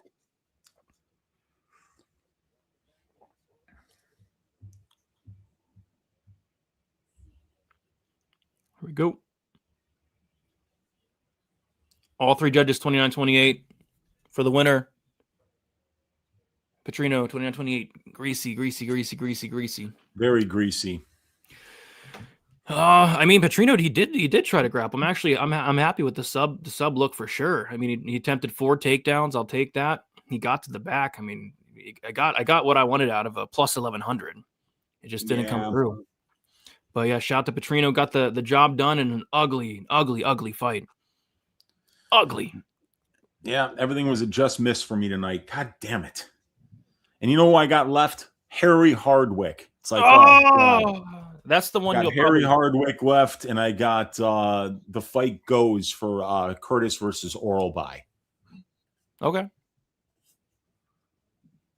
So I can still get it back, but like, I had to bet Hardwick though. This guy Rahiki's just he's an unknown. But he's freaky. He is freaky. That is for sure. 15th on Tapology. Dang it! I had Petrino sub there. Dang it. What was my prediction for that fight? I had Petrino sub 2. Yeah. Ooh, you were close. I was close. I was close.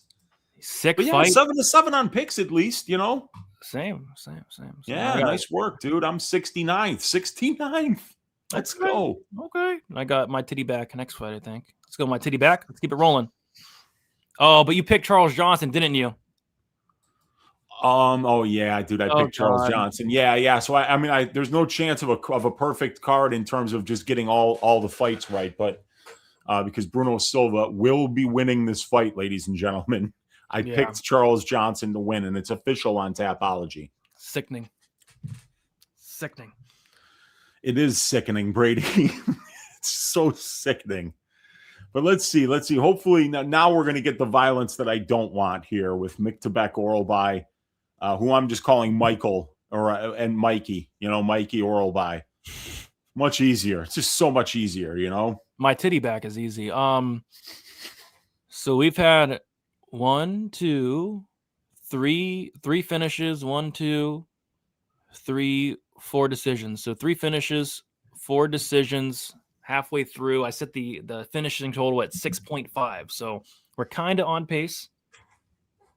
Here. All right, what are you guys liking in this fight here? I like my titty back, but holy crap, this line's gone steam, dude. I mean, he was like minus 250. Like when I broke down this fight, now he's minus 500. Really?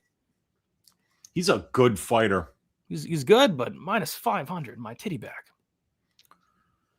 Yeah, he's a really tough opponent. We'll see if Curtis can stuff the takedowns, keep this fight standing, and use his superior boxing to win the minutes and bank the rounds, because it's going to be really hard to knock this guy out. That is something that we found out earlier in his career when he fought Mateusz Rombeski. Yep.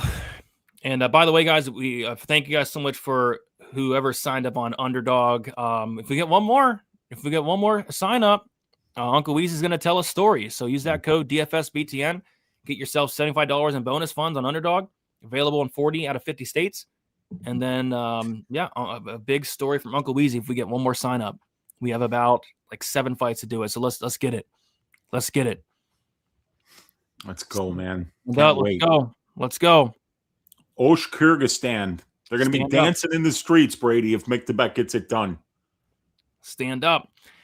How did he beat Medic and Hermanson easily but struggle with a bum like Robertson? I actually don't think Robertson is a bum, but Robertson does take so much freaking damage that he might be a bum soon if he keeps taking that much damage. Yeah, those brain injuries, man. You don't want those, dude. You do not want those. It's good to see Curtis back in there. It's been a while. And he got Sean Strickland, which, by the way, Sean Strickland's going to be fighting Khamzat Chimaev, I believe, UFC 328. How cool of a fight is that? Strickland Chimaev? Give me it. Give me it. Yeah, man. And do you know where they're doing that one? Is that one going to be like in Vegas for like International Fight Week or something? Or I know they're going. That's too far out. That's too far. They're going to New Jersey. I don't know if I think they might be going to New Jersey, Wheezy. New Jersey. Okay, cool. Yeah, I'm sure that's going to be a hell of a card if Khamzat Chimaev is on it. If he makes it to the cage. Yes. Yeah, I know, man. And what a fight that is. It's kind of sad to think that it could have been Fluffy versus Chimaev. Oh, I would have liked that. Fun. That would have been fun, but I still think Chimaev would have just killed him, Yes. And I laid minus 270 on Fluffy against Strickland. So it's not like I'm not going to bet Khamzat if the price is right. But where is he? Like minus 400 already? Probably. I saw they got the lines out, but let's see. Curtis is like dancing right now in the cage. Let's see if it works. Oh my god, yeah, Chimaev minus 500. Yeah, that makes sense, dude. The guy's never lost, right? He's undefeated. Yeah, Guskov Blachowicz too is on the card. Yes, let's go. We got to see that one. They're rematching. That was a close fight. It was. But Brady Buckley's on the card, and then Volkov Acosta. That's a good card in New Jersey. Oh gosh, they might have to cancel that in the press conference. Jeez, that is so true, dude. All right, let's go. Let's go, my titty back. Let's go, my titty back. This is gonna be a great fight. Let's go, my titty back. Let's go. Let's go undefeated tonight in predictions. Let's do it. We're halfway there. Action Man versus the Kyrgyzstani wrestler. Gonna be a great fight. Let's go. Let's go, my titty back. Okay.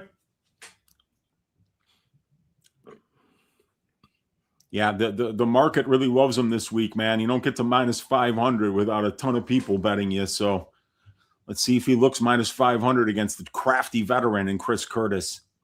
Well, I'm sure the market loves titties. Who doesn't? Who doesn't love titties? Yeah, that's right. Like Wiki Feet, which is another hot thing in the community. It's everybody loves these things, Brady. Ass, titties, Wiki Feet, All right, we're kicking it off here. My titty back. God, he's an interesting looking character. This is all I'll say. Yes, sir. He's a hell of a fighter, though. Hell of a fighter. Hell of a fighter is right. He's putting on a little bit of pressure here, but he's got to be careful with that because Curtis loves to counter. Yep, not much happened thus far other than a little kick to the body from my titty back. Head kick attempt from my titty back. Okay.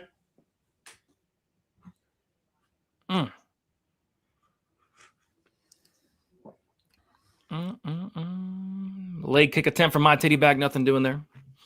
Wonder how long it's going to take him to shoot, Brady. Yeah, it's going to be interesting. Oh, nice left hand. Gets through for my titty back, but Curtis counters with one of his own. He's always countering. And then there's the single leg. We are going to test this takedown D. And he gets it. He gets it, but eats an elbow to the side of the head, but he gets it nonetheless. And Curtis is working his way back up, or at least trying to, but my titty back doing a good job keeping him down. And Curtis is back up wheezy. Okay. Fighting the hands. Back sticking with it here, though. Oralby's wearing on him. He's going to chain wrestle here. Curtis kind of grabbed the cage there, gets stumped on his ass as Curtis eats a left hand. Curtis back up to the cage, eats a knee to the thigh. Wouldn't be surprised if we saw Orobai spanking his ass here. Yeah, Oralby's just chain wrestling here, man. He might be racking up a lot of DraftKings points here. Yeah. Another knee to the butt. Looking to get that hook in. Can't get it. It's just sticking to him like glue. Curtis like blatantly grabbing the fence there a second ago. Let's go of it. Ooh, my titty back grabs that left leg down and gets Curtis down once again. Beautiful. Like high level. Just throwing this guy to the ground. Curtis looking for a... Just being relentless, Brady. Relentless. Oh, Orobai wearing on Orobai some nasty shots when Curtis is on his way back up. What do you say? He's wearing him like a cheap suit here? Cheap suit, man. Like Oralby's on him like stink on shit, Brady. Oh, and shit does stink. It does. It really does. So does my Douglas Silva de Andrade. Yeah. So Orobai looking to get that hook in. Oh. Not quite there. Maybe if he wants it here, he can get it. Yep. About 2 minutes left in this round here, and he's still trying to get to that position on the back here. And Curtis is just unable to get off any offense here as he's wearing this dude.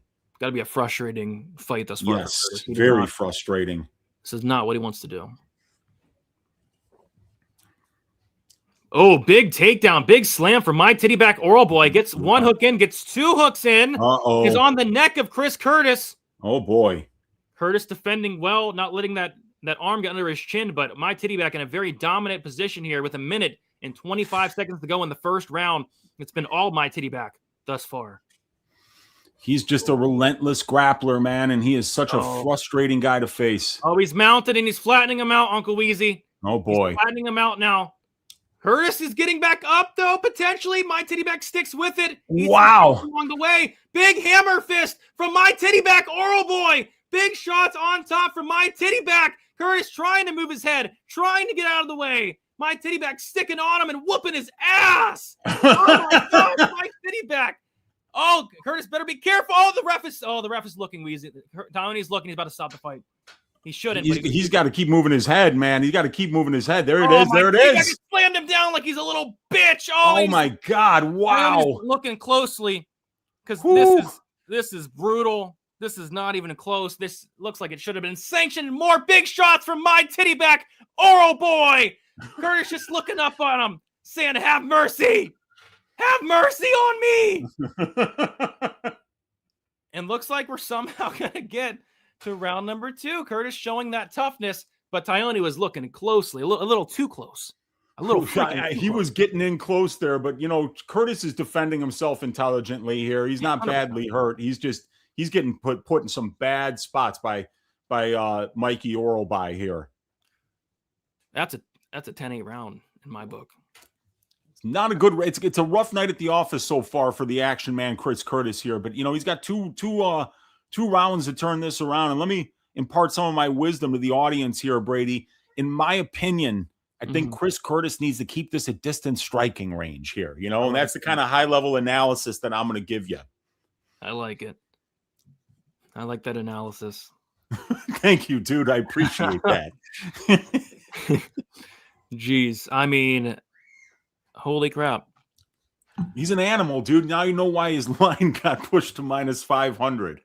There's an old saying. I mean, if you don't know, and now you know. Apparently, Orobai should have been -1,000.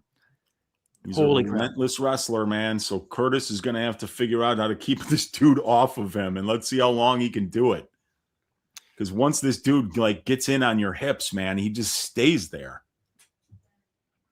All right, round 2. Let's see. Let's see. I mean, Curtis landed no strikes in that round. I think maybe one, but I don't know if I even counted one for Curtis. So. It was not good, man.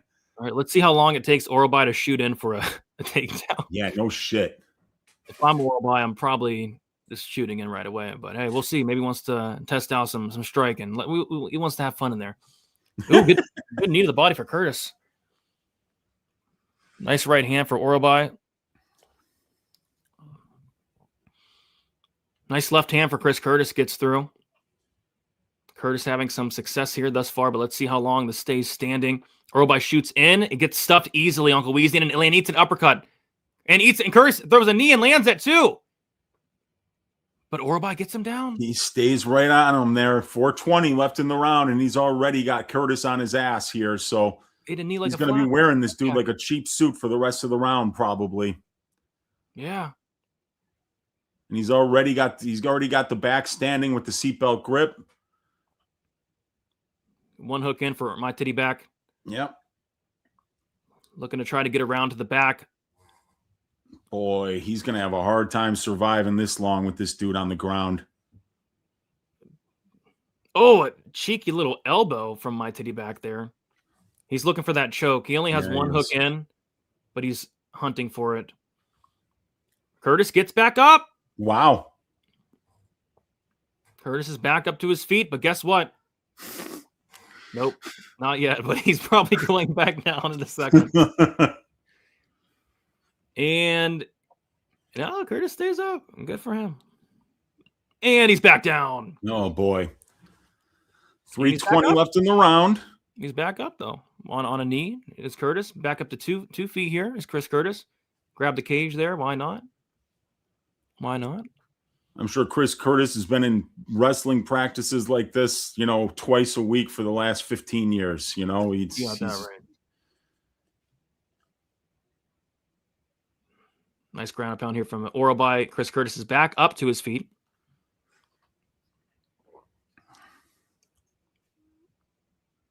But, Orobai just wearing on him. He's just so relentless. Curtis drops to a knee for some reason. It's a little, short punches to the face there for Orobai. Anyone who had the over 1.5 rounds, cash that. Cash it. My Paramount is going out. Both hooks in for my titty back Orobai. He's on the back. Both hooks in. Threatening the neck here.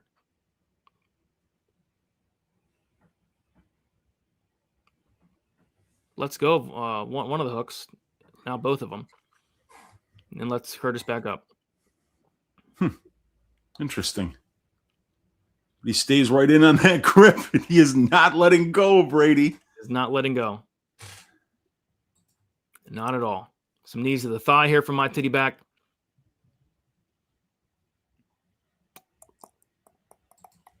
Drags him back down to a knee. Looking to get one hook in on the left side there, potentially. Ew, nasty. Cheeky elbow there from my titty back. On the right side of Chris Curtis's face.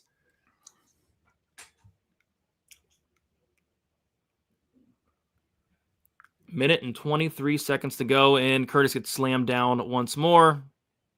Stands back up. We might have a future champion on our hands here. This is incredible. Yeah, dude. This is Habib-esque. If this guy really is only 28 years old, that could be scary. Yeah. He looks 3,000 years old, but I know, man. He really does, but my God, this style, it just works, dude. It's so hard to take damage. And that's why I like the Chris Curtis under for significant strikes, It's hard to land significant strikes when you're fighting someone like this, man. It almost looks as good as my Holloway less on significant strikes last Yeah, time. that was brilliant, dude. That one was brilliant. I read it like a book, that one. Yeah, you did. Oh, God. Too bad you don't get paid more for being like that right on about it, I know. Oh, God. 15 seconds to go in the second round. Very, very frustrating fight for Chris Curtis. My titty back up right. either 2 or 3 rounds if the first was a 10-8. Curtis needs a finish regardless, though. Yeah, he does. And he always stops like the first takedown. It's just that this guy is just relentless. Relentless is an understatement. Man, you got that right. Well, let's see if Curtis can find some space here in the third round, because if he doesn't, there's going to come a point where he's going to be like, well, fuck, I'm not going to get this guy off of me. Might as well just let him get the choke, you know? My titty back's about to set a record on DK. They gave him 7 takedowns in round 1. 7. Oh, no, he's not in my lineup. Yeah, but I'm already cooked. I had Vitor Petrino. I paid up for Vitor Petrino this week. Oh, God. Yeah. He's about to pull a Raul Rosas. I know, man. He's putting up big numbers, dude.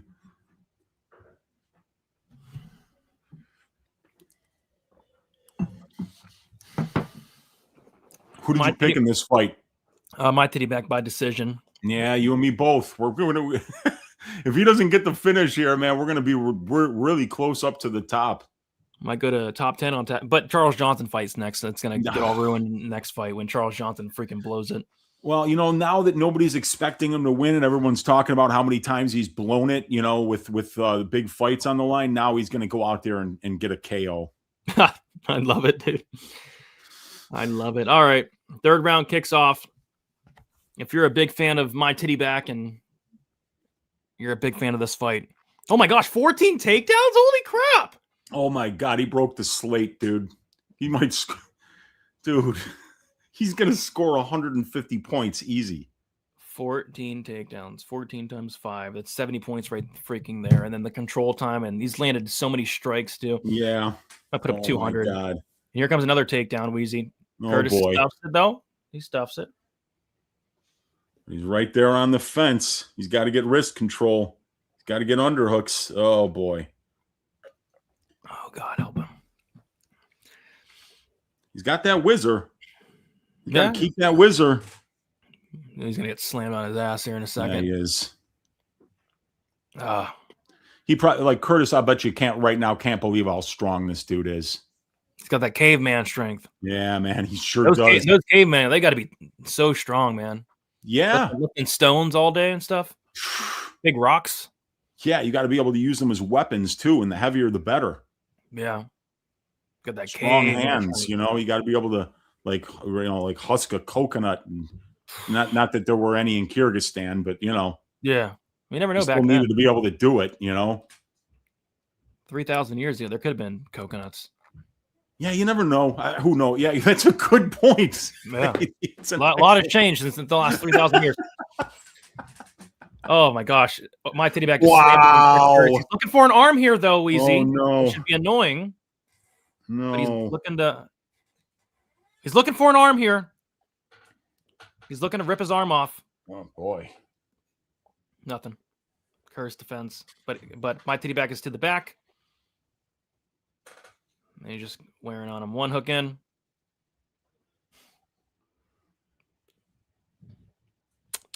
Chris looked like he was about to get back up and be like, well, what's the point, man? I'm just going to go for another ride, dude. What's the point anymore? Oh, God. Oh, boy. Still on his back here, but they're standing up on the cage. He's got one hook in. He's just, he's messing with his feet. He's got his hands locked. Over puts 2.5 hook in, he gets it back out. He's always moving. He's always messing with Chris's feet.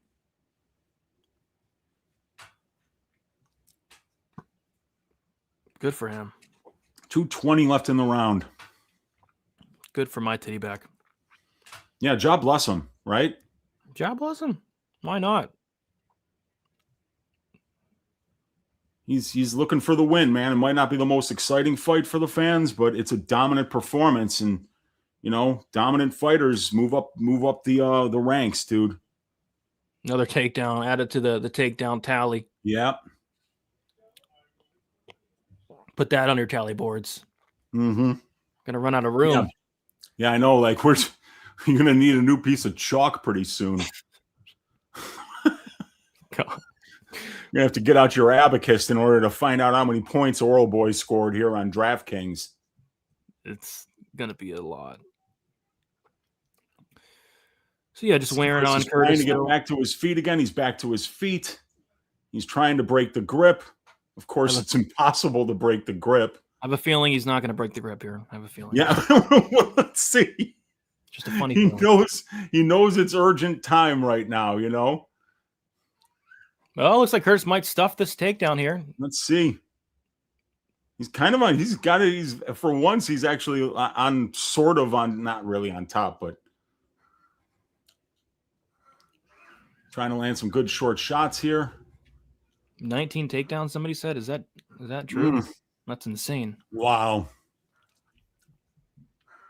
that's wild. 19 takedowns is ridiculous. Yeah, it's just the absolute best, DraftKings performance that you could possibly hope for.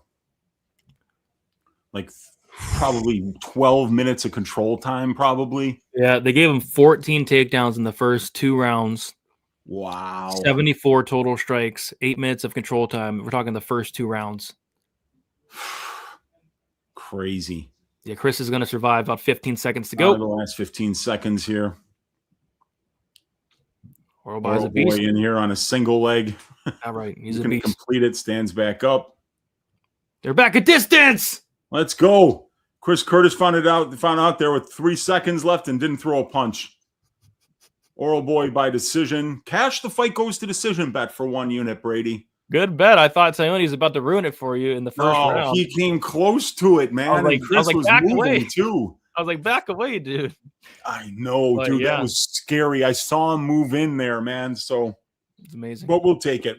That's got on the board and felt like the other bets. I felt like the Petrino by sub bet was solid. I felt like the Smith by KO bet was solid. It's just we didn't get a hit on either of them. So it's going to be a rough night. It all comes down to Harry Hardwick. Yeah, I know, because I'm down 1.1 units. If Hardwick wins, I'm up 1.2 units. So let's see. All right. What's next? Oh, God. So the perfect prediction streak comes to an end here. Yeah. I think where we are on Tapology now. We both took Charles Johnson. Sickening. Yeah, I'm in 69th. I know you're above that, but it's another perfect pick for us. They're still waiting for the decision to count the Oral. Could be 30-27, could be 30-24 for Christ's sake. I mean, like Curtis, the under on the significant strikes there was a great bet. It's bad. So yeah, Oralby gets his hand raised. No surprise there. Yes. Did he put his hands up? The funky hat there gets another win. Oh gosh. Overs are 6-2 tonight. Yes, they are. We are not in a violent era no more. It's so true, man. Charles live after round 1. That's never a bad idea. Damn, CJ got some inches on Bruno. Yeah, he does. Yeah, he does. That's for sure. Some serious inches on him. All right, I got to take a quick piss break. You want to talk about this fight? I'm not sure if you have anything or not. No. It's a Charles Johnson fight. Yeah, it's a Charles Johnson fight, and I got a bad habit of betting on them, and when you get Charles Johnson fights wrong as often as I do, you should not be betting on them. So I just did the smart thing this week and stayed away. But what did work, like the last time I played Johnson, I picked Kavanaugh and then bet Johnson as an underdog. And I'm like, if you want to bet Johnson, you do it as an underdog. But Bruno Silva's a guy who's not a great minute winner. He can get takedowns. He can win rounds on damage if he lands big shots. But generally, this guy's winning with finishes. He's got explosive power. He's got underrated wrestling, and he's got high-level Brazilian jiu-jitsu. So Bruno is a guy who can take advantage of mistakes. He can catch you with one big shot and find the finish in the fight. And Charles Johnson, he's a professional. Like this guy, I've never seen him have a rough weight cut. And then he actually had a rough weight cut this time around. He's one of the last people to the scale. He had to get behind the box of shame and get naked in order to make weight. So, and it even looked like it was pretty close to him not really quite making it. So we'll see how Johnson looks. He might not be able to fight, with the usual pace and pressure we're used to seeing him fight with. But this is going to be an interesting flyweight fight here. Obviously, Johnson got all the measurables advantages, being younger, taller, longer. He's known for excellent conditioning. He's known for having good boxing, staying busy, and kind of turning up as the fight goes on. So Silva's got to find that moment. And we've seen people find that moment against Charles. Alex Perez knocked him out badly in the first round in his last fight. We saw Azat Maksum put him into some really bad spots in the first round of their fight. Charles is eating some big shots, but we've always been able to count on his durability in the past. Well, the question is, coming off his first KO loss at his age in this division, coming off a rough weight cut, is he 100%? Is he ready to go for this fight? Even his skullet didn't look on point. Oh my, it looked horrible. Yeah, I know. And I mean, Brady, let's be clear. It always looks horrible. Yeah, it's true. But it looked worse. Even worse, right? Yeah. Even worse. So, yeah, I'm worried about him right now, man. And he's a stubborn guy taking a fight this quickly after getting knocked out for the first time in his career. I think he likes to be that guy that wants to fight 4 times a year and always be ready and always stay ready and make more money by fighting more. But, he's always talking about how he wants to be fighting for 5 rounds. Well, in order to do that, you're going to have to put some wins together. And in order to put some wins together, man, you can't just be talented. You got to fight smart. You got to be well-rounded. You got to have good game plans. And that's where Charles is getting, finding some problems, is just being consistent, performing in a way that's consistent. I don't want to blame him for me not being able to pick his fights right, but he's a high variance fighter, and we know that. Yeah. I took a shot on the fight doesn't go at plus 118. I don't mind that at all, dude. It's a Bruno Silva fight. I mean, this guy hasn't been a decision in 6 years, 7 finishes in a row. Absolutely. And Charles has always been durable, but is he anymore? Is he durable anymore? I don't know. I mean, this guy got just dog walked by Alex Perez a month ago, so I could see a Silva knockout, and I think that's probably what's going to happen because we both picked Charles Johnson to win the fight. But I can see a Charles Johnson late finish. Silva's been finished multiple times late, so I took a violent shot at plus money. I don't hate it, and I think Charles Johnson should. I like this matchup for Charles Johnson if the circumstances were a little bit different. Like, this guy just got his head pounded in for 2.5 minutes straight against Perez a month ago. Like, who cleared this guy out of concussion protocol? I didn't. No, it wasn't me either, dude. But let's be honest with our audience. Nobody's looking to us for a medical opinion. Yeah, that's fair. Yeah, it's not our job, Brady. We don't take our medical advice ever, please. All right, looks like we have a little intermission here. I think they're just now starting the main card. It's 8:17. Yeah, maybe that's what it is, because it's the first time they've kind of went to that shot where they have all the announcers on camera at the same time and they go to the backstage. So I could have swore that the Johnson fight was the featured prelim, unless they had to change it because there were so many decisions. Yeah, maybe that's the case. And frankly, it doesn't. If they're not televising it, who cares what time the main card starts? Yeah, pacing should be the number one priority. Looks like my titty back fight was the feature prelim. They randomly changed the bout order mid to late week, and I was like, "What?" Dude, they changed it 3 times, and the first time they changed it, I went in my spreadsheet and I changed the order, and then literally a half an hour later, I looked, they changed it again. I'm like, you know what? You guys can screw off, man. I'm not changing it again. It's so annoying. If we get 500 likes, if we get 500 likes, I'll do a Scarlet tonight. Live. I got my clippers too in the other room. Let's see how many likes we're at for this card. 164. That's horrible, but at the same time, it's what can you do? It's an Apex card. Yeah. 164. We got to get to 200, guys, somehow, some way. And we got to get another underdog sign up using code DFSBTN so we can hear a story from Uncle Weezy. Yeah, man. Great story that happened in Dallas, Texas. It's available in 40 states, which means I'm not the best at math, Weezy, but if 40 divided by 50, I mean that's an 80% chance that it's available in your state. That's right. We like those odds. 80%? That's minus 400. That's what the fight goes to decision for Piera versus Hughes was. Yeah.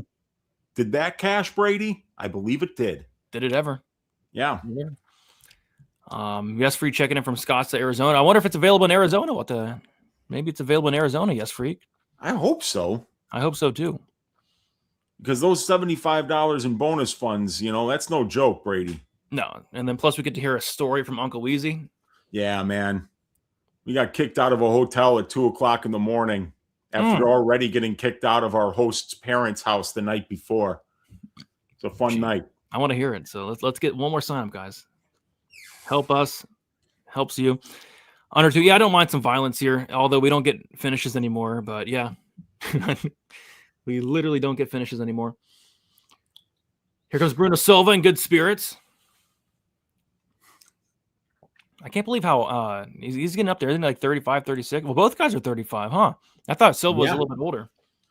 Yeah. Both of these guys are getting up there for the division, but it's veteran versus veteran here. So, these guys have both got, I love the term crafty veteran, and both of these guys definitely fit that bill. They're both well-rounded fighters. Bruno Silva sporting a little back knee, Brady. He kind of looked juiced to the tits in his last fight. At 35 years of age, if you're getting back knee, you don't want to. Usually means one thing. Well, no, it usually means two things. Either you're on steroids or you're extremely oily. He doesn't look oily to me, Weezy. Well, he's getting oiled up right now by Lucio, but that's part of the fight. This is just, that's how it goes. But I don't know, man. It's a crafty move, a veteran tactic. Hey, it absolutely it is. Why not? You want to do that peak performance thing, Brady. Got a couple of ankle sleeves here on the veteran and Bruno Silva. If you want to talk poor hygiene, how about Daria Zelnikova? Yeah, no, it wasn't. It was Dudakova. Dudakova. What's her first name? Victoria. Victoria with Victoria Dudakova or something like that. She's got it's a wild name. Yeah, she had staff on her ass, and she's bragging about it after the fight. Yeah, I know. Yeah, I had staff on my ass. Yeah, she was on my I had staff on my ass. Hee on my hoo-ha. Hee. It's nasty. Brady Weezy, if Charles Johnson wins in round 3, I'll take back everything bad I ever said about him and change my pick. Hey, there we go, man. I'm rooting for Charles Johnson. I want to get a perfect card of predictions. That would be so cool, Brady. Do we have the same picks the rest of the way? Let's see. No. You have Hardwick, I have Rahiki. Is the only difference. You picked that bum Rahiki? How dare you? Let's go. Yes, I took that bum Rahiki, man. Man, yeah, I had to take the shot, man. At plus 230, I'm I seriously am I don't know if this guy's ready. So he'll have to prove it to me here, and if it costs me a unit, it costs me a unit. Oh God! So at least Charles Johnson braided that thing up. I wonder if he named that thing in the back of his head. I wonder if it has a name. Well, it's just a skullet, but it's braided because he's grown it out, So he might be able to do some more creative things with that now because it looks a lot better than it did yesterday on the scales. But he was drawn out on those scales, man. I don't remember Charles ever being that late to the scale before and looking that drained. Somebody hit me up today talking about how he really killed himself to make weight in the Perez fight. And they They think that had something to do with the durability. So again, he didn't look great here either. So I don't know who cleared this man to fight. I know, man. He's clearly concussed. I mean, look at that haircut. Only a concussed man would do that. I'm topping off my coffee before this one starts. Be right back, my man. All right. Sounds good. All right. This is the main card opener. I think we got 6 fights to go. Oh, God. Yeah, who cleared that haircut? Which barber cleared that haircut? Yeah, 6 fights to go. There's Joe Martinez in that nice white suit. Ready to go. CJ, Charles Johnson, ready to go. Bruno Silva, ready to go.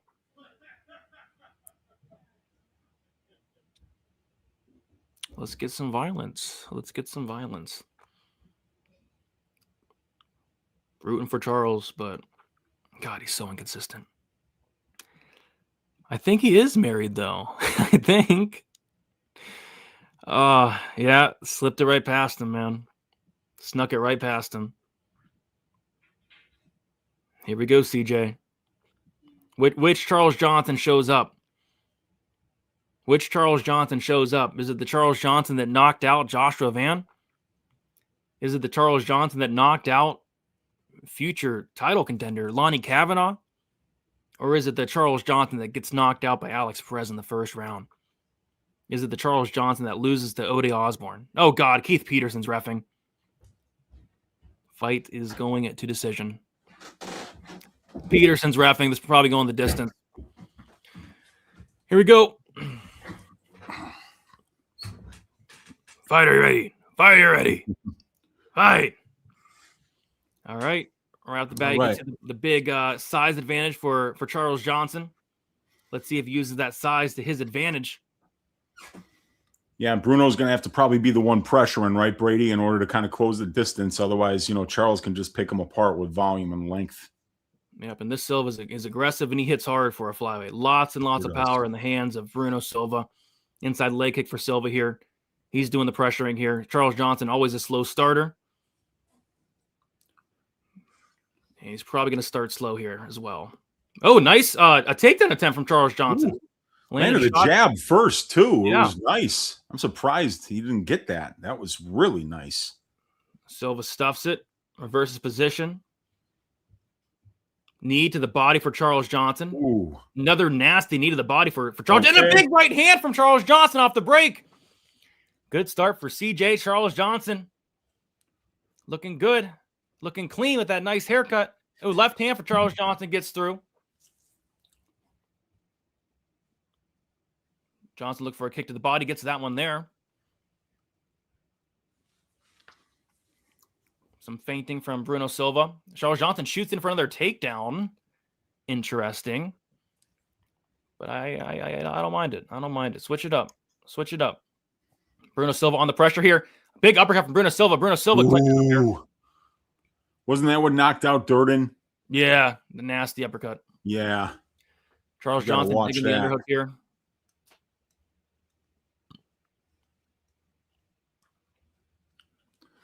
Silva's been training his wrestling with Hendry Cejudo for years, so I wonder if he's going to be able to find any takedowns in this fight, Brady. Yeah, I don't know. He tried there and didn't get it. Yeah. Charles actually pretty easily stuffed that. Yep. Inside leg kick for Charles. He's looking pretty good at distance. Bruno Silva on the pressure here. Hasn't really been able to let his hands go much, though, outside of that uppercut. But he is doing the pressuring here mid in this first round. Johnson with a kick up top. Looks for a knee there. Nothing there. Charles might win his first round ever. This guy drops first round. Oh, big right hand from Silva. Testing that shin. We got some sex spots. Yes. Get those sex spots out of here. All right. A little bit over halfway through the first round. Very conservative Bruno Silva thus far. Clinches up here. Nasty knee to the body for Charles Johnson. He's going to look to break away here, and he doesn't. Now it's Silva Bruno putting pressure on him. He's doing a good job of that. Look at that back knee. Oh my gosh. I know, man. Looks like a map of the constellations. Oh, God. And Silva just kind of controlling CJ here in the clinch. Not really landing much, but he's just got him stapled to the fence here. Looked for a trip there, didn't quite get it. And Charles is kind of unable to get out of that position, and Bruno's just kind of using it. Sometimes it's easier when you're the shorter guy to control people in the clinch because you can use your head. Yeah. Johnson got out of there. Nasty uppercut from Silva. Yes, that was close, Brady. It was close to landing big. Johnson coming forward now. Yeah, nice kicks. Good kicks from Charles Johnson. Another good kick from Charles Johnson. About a minute and 5 seconds to go in this first round. Johnson looking decent. Chin's holding up, but he hasn't really had to eat anything thus far. Jab to the body for Johnson. Silva looks to land there. Johnson eats it.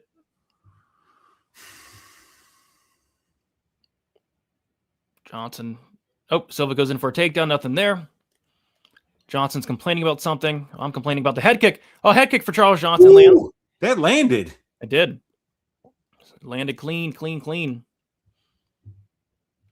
Charles Johnson outlanding him 11-8. Not much going on in this first round. Good body kick for Bruno Silva.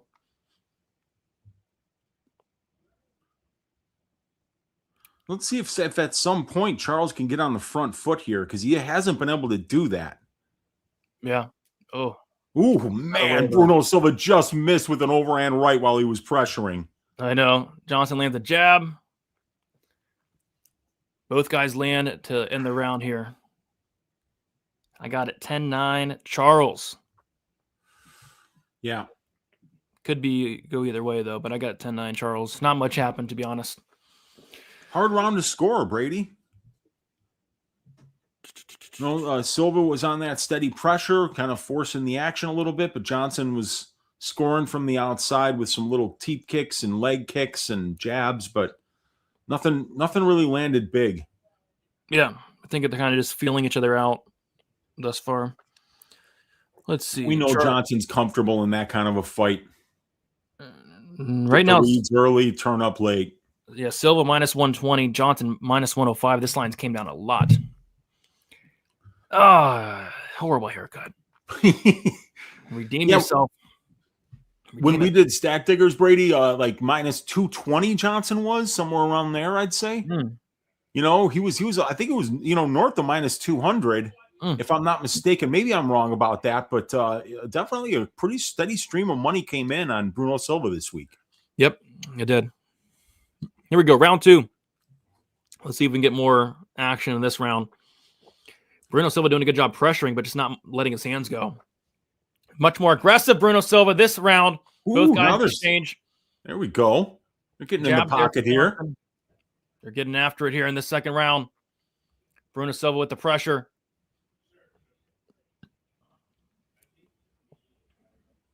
Head kick attempt for Charles Johnson.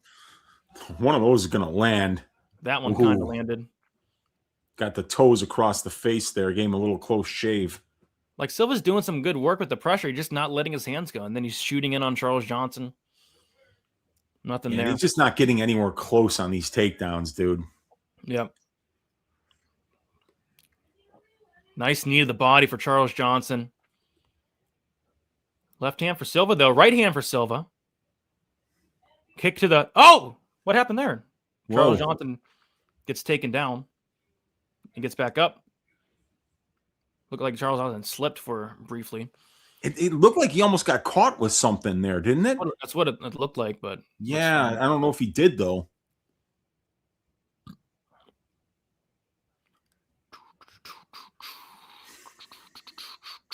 Silva has it clutched up here.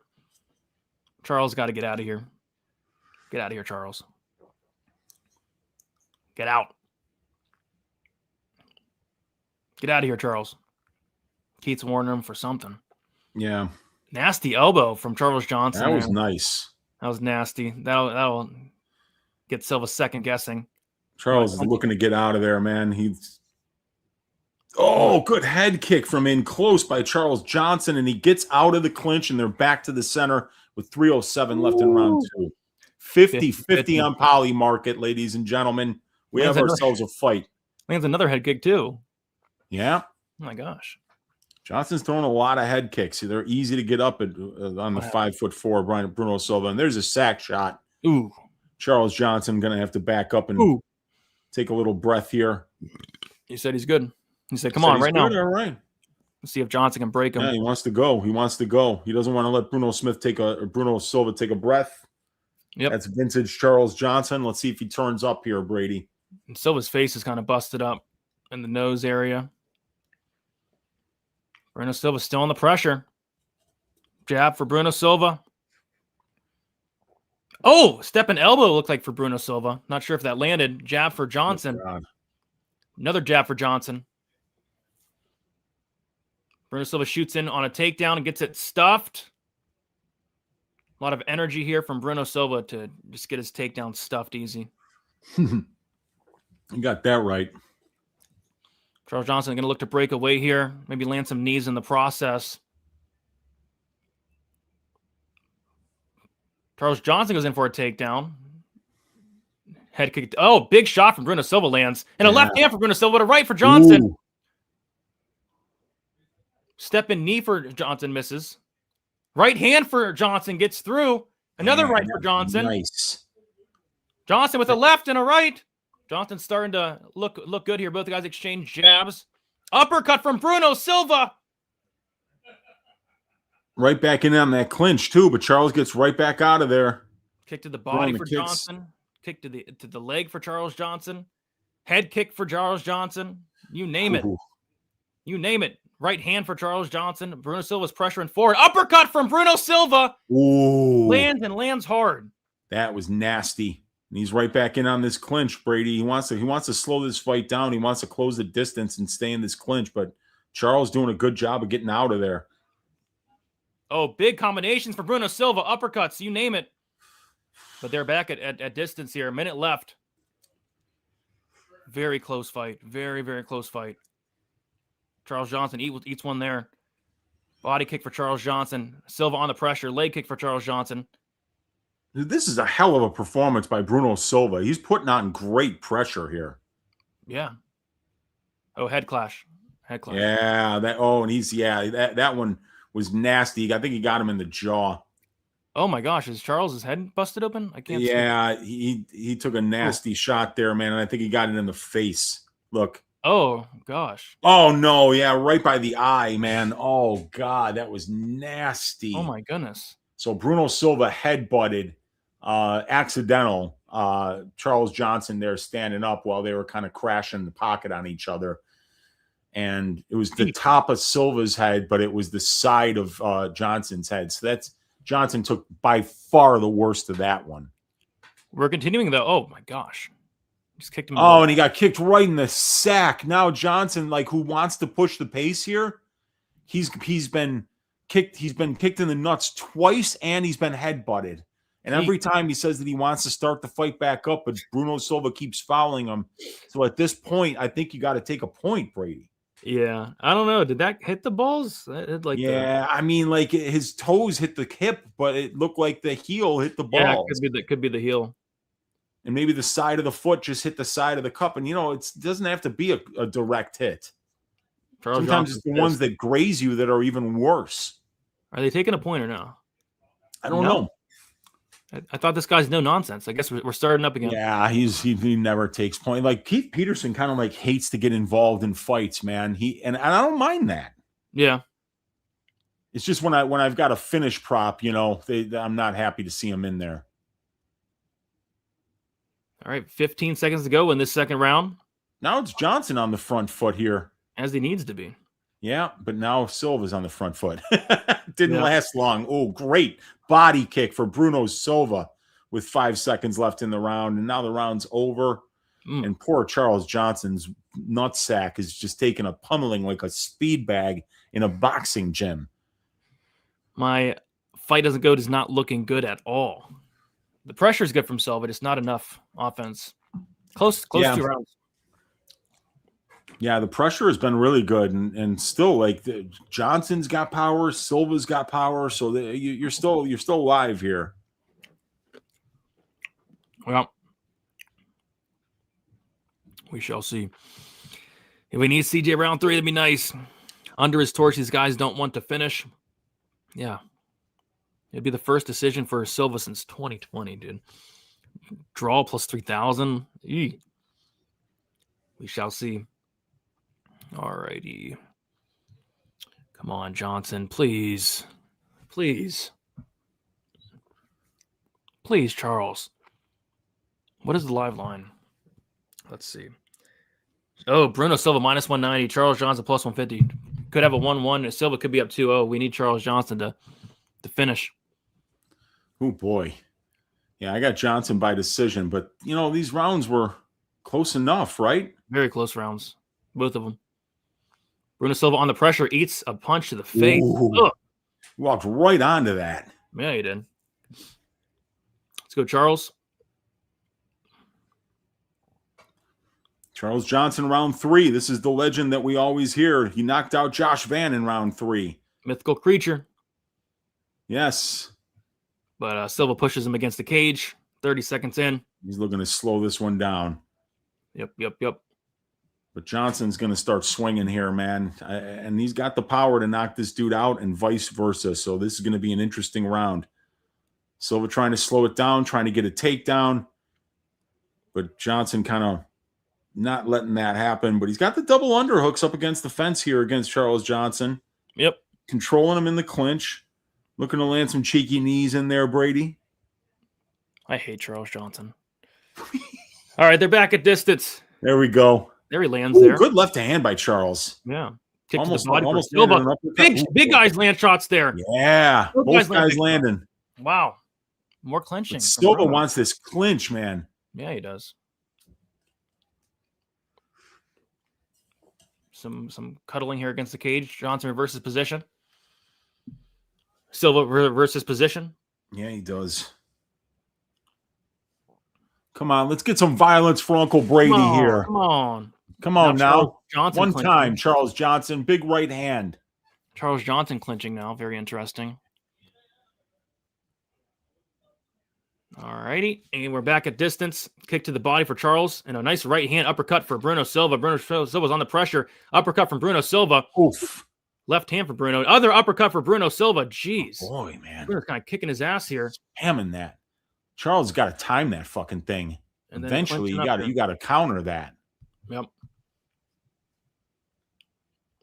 Bruno Silva by decision. Really? Has this guy ever won a decision in the UFC? I don't think he's ever won a decision, Brady. I mean, I'm not even joking. Killing me. I don't think he's ever won a decision. I think he's got a 100% finish rate as a pro. Charles, what are we doing, buddy? What are we doing, Charles? Silva definitely winning this round. Spinning back fist lands for Bruno Silva. Oh, man. That was an elbow. Oh, my gosh.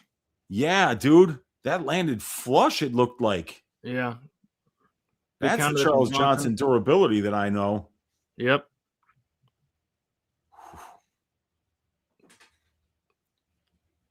Dang, Silva decision was like the worst case scenario here.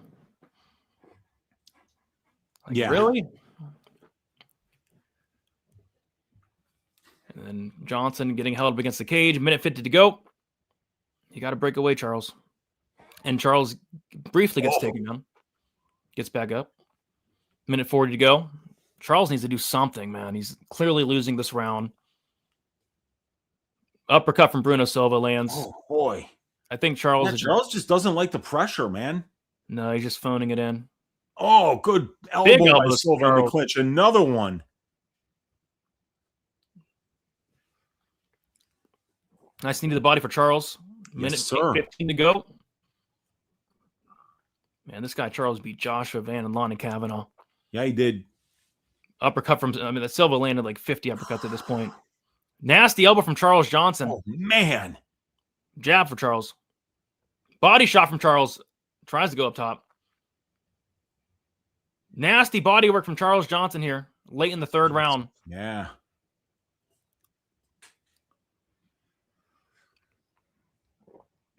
Bruno Silva on the pressure here like he has been doing. Yeah, he just doesn't like it. Johnson does not like this pressure, man. Well, Charles has to kind of bite down here and come forward. forward. Great body uppercut to the body for Charles Johnson. Oh, and he lands a short hook. Nice. And he's putting it on him right now. These guys are going for it. 30 seconds to go in the third round. Big right hand from Charles Johnson. Oh, yes, sir. Wow. Good body work from Johnson here. Johnson needs to finish this round strong. Good body work from Johnson. Goes up top. Wow. I think he might have hurt Silva to the body there. Ooh, yeah, he did. Now. Elbow for Charles Johnson. Oh, baby. Kick to the body. 10 seconds left, and Bruno Silva's a little wobbly. Yeah, he is. Oh, they're big swinging. They're trading. Oh, jeez. Oh, man. Big right hand for Bruno Silva, and then a jab. Wow. Oh, my God. He landed the two best shots of the round. Well, not best shots of the round, but the last strikes of the round Bruno Silva did. But so that's anyone's fight, Brady. Yeah, it took Charles 14 minutes and 30 seconds to show some urgency. Dude, I really need a Charles Johnson decision here, man. I would love to get a Charles Johnson prediction right. It would be so cool after all these years, Brady. After all these years. It's probably Silva, dude. Ah, probably Silva. Come on, give Give your Uncle Wheezy one. Let me get one right for once. Charles Johnson gets us again. It's been a running theme here. Charles Johnson gets you. Man, it's a very close fight. He tried for it the last 15 seconds. He left it in the judges' hands, and now it's there in the capable hands of the judges. Oh God, who almost never screw up, Brady. Yes, the non-corrupt, honest, full of integrity UFC judges that we have. Yeah, release Charles Johnson. Beyond reproach. Bruno, I didn't think it was going to be Bruno by decision, to be honest. Against Charles, it was always Bruno decision. It's like his first decision, maybe ever. Whew. Well, Bruno Silva put on a pace for a 35-year-old man, and he did. He had a good performance there. Let's see who the judges give it to. I hope they give it to Charles. Yeah, me too, man. I got Johnson by decision on Tapology. It's gonna be Charles Johnson that ruins the perfect streak here. Here we go. Oh, boy.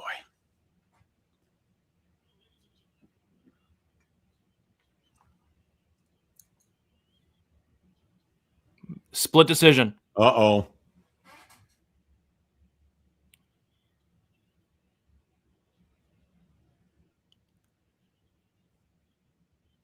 (30-27), so Silva probably won. Oh boy. What? Huh? Charles, I got one right. Huh? Oh my God. What? Charles Johnson by decision gets the job done. What the heck? Oh man. 30-27 Charles, in what world was that? 30-27 Charles. I don't know, dude. I don't know. That was a close fight, dude. I thought for sure when they said 30-27 it was Silva, but Charles Johnson wins. The streak's alive. Look at wow, for both of us, it's crazy. Yeah. 11th on Tapology after the Orabai fight. Right now, I'm 55th after the Johnson decision pick. So 8-0 on picks. Nice. Down about a unit on bets, though, because I'm playing finish props from bitches that don't finish, Brady. Yeah, it looks like we're heading towards another unviolent night, but at least Manuel Souza was violent. That was such an awesome fight, man. That was such an awesome fight. Wish I had Sosa by KO. So 9 fights, 6 decisions, 3 finishes. I set the over at 6.5. Whoever took the under, y'all are cleaning up on the non-violence. Holy crap, dude. Wow, 900. What? I mean, I would argue that it could have been Silva 30-27. Yeah, it certainly could have been. It certainly could have been. It just depends on what these, because these judges sometimes when the clean shots that land, the other guy's back is turned and they don't really get to see it land clean, and so that's why I don't think it's a good idea that they should be that close to the cage. Icho yelling at us. Because Charles Johnson at -200 is a bad bet, but it hit, I guess. It was just a horrible bet. He lost the fight. Dude, he's right though, because I think that both of us, we leave a lot of money on the table saying it's too expensive, but sometimes you got to be willing to take smaller shots and just chip away a little bit. And that's something I'm trying to do more of, is just determine what a good bet is. But the problem with that, Brady, is these parlay boys, they drive these lines to crazy lengths, and it's so hard if you're betting late in the week to get on a guy that opened -180 who's trading -330. It's shit, man. I still think he's going to win, but you still feel like you missed out on the line. You missed out on all that movement. It's no longer a sharp bet, They get cooked on Sunday. Yeah. They get cooked on Sunday, man. Oh, gosh. So that just happened. Charles Johnson gets it done. Thank goodness. I'll take it. Yeah, I'm ready to get every pick for the rest of the night wrong now so that I finish, 8-5. It's going to come down to the Hardwick fight, man. It's going to come down to the freaking Hardwick fight. Yeah, how do you like that, man? And you know what, dude? This is so bad. Dude, if Rahiki goes out there and runs through Hardwick, people are gonna come for me. Really? I talked so much shit about Rahiki this week, dude. And I bet on a guy that got wheelchaired out of the octagon the last time. So I'm sitting here kind of just like with this sort of Damocles hanging over my head, being like, man, if Hardwick stinks out the joint, man, it's gonna be a rough night for your Uncle Weezy on Twitter. People are gonna absolutely come for me. Nobody's gonna come for your Uncle Weezy. Oh man. All right. So do you want to break this one down? I got to take a quick piss. Yeah, for sure. So yeah, I mean, we got Omar C and Iwan Kutalaba, and Omar C has been, he's a blue chip prospect any way you slice it. He did drop the ball as like a minus, 800 favorite against Alonzo Menafield, and that's his only career loss. But he's a dominant grappler when he gets into top position, and he's a good striker at distance striking range because he's 6'4" with an 83-inch reach. So he's actually really defensively responsible. He's just kind of hard to score points off of at distance striking range. So I think that betting the Iwan Kutalaba under for significant strikes is a pretty good look this week. So yeah, it is what it is, but this is going to be an IQ test for C to see if he does start to go back to his wrestling a little bit more, because that's when he really looks like the best version of himself, because he hasn't really proven that he can win minutes decisively yet at distance striking range. He did a good job against Daun Jung, but I think he had stretches where he was dominant, for like 30 seconds or so, but then the rest of the round, a lot of stuff didn't happen, so I think C needs to show a little bit more urgency, needs to go to the grappling a little bit more. And if he's worried about getting tired, he needs to fix his conditioning so that he doesn't worry about that. Because I think Omar C's ability to get ranked in this division, have a number next to his name, is going to depend on him being able to grapple. Because there's a lot of people that just can't stop that in this division. This weight class at 205 pounds, Brady, these guys, when somebody takes you down and gets on top of you, it's really hard to get back to your feet carrying that kind of weight. And a guy like Omar C, who weighs in at 206 the day before, probably walks into the cage at about 240.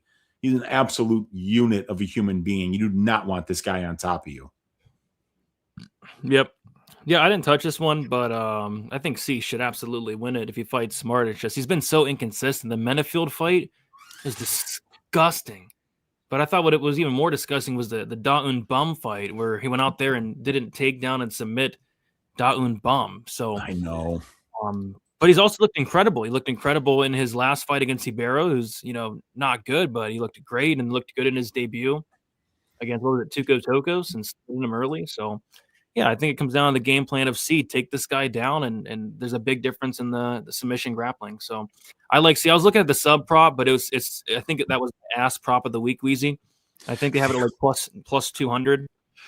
Yeah, and like all of his props, Brady, like the decision is like plus 275, the sub is like plus 210, and the KO was like plus 350.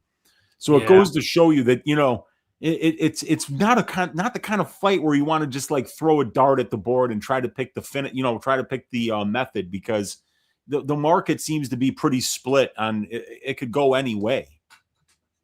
Yep. So, yeah, I don't have a bet on this one. I did pick C by submission, which would be nice for my Tapology ranking. So I'm rooting for that, but I could see a decision. And I can see him losing this fight if he F's around. So yeah, we'll see. Man. The Menafield fight was just a result of him being too cautious. He was like clearly scared of being countered in that fight, but it's like, dude, you have an 83-inch reach. You have to be able to be confident with your kicks and your jab in order to, protect yourself and score points from using that length that you've been blessed with. So C's got a lot of upside, but he's got to show that he can, find more than one path to victory here. And he's done that. But, the Menafield fight was just a rough look with when you're talking 90% implied on the money line. I mean, that's crazy to be blowing it in that situation. Yeah. Yeah. Apparently, Junior Tafa's fighting. Who'd they get? They gave him the worst person I've ever seen. Oh, wasn't it Kevin Christian? Yeah, Kevin Christian, aka the worst fighter to step foot into the UFC. They're That'll really definitely be the people's main event of that one, man. That's going to be in probably in Australia, in Perth. Yeah. Believe it or not, I'm picking Tafa to win a fight. Didn't you say that if they made Christian versus Tafa that you would fly to Perth and watch the fight in Perth? Was that not you? That must have been somebody else. That was somebody else. I'm not flying to Perth ever. I hate flights to Vegas. I'm not flying to Perth. You get to Vegas and you'd be like, I am not taking a 26-hour flight to Perth from here. You just get right back on the first flight going home. Absolutely not. I do not like flying. All right. JB on the Hulk here. The problem is, like, he's not the Hulk anymore. Like, who is this guy? This is like a nice version of Ian Cutelaba. He's not crazy anymore. What happened? Point fighted with Modestas Bukowskis. What's he doing? He point fighted with Ivan Urslan. I know he's going to decisions these days. I miss the old Cutelaba. I miss the Hulk. I miss him. I can't believe they don't let him fight in full green paint. Why not? I mean, like, as long as it's water soluble and it's non-toxic, Omar Sy shouldn't get to complain about that. He should be able to do that. Agreed. Looks like C is going to close at -400 on BetOnline. Jesus, man, look at that guy. He is just an absolute unit.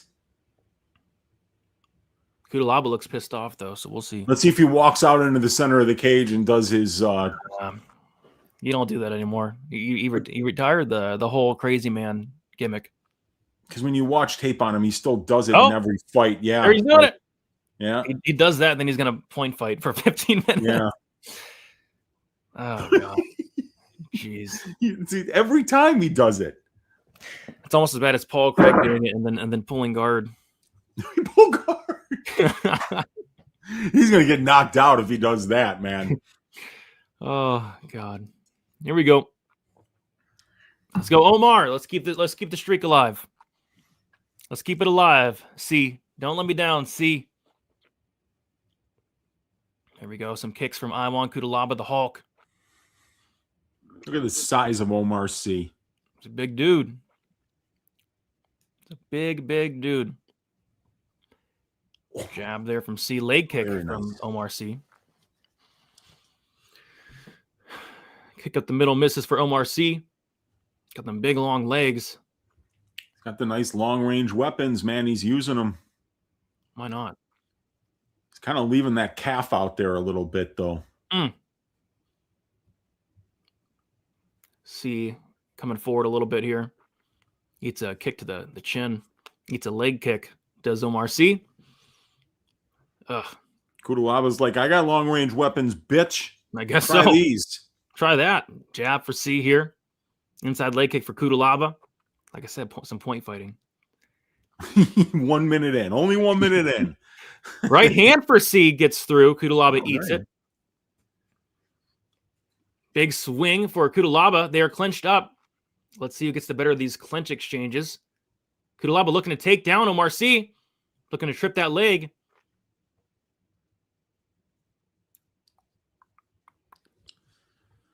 And they were in the clinch.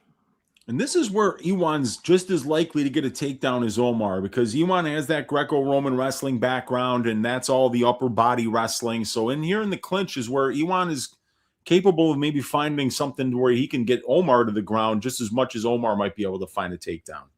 You got that right. But Umar does switch positions, but he ends up on bottom here. Good takedown by Iwan Cutelaba. Yeah, very good little whizzer kick there. I don't know if he had the overhook or the underhook, but either way, Iwan Cutelaba in top position with 3:02 left in the round. He's in half guard. See his butt scooting back to the cage here, trying to get back up. And he reverses him just with pure strength. He's going to take him down. Now see who's on a single leg here. And, it was Cutelaba who initiated the grappling exchange, and now he's got C in on his hips. And he took him down. Got the hands locked, and C gets the takedown, and he gets reversed. Oh, my. Cutelaba back in top position. C. Wow, it was close, man. What are you doing, Omar? So Omar's on bottom here after just getting a takedown, just got reversed. Oh, Omar. You're doing it again, aren't you? He's doing it again, Wheezy. He's doing it again, man. Doing it again.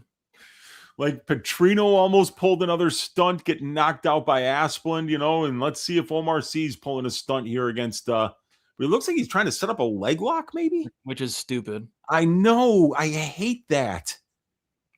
Might be looking to try to using it to try to sweep or something like that, but he's eating some big shots here. Yeah, he is. Now he's eating some short shots. Oh boy, yeah. Well, Kudalaba's always had really good ground and pound here, so Iwan's winning this round, I think. Yeah, just ask was it Devin Clark? Yeah, I remember that. He beat the piss out of that dude. That fight went to decision though, didn't it? Yeah, it did. But he just beat the fuck out of him. He knocked his teeth out, didn't he? Yeah, teeth were on the ground. Oh my God, that's nasty. Nasty elbow from Kudalaba on top. Ooh. Omar C. He's doing it got again. he's going to reverse him here potentially. Oh, he's got that leg. It's underneath the armpit. If he heel hooks him, I'll laugh my ass off. Oh, yeah. He wants getting his foot out of there. There's no way he's going to freaking heel hook him. That would be crazy if he pulled that off. It's just stupid. And now he ends up back on bottom. Yep. This guy's fight IQ's horrible. 50 seconds to go in the first round. Kudalaba having a really good start here. See, looking for that leg. Kudalaba with a guillotine. Ooh. And it's tight. He tapped. Oh, boy, yeah. He taps immediately. Iwan Kudalaba by submission. Are you fucking kidding me? What a bomb. Oh, my God. Omar C dropped the ball again, and I was thinking of laying some juice on that money line, but I taped the fight, and I was like, you know what? No thanks. And thank God. Thank Ja, Brady. Oh, my God. Iwan Kudalaba just subbed this guy. How big of a bomb is Omar C? Oh, my. And it was an insta-tap. Insta-tap. Insta. He was not in that 1,000 weight, not even locked in yet. Now it's locked in 1,001, 1,002. So he taps at 1,002 in slow motion. Cut. So maybe 3 seconds he's in the hold. 1,001, 1,002, 1,003 tap. Wow. Kudalaba sub plus 2,100. Wow. Would have never expected something like that. And you remember when I was saying, I was like, dude, why is Omar C only minus 225? Yeah. And when he's been minus 600 or minus 900 in each of his last 3 fights, and sure enough, he taps immediately to a guillotine. That was pathetic. Some might say that something stinks in Denmark, Brady. Something stinks. That's like a little bit shady. Maybe a little bit of an Andre Fili Malkizel Costa situation there. A little bit of a steakhouse bet, perhaps. A little bit of a steakhouse bet. I think Walsh might have bet Kudalaba by sub, which would have been crazy. Dude, that's crazy, man. If you nailed that at plus 2,100, big up yourself, man. That's a huge hit. You don't hit those every day, man. No, I would. Geez, the last thing I would expect would be a Kudalaba's first round submission. Holy crap, dude! That's how the perfect streak ends, with Kudalaba getting a first round submission. Yeah, weird, wild stuff right there. Omar C, get some fucking help. Oh my God. Caught in the guillotine and just immediately wow. Enjoy your trip back to France, bitch. That's going to be a long flight back from Vegas to Paris. Oh, God. Whew. Iwan Kudalaba, the crafty veteran, Brady, gets the job done and cashes the underdog ticket. Somebody that I don't think I would have been on. No.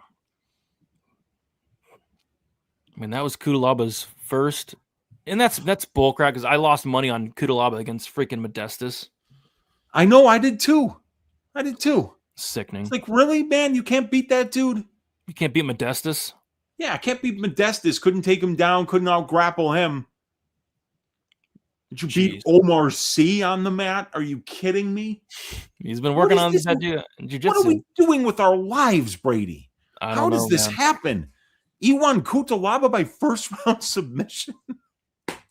I don't know. I wasn't expecting that, but yeah, wily vet move there, that guillotine. Oh, wily vet, man, dude, did that just sink my greasy four-legger? I think it did, dude. What'd you have? I think Omar C might have been leg 3. Oh god. So wait a second. No. Wait, what was it? Because I know leg 1 was fight doesn't go for Bolagioki. Leg 2 was fight goes for Curtis Oralby. I think I had the Vitor Petrino money line in there. But I don't know. I don't remember what the fourth leg. We could still hit the greasy four-legger, Brady. What is it? Under 1.5 rounds, Delgado versus Feely, looking for violence, which is a very risky thing to do these days. I like it. So, yeah, shout out to Walsh. He hit Kutalaba submission, 2,300. That's absolutely crazy. That's 2,300.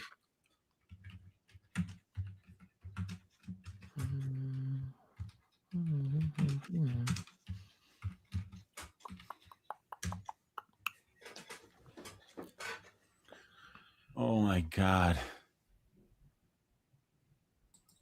My guy Gus posted the French flag and then just put surrenders in my Discord. Oh. By the way, shout out to Clint. Clint had the Elijah Smith sub prop. At plus 1,000. Damn, that's a nice hit. That had to be a big number. Yeah, plus 1,000. Woo! Good job, Clint. Very nice. Alrighty. And it's now time for the people's main event. We got Marwan Rahiki going against Harry Hardwick. So easy. I did take a small shot on Rahiki KO 1-2. Traitor. So, I know. Traitor. You son of a. So one of us hopefully hits it, but yeah. Oh my. We got Walsh with the $9.99. Big shout out to Walsh saying Kutalaba coins. Let's win some more, boys. Yeah, Kutalaba submission plus 2,300 is one of the most ridiculous hits I've ever seen in my entire life. Unbelievable. Oh, man. Yeah. And I mean, shout out to Walsh for the donation because you certainly didn't get Kutalaba by sub from either one of us. So thank you for sharing the wealth, my man. That's awesome. Thank you, dude. All right, quick piss. I'll be right back. But yeah, let's talk about this fight. This is the people's main event. Yes, sir. It's going to be a fun fight. You know, Harry Hardwick's a guy that comes forward. He makes you fight him. He kind of stays in the pocket, pressures forward, and he mixes the grappling and the striking all right. You know, he's got a lot more experience than Marwan Rahiki. He's got more grappling upside than Marwan Rahiki. And he's fought the better brand of competition and beaten the better brand of competition. And I just thought Rahiki's Dana White Contender Series performance was absolutely awful. The only reason he won that fight was because, you know, the ref didn't stop it the 2 or 3 times that they could have in the first round. But then in the second round, the guy just completely ran out of gas, and then he just steamrolled them after he was completely out of energy. So, you know, beating a guy with 1 round of cardio from the Congo is not something that I consider should make you a massive favorite in your UFC debut. But, you know, Harry Hardwick I'd like to say it was an easy click to bet on Hardwick, and it kind of was when you take the whole situation into account, where you say that he's more experienced, he's got the strength of schedule advantage, he's got the grappling upside. You know, there's a lot of reasons to take Hardwick in addition to the fact that he was the one that was plus 230 here. You know, if you're shorting debutantes at minus 200 or more expensive than that, you're doing well over the long term, you know, because these guys blow it all the time. They just get overrated based on their Dana White Contender Series fight. But obviously, you know, backing somebody like Hardwick, he's coming off a career worst performance. I mean, it doesn't get any worse than getting wheelchaired out of the octagon. And I'm backing that guy. But Brady, you know what I said I wanted to do this year was make good bets.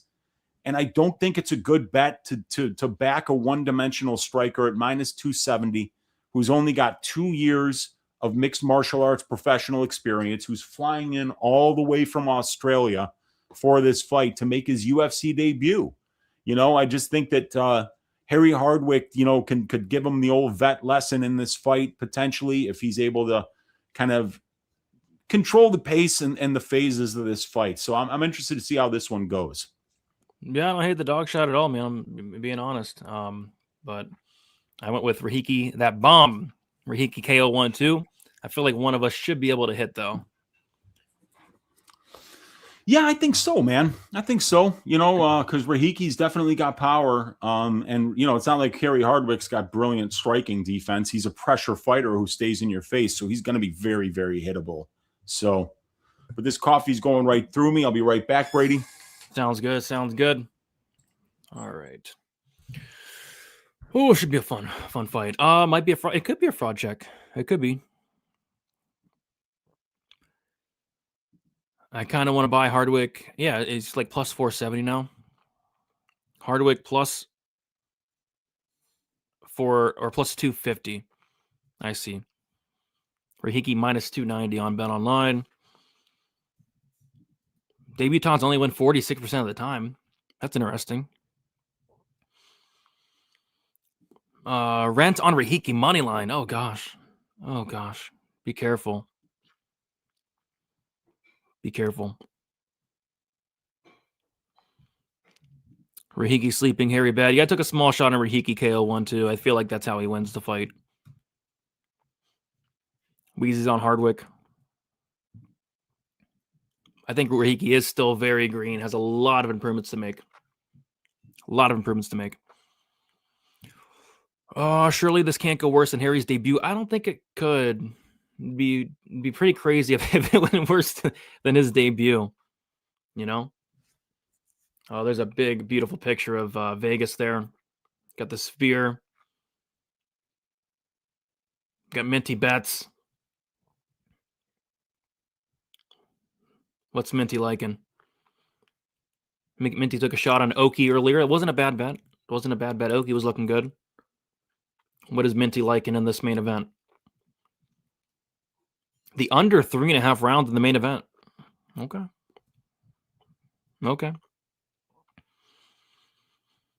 Yeah, I need Delgado KO as well, right there with you. Harry getting served bad. He's learned how to check a leg kick. I'd imagine that's something he's been working on. What do we got? 1, 2, 3, 4 fights left. The card is coming to an end. There he is. Harry Hardwick. Marwan Rahiki. 7-0. 7-0. Marwan Rahiki. There he is. That Contender Series fight was ridiculous. It really was. It was amazing. That was a really fun fight. I agree with this. Let's cut Omar C. I'm done with the Omar experience. Yeah, he's blown it twice now. Once is a minus 600 to minus 900. Different places say it was a different line, but then now it's a minus 300 as well. Jeez. Close minus 400 on Bet Online. Sickening. Wow. Gosh. What if they wheel Harry? Come on, guys. Harry's kind of been the laughing stock of Twitter all week, Weez. If you hit this dog shot, you're going to get a lot of respect in the streets.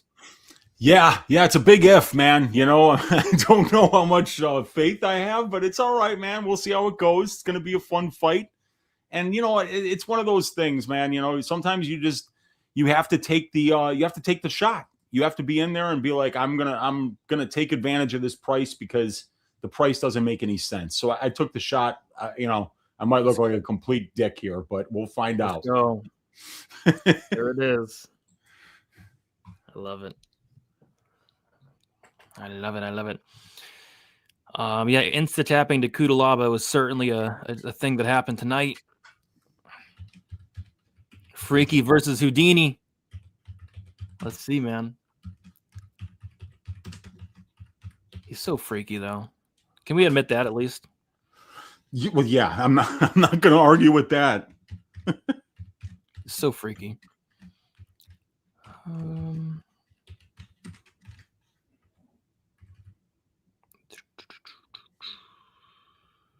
I'm just tweeting right now. Bet. The greasy four-legger's almost home. We need this one, Brady. Come on. Jose. You need this one. Come on, Jose. I need him too there.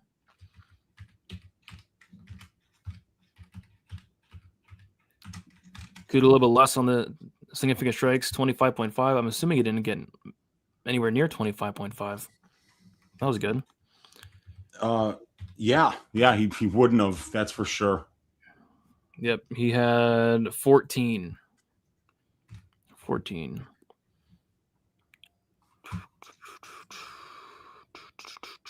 People were upset about the Charles Johnson decision. Yeah, dude, if you had Silva, you got to be fucking pissed off about that. How could you not be? You know, he looked like he might have done enough to win that fight. I think I scored at 30-27 Silva. Yeah, then you know he did enough to win the fight then, right? Yeah, I'm pretty sure I scored at 30-27 Silva. Hardwick looks like he runs a learning center. What does that mean? Need Rahiki KO too? Is this the Special Olympics? What? People are being so mean to Harry. Like, what? I'm sure he's a nice guy. He is a nice guy. Yeah. You can't help it. He's English, you know? He can't help that he's English. Yeah, man. So I heard somebody on Twitter said that he looks like a pug. He does. He 100% looks like a pug. He really does. Oh, are we at 200 likes yet? Let's see. 180, almost to 200. There we go. That's not bad, dude. There we go. How's your night going? So far, so good, Dylan. So far, so good.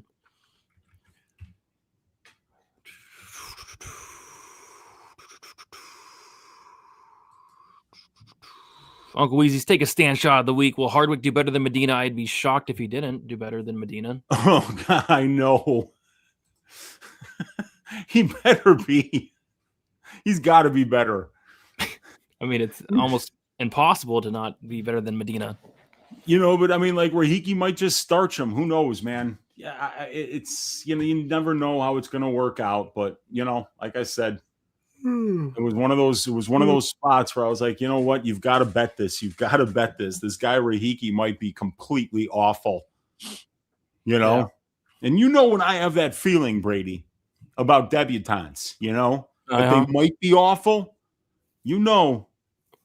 And I had those kind of like bells going off. But somebody in my just the tip comments was like, dude, in retrospect, you're gonna look like an idiot for this take on Rahiki. He's the real deal. And I'm like, yeah, you know, you might I might look like an idiot, dude. You know, I fully realize that. This is one of those bets where you're like, you make the click knowing that, like, all right, this one could go completely tits up, you know? Yep. Well, I need Harry Hardwick to make a genius out of his Uncle Weezy right now. So we've had two fighters make their debut, 2-0 thus far. If Riki wins a decision, me and Weezy both get screwed there. That's what I can't have happening. Houdini by decision. Why did your comment get deleted? I don't know. If you say like a cuss word, they'll delete it. I don't know the YouTube stuff. Oh, maybe it didn't even get deleted. It might have just, like, sometimes when you use certain terms, it just never shows up. Yeah. If it's a comment on the video, not necessarily in the chat though. Wait a second. Is this the guy who got kicked to death? That's him. Yes. Oh my gosh, he's so white. He's extremely white, but you know that could be an advantage. He could possibly blind his opponent here. He's like Alex Morono white. Yeah. He's reflecting all the light in the octagon is being reflected by him. No, there's a guy with a great tan. That is for sure, man. Great tan, bad striking defense. Gotta love it. Hit the like button. Agreed. Was alarming in the first in the Dana White Contender Series fight. You got that right. Oh God, who's this? Is that Eryk McMahon? All right, here we go. Harry Hardwick, Marwan Rahiki, the people's main event. Don't make an idiot out of me, Hardwick. Get out there and take care of business. They touch gloves. Oh, leg kick for Rahiki. And Hardwick smiles at him. Oh my gosh, Rahiki just missed with a bomb. Hardwick looking for some leg kicks in his own right. Big right hand from Rahiki. Head kick for Rahiki. Oh, Hardwick takes down Rahiki, gets to the back, gets one hook in. Good start here from Rahiki. Or for Hardwick. Now he's on the back. Looks like he's almost got the body triangle, or he might have it. He got that body triangle in. There we go. All right, let's see if he can out-grapple him here.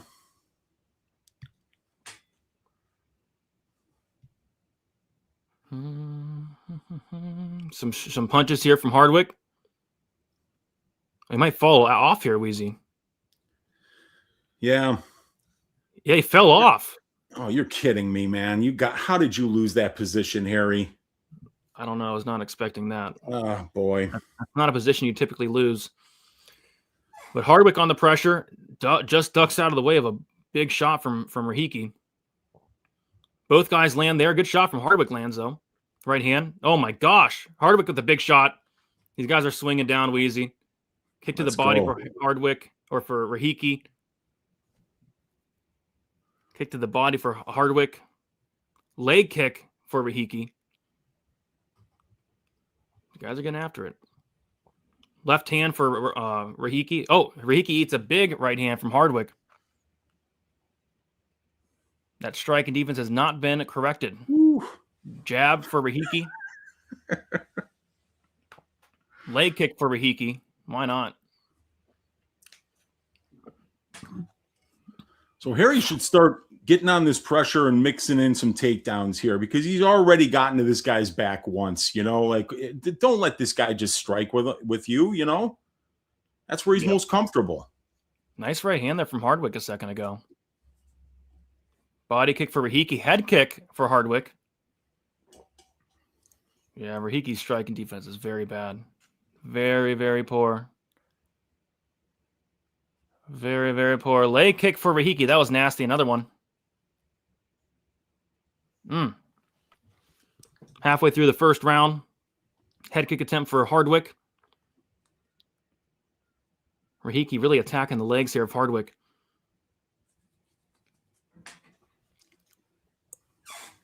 Really attacking the legs. Jabs from both guys. Nice jab from Harry Hardwick. Big right hand misses from Rahiki. Oh, flying knee attempt for Rahiki. Right hand gets through from Hardwick. Another.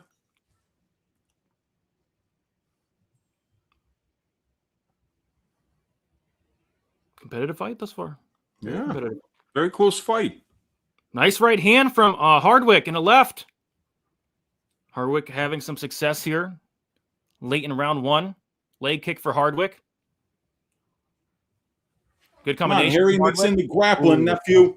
Eats a big right hand as Hardwick as he eats it, though.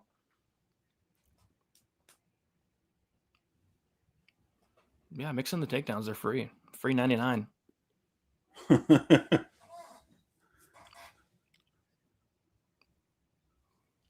Oh, nasty leg kick from Hardwick. Oh, big left hand for Rahiki and a right.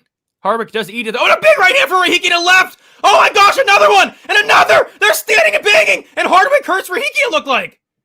They're still coming forward and banging, Wheezy. Oh, big right hand from both guys. They're both landing, but definitely Rahiki got the best of the exchange. Oh, stepping elbow from Rahiki. Hardwick eats it. Wow. Oh my gosh. Hardwick putting the pressure on this dude. Yeah, he is. Oh my goodness. Hardwick showing a chin. Body kick for Rahiki. Leg kick for Rahiki. Hardwick goes up top. Leg kick for Hardwick. 24 seconds to go in this first round. Head kick attempt for Hardwick. Big left hand from Rahiki. Hardwick eats it like a flapjack. Hardwick with the right hand of his own. 10 seconds to go in this first round.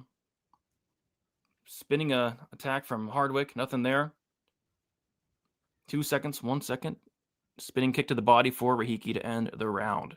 Jeez. Holy moly. Rahiki's got a chin on him, dude. Yeah, both guys do.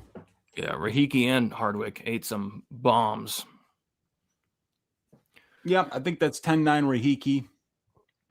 Hardwick 1-0 and Rahiki going to gas. Rahiki 10-9, going the distance. It might go the distance. What striking defense? Oh, a couple people think it's Hardwick's round. All right, that's cool. I like that. You did Love some hearing good, that. You did some good stuff. Yeah, I still think it was Rahiki, but I don't know, man. We'll find out. It was super close. We got a $9.99 from MSG Danger. Appreciate you, Danger, saying Cavs game tomorrow and good luck the rest of the night. Maybe. I don't know who's going to watch the baby, though. And he can't go to the Cavs game yet. I don't know. You got to pull like the Jorge Masvidal and just put the big headphones on him and just. No, the sound isn't the problem. The sound is he wants to get up and run around and run on the court. Of course he does. Yeah, man. Or was that the Donald Cerrone? I think it was Cerrone who brought his kid into baby into the octagon after he won a fight and he had the big ass headphones on him. Yeah. Oh boy, great fight so far. Oh, big left hand for Harry Hardwick. Good jab for Hardwick. Ooh. Good straight right for Hardwick. Ooh. Head kick for Rahiki. He's got Hardwick moving backwards here. They're starting to swing dicks, and he's got Hardwick backed up to the fence. Oh, big elbow there for Rahiki. He's landing big shots. Hardwick's got to get out of there. Oh. Woo. Oh. But Rahiki slows down and eats a head kick and a jab and a straight right. Hardwick coming forward. The momentum swings in this fight are nuts. These guys are putting on a show. Oh, swinging dicks. Oh, my. 3:51 left into round number 2. And Harry Hardwick putting the forward pressure on Marwan Rahiki. Moving backwards, but landing big shots when he does throw.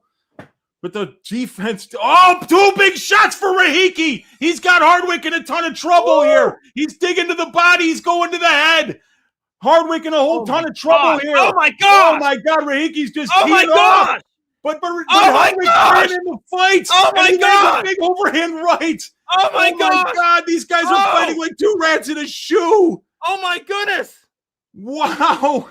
Dude, the durability is a massive, massive factor in this fight, and both guys are showing it. Holy crap. Oh, my God. Rahiki throws a spinning back elbow that misses, and Hardwick lands big shots.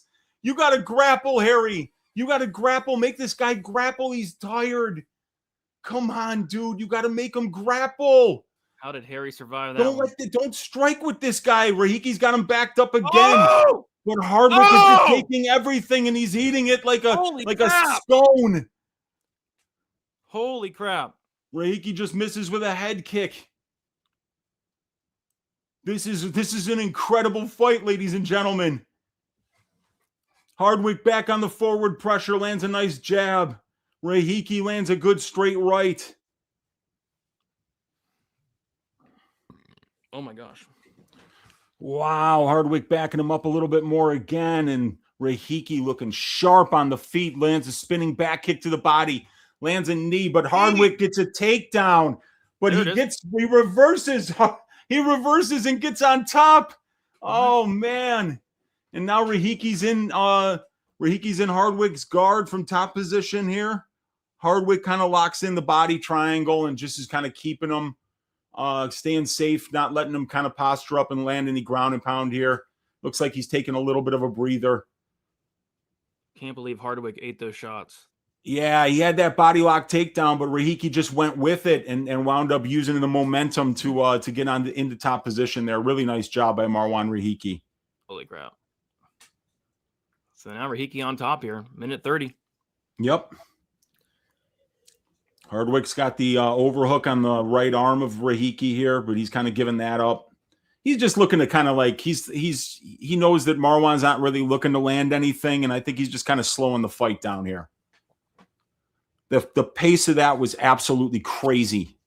I Both know. guys absorbing massive shots, but I think Rahiki once again is winning this round, Brady. I think he's winning this round on damage. Yeah. But this is an incredible fight. And both guys are taking a well-deserved rest right here. Rahiki just staying on top, not doing jack shit. And Hardwick just kind of like keeping his legs locked, not letting him posture up. Wait, is that Daniel Zellhuber on the commentary booth right there? You see him on the left? Yeah, it is, dude. It sure is. Is that Daniel Zellhuber? He's got to be so depressed right now. Yeah. So it looks like I lost on the KO 1-2. I don't mind that, dude. I mean, there's still 30 seconds left in this round, man. And they're back to their feet. Let's see what happens here. Like Hardwick's showing a crazy chin, dude. Oh gosh, I know. Just an absolutely crazy chin.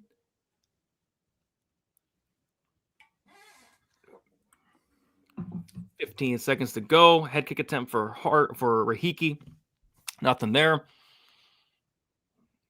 And yeah, so Rahiki won round 2 for sure. Round 1, I don't know. Yeah.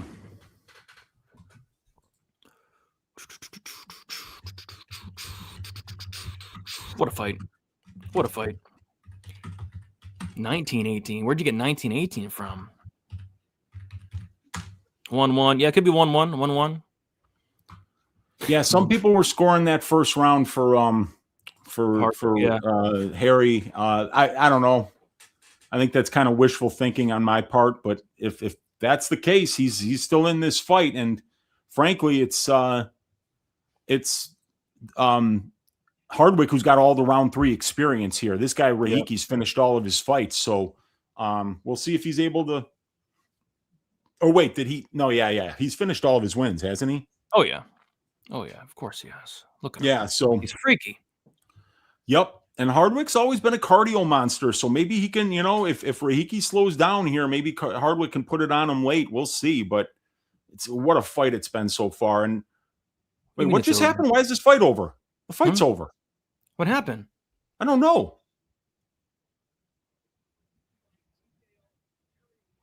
What the fuck? Rahiki won by KO. What happened? Something happened to Hardwick. I think he might have a broken jaw. Oh my gosh.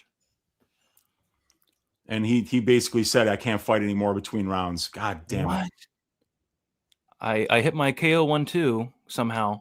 Yeah, you did. Holy shit, you hit it. Oh man. I feel bad for you. That was a freaking good read on Hardwick. I don't care, dude. Yeah. 1-1 going into the third. I can't believe that. He just took some big shots from Rahiki, and I thought he might have a little more grappling success than what he had. Wow. I was in no way, shape, or form would I expect them to stop the fight, but yeah, broken jaw. Yep. Wow. Well, Rahiki got the job done, man. That was an awesome fight, but down 2.1 units or something like that for me today. That's a bummer. Feels weird hitting bets tonight. For me, at least. I haven't hit bets all year, so. Well, that's a wild hit, dude. That's a great hit. I know, dude. Oh, Brady, I just added you. Bang, bang, raw. What? You want to bang me raw? What?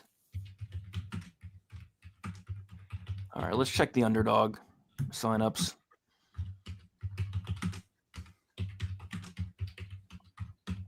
Oh my gosh. Holy crap. We got another underdog sign up. Oh my God, you're kidding me, man. Let's go. Wow. Thank you guys so much. That's awesome. Thank you guys. That's the best way to support the show. That's huge for us. Shout out to y'all for the underdog sign up. Frick, that's two tonight. We came in here with a goal, and the goal was 2 signups. We got 2 signups. Yep.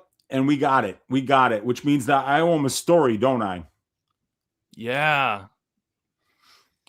Let's go. Brady, I had this guy that I pledged with. I pledged the Sigma Chi House up at the Harvard of the Midwest, Northern Illinois University in spring of 1993, right? My friend Todd, who grew up in Naperville, Illinois, which is right next to Schaumburg, where we had somebody check in from earlier. Todd was an all-state soccer player here in Chicago, but his parents moved down to Texas into a suburb called Colleyville, which is right outside of Dallas, right? And so our friend Todd wound up going to school down there after going to Northern Illinois for like 2 years with us. So one of the spring breaks, we went down there to go visit him in Dallas, and we were going to stay with him for like about 3 nights, and then drive back to Northern Illinois. And we got down there without incident. Good job of driving, and then we were going to basically, like party like rock stars every single night, right? So the first night that we go down there, my friend Angelo says that he's got 3 Mexican Valiums, right? And there's 4 of us. And so we got a shamble to determine whoever loses 2 shambles in a row doesn't get one of the Valiums, right? I was the one who lost. So all these other guys now, the other 3 dudes that I'm with are all on this Mexican Valium. And one guy, Angelo, is actually quite lively. One guy, Rob, doesn't really feel anything. And then our friend Pete, he's getting his ass kicked, right? And he kind of loses control of his legs, and he needs to sit down because he can no longer stand up on his own. And what was so hilarious about it was the Valium was acting in a way that he couldn't even speak properly. He was slurring his speech like he had 15 beers, And at one point I'm like, Pete, are you okay? And he grabs my shoulders and he goes, Wheezy, I feel like I'm retarded. Oh, God. And so we're like, we got to get Pete out of here, man. We got to get Pete the fuck out of here. But there's security guards everywhere. And, we've got contraband on us, let's just say, So we've got to get him out of here. But, like, we can't get him out of there without carrying him, right? So at some point, my friend Rob was like, all right, dude, here's what's going to happen. I'm going to walk. You guys are going to put Pete around each one of your shoulders, and get your head underneath the armpit and hold him up. And I'm going to screen you guys. And then we're going to get the fuck out of here. Right. We get Pete up. First few steps are going really good. And then he goes down like a sack of potatoes, Brady. The arms just go, like the arms stop, because you could feel like at some point, that he's got strength in the arm and he's using that strength to hold up on the shoulder. And then the arm just goes limp and he goes down right in the middle of the floor. And there's a bunch of people surrounding us. And because I'm the one that didn't take the Mexican Valium, one of the security guards comes up and he goes, what the hell is going on here? And I look up at him and I go, he's a diabetic. Oh, no, God. So the security guard immediately is like, okay, we got to get him the fuck out of here. We do not need a diabetic crash, screwing up our insurance at a nightclub. So they help us out of there with Pete and we get him out. And we have some friends of Todd that live down there who agree to come pick us up. Right. And what had happened was this was the second night that we were down there. And the first night we went back to Todd's place at about 4:00 in the morning, and even us trying to be quiet, we woke up his parents and his parents were like, you guys are not staying here anymore. So we were like, all right, well, we'll just get a hotel room and we'll have one person get it. And then like, we'll pack like all 6 of us in there, And so that was the plan. We're going to go to the La Quinta Inn. And we're going to go there and we're going to get a room, right? So we get the room, and Angelo, who took the Valium, but for some reason was feeling really, really lively, he started kind of like getting angry about us having to stay there and then, like not being able to get around and we getting kicked out of the club essentially, so he was pissed off. And at some point he's like, this city's bullshit. and then he punches the fire extinguisher, like the red metal thing with the glass on it, Yeah.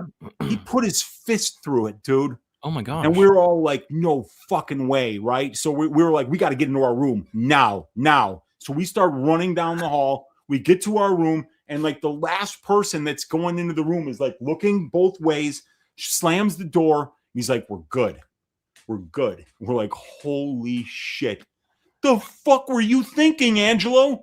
The fuck were you thinking? You put your fist through there. And he's like, guys, like I'm fucking bleeding. And we're like, oh shit. We look at his hand. It's completely fucked up. So immediately we go into the bathroom, start wrapping his hand in one of the towels, and it's a bloody mess in there. Well, about a minute and a half later, there's pounding on the door. And we're all in the room. And we're like, God fucking damn it. And of course, like somebody's like, shh, like super loud. And then we're like, we know you're in there. They're pounding. We're like, fuck, let them in. And so they're like, yeah, so you broke the fire extinguisher, And we're like, sir, we don't know what you're talking about. And they're like, cut this shit. We followed the trail of blood to this room. Oh, God. So now it's like 2:30 in the morning. Pete still can't use his legs barely. We're getting kicked out of the La Quinta Inn. We got no place to fucking go. And we have to stay at one of Pete's friends' places, and we're all like piled up on the floor. It was a miserable situation, and we still didn't know where we were going to stay for the third night. So, I mean, like, it wound up being an absolute disaster, but like, it was a great story to tell about, like literally getting caught because they followed the trail of blood and the trail just ended right at our room. So they knew, even though they didn't see what happened, they knew what room to go to, where we all were. So we got kicked out of there, and we had to wind up sleeping on a floor of some apartment in Colleyville, Texas. Dude. And the funny thing is about Wheezy, he has stories like this. He has like 30 of them. Like, they're all how do you have that many stories, dude? Like, it must have been a lot different back then. Dude, it really was. There was no social media. There was no cell phones, right? Yeah. So, like, if you wanted to interact with your fellow students, if you wanted to get laid, Brady, you had to go out. You had to like go on road trips and shit. You had to take some chances, man. You had to cross straight state lines with some narcotics, like you had to take some chances. You had to go out there and try to have some fun, man. And we did that. And the best stories were always the road trip stories. My bad. Because like almost all the time, like half the time you'd be like, we're going to Mardi Gras. And then you'd get down there and people would be like, where are we staying? And we're like, fuck if I know. Let's figure it out, Let's figure it out. It's Mardi Gras. We'll make friends with somebody and sleep on their floor. It's what we did. Like, it was a different time when you didn't have all that social media, all that technology, man. It was completely different back then. That was amazing. So yeah, shout out to whoever signed up on Underdog. Danger signed up. Awesome. He was the sign up. Let's Big go. Shout out to Danger. Appreciate you, MSG Danger. Thank you so much, man. Gotta love it. All right, I got to take a quick piss. Good thing we have we got a minute. We got about 2 minutes here for kick off this fight. So, so for me in this fight, real quickly, I have Delgado, inside the distance in KO 1-2. I think you need the under, right? Yeah, I need an under 1.5 here, and we're cashing the greasy 4-legger. And even though I wind up down on my track bets, still get a winning night out of it with a greasy 4-leg cash. So hopefully it happens. But either way, this is going to be a banger of a fight. I don't think Jose Delgado has been in a whole lot of boring fights unless you watched him in the Chris Makate fight, where he just basically what happened to Delgado in that fight is what happened to Chris Curtis today. But minus 450, minus 500 almost now on Jose Delgado. Feel he's a veteran, extremely experienced, He's going to have a chance to maybe win some minutes with some wrestling and some top time. He's a very good striker in his own right. And he's one of the few opponents thus far against Delgado who's able to match that height and reach that he has. So when you consider the experience, the strength of schedule advantages, the wrestling upside of Fili, he's not the worst underdog shot to take. But one of the patterns that Andre Fili has shown over pretty much his entire UFC career is this guy trades wins and losses. Win, loss, win, loss. So if you bet him to win every time he came off a loss, and if you bet him to lose every time he came off a win, the amount of units that you would be up on that trade would be absolutely ridiculous, because Fili's had, I think, over 20 UFC fights. So Fili's due for a loss, and he's facing a much younger fighter who I do think has the power advantage here. I think he's definitely the more explosive athlete, and Delgado he's got that death touch, man. For this division, the featherweight division isn't one of the divisions that finishes as high as the divisions that bracket it. But I'll tell you, man, this guy's got ridiculous power for this division. So I'm looking for somebody to get served and somebody to get served early, and we can cash this greasy 4-leg parlay, Brady. Let's go. Yeah, Delgado finish would be huge. Would be the icing on the cake if Delgado can finish this guy. Yes. And by the way, money's poured in on Delgado, poured in throughout the week. Money's poured in on the unders. So, oh my God, Delgado minus 400, and the under 2.5 got obliterated. The fight doesn't go, got hit. So people are expecting Delgado and Delgado violence, and I tend to agree. Method of victory, the last three. I think we get some finishes these last three.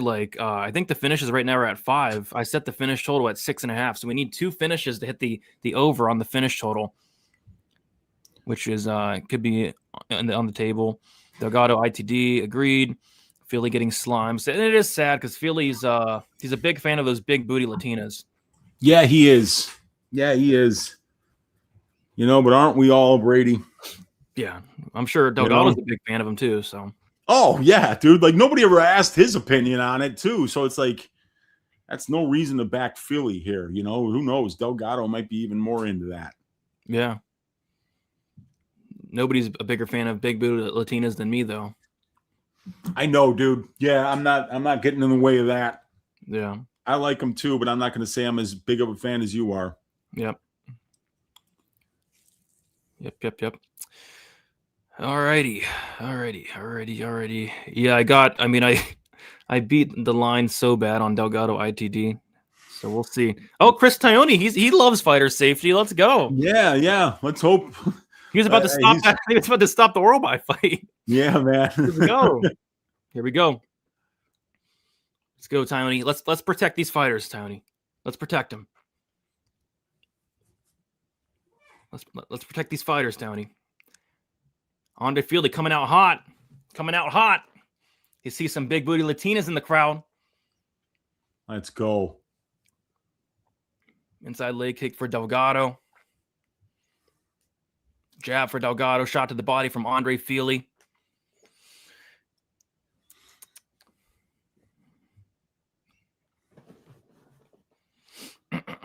These guys are supposed to be the same height, I think, but it's just Delgado looks bigger. Oh, so much bigger. He has a bigger head. I mean, the difference in size of heads. Yeah. Look at the size difference of the heads. Oh, big shot from Delgado. Rating in the pocket when they get there, man. Yep. Oh, nice kick to the body from Delgado. I love this dude's combination. The first strike is never the one you need to worry about. Oh, man. Oh, he got him there on the way in. Whew. Yeah, they both landed, but it looks like Delgado got the better of it. Kick to the body for Delgado. Punch to the body for Jose Delgado. Leg kick for Delgado. Looks like Fili checked that one, though. Inside leg kick for Delgado was very nice there. Fili coming forward here. Great back tattoo from Andre Fili. Oh, head kick for Delgado. Delgado. Oh, no. Fili hurts Delgado. Delgado borderline got dropped there. Wow, he did get dropped there, I think. Now Delgado. Now he's wrestling, man. You know he's hurt if he's wrestling. Oh, gosh. Fili's got him in trouble here. Yeah, he does. And it looks like he's kind of like blinking a little bit, Delgado. Yep. Yeah, he's blinking it out. Come on, Feely, get reckless, baby. Get reckless. Wreck it up. Wreck it up. Come on, baby. Wreck it up. Crowd needs violence. Wheezy needs violence. The greasy four-legger needs violence. Come on. You almost got it there. Oh, it was close.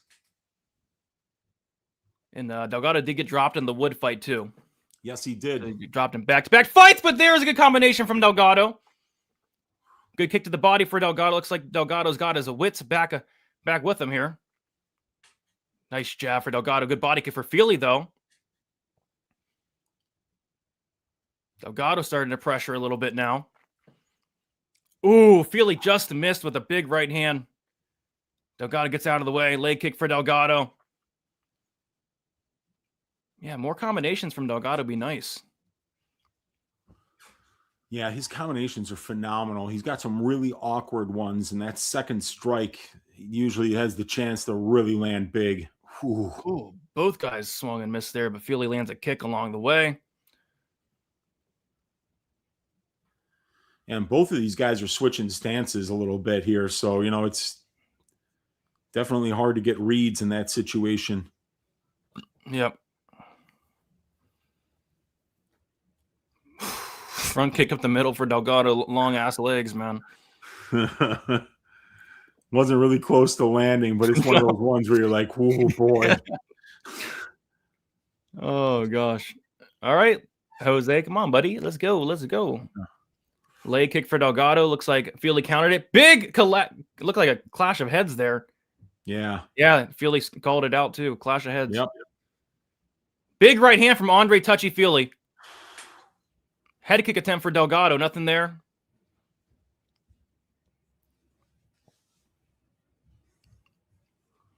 Let's see what Delgado's got up his sleeve here. Yeah, he's got to get going. He's got a little bit of pressure. Oh, big right man. hand from Delgado. It overhand right, and Feely countered him. Countered him, yep. Delgado's outlanding Feely 24-13. That's very interesting. Very interesting. But Feely had the biggest moment of the round by far. Yes, he did. 40 seconds to go.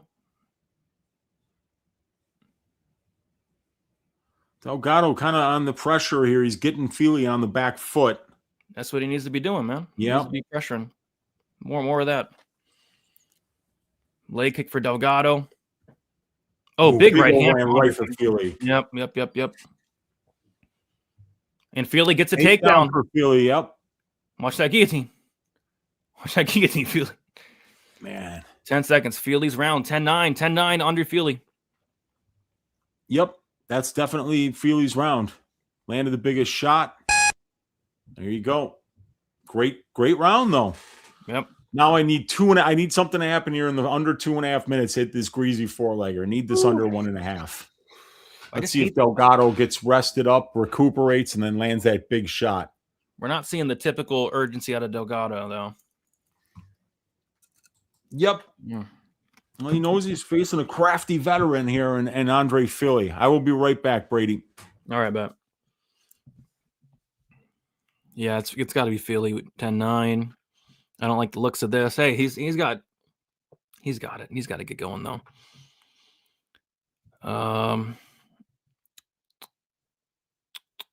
What? What? You out here treating this like a full menu? Quick hand job, $8. Deep throat special, no gag reflex. Eye contact included. What? What? All right. Anyway, we got the second round kicking off here. Jose Delgado, Andre Feely. People are saying the money line's even between these two. Wow. Okay. What a massive change. Massive. Well, people know that Delgado is kind of like a round one guy, and so maybe people think that Feely's got the better chance to win minutes in the second half of the fight. Let's see. Yep.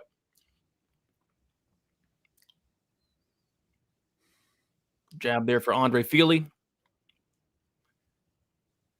mean, Delgado looks like Daniel Zellhuber out there tonight. Like, do something, man. Do something, man. Leg kick for Delgado. Looks like Feely checked it, or at least tried to. Feely's on the. See, I don't like this. Feely's the one on the pressure. It's like, Delgado, buddy, hey, let's go. Yeah, show that urgency. He might be hurt, man. Like, he's trying to wrestle here. That's not his game.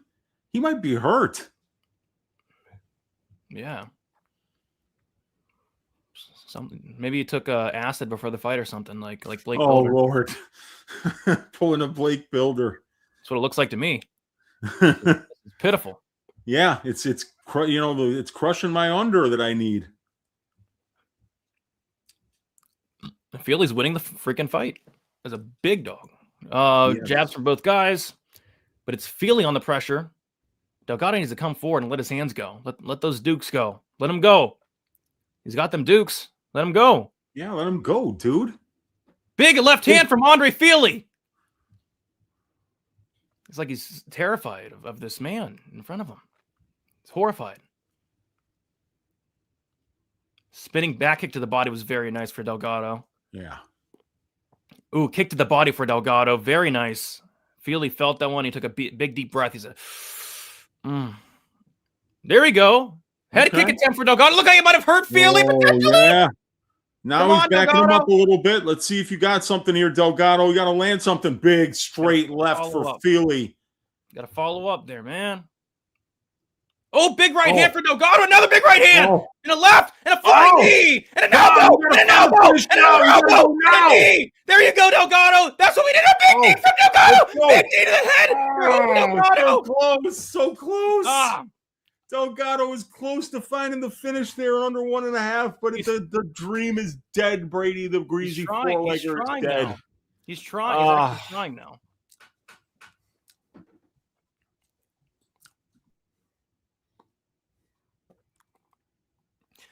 That was the most urgency of Delgado all night. Yep. And he hurt Feely with that head kick. Just didn't really follow up early enough. Big right hand from Andre Feely. Oh, just no urgency, Delgado. Like, come forward, buddy. Head kick for Feely. No, nice kick to the body for Delgado. Like, more of those, man. You got them long legs. Feely does not like those kicks to the body. Ooh, big combination from Feely, but a nice return from Jose Delgado.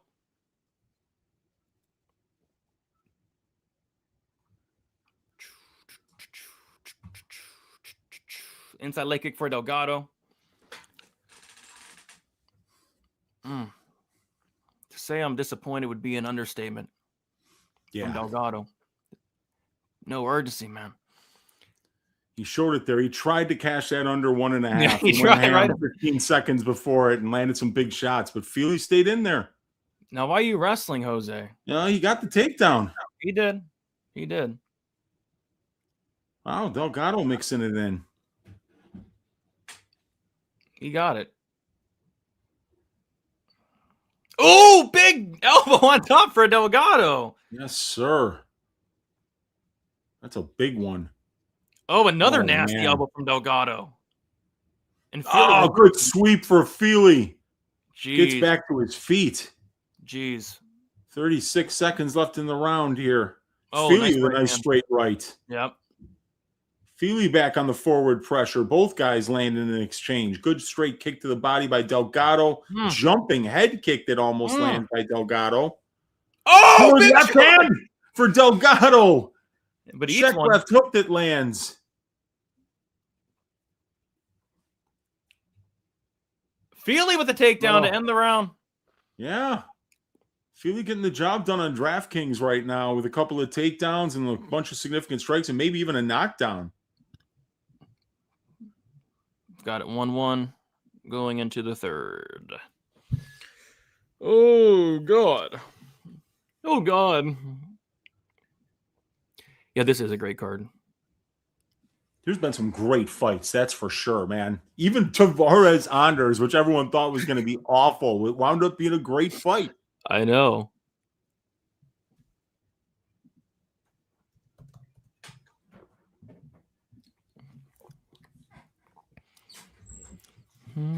Well, Delgado's probably going to lose another decision here. He's undefeated to the finish, and he's never won to the decision. So let's see if this guy can figure out a way to win a decision here against Andre Fili, the crafty veteran. I just hate the urgency from Delgado. It's like, what are you doing, dude? Like, we're in a fight, buddy. He showed 30 seconds of urgency in the second round, which was nice. Close, so damn close, but the dream is dead. God damn it. I was so close on a few different spots tonight. It just didn't go my way. But I know that you've got some bullets left in the gun, and you're making some money tonight. Yeah. Would have been a huge night if Delgado finished this guy, but at least Manuel Souza came through. Yeah. I got to go back and look at the reactions to that fight, dude. Yeah, man, that was crazy because he was beating the piss out of him for the whole damn round, and we needed that finish. Oh, gosh. Both guys land there. Come on, Delgado. Time to let it all hang out. Take it out of your pants and let it hang. You had it tucked in all night. Let's let it hang, buddy. You got Chris Toney in there who's all for fighter safety. All you got to do is knock him down. The fight's over. Chris Toney loves protecting the fighters. Ooh, Fili just missed a head kick. These guys are tall, man, and that leg was out there, man. I don't know how Delgado got his head out of the way. Ooh, wee! That close shave. Good right hand for Fili there. Yeah. Oh, yeah. Fili doing good work. This is a good close fight. It's extremely I mean, Delgado's minus freaking 400, 450. Yep. It's playing out minus 110. Oh, both guys land. Looks like Fili might have got the better of that one. Delgado did not like that. Fili on the pressure. Fili with the right hand.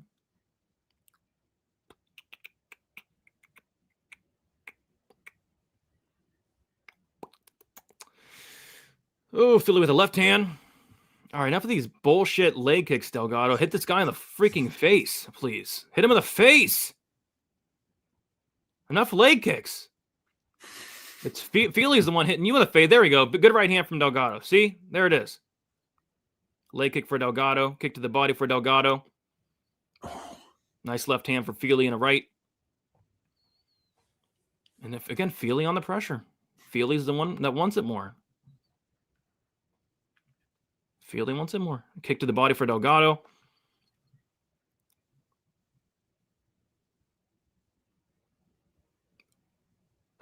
Looks like Delgado landed there.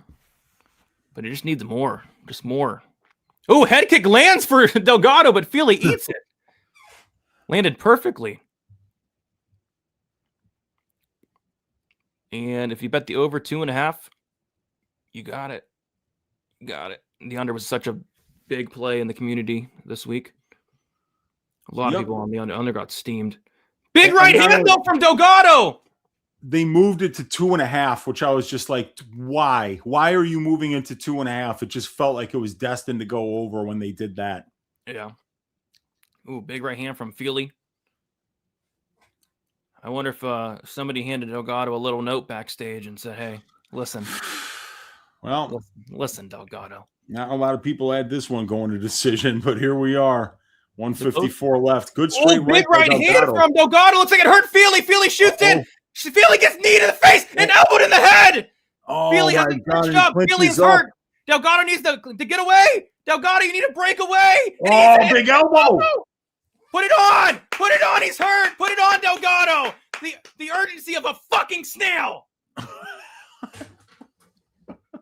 It's like watching molasses in the middle of January, Delgado. You had him hurt. You're playing patty cake with them. What are you doing? Oh, right in the middle of January, like molasses. It's crazy.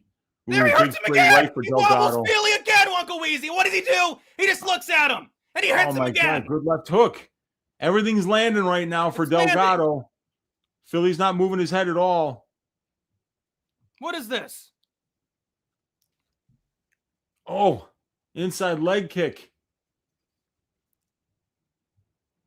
53 seconds left.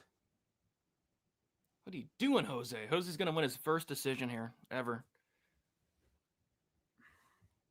My gosh, dude. Like, where's the urgency out of these guys? Holy crap, man. It's crazy. The one fight that I think everybody thought was going to finish, and here we are, only 30 seconds left, and Feely gets another takedown. Takes him down.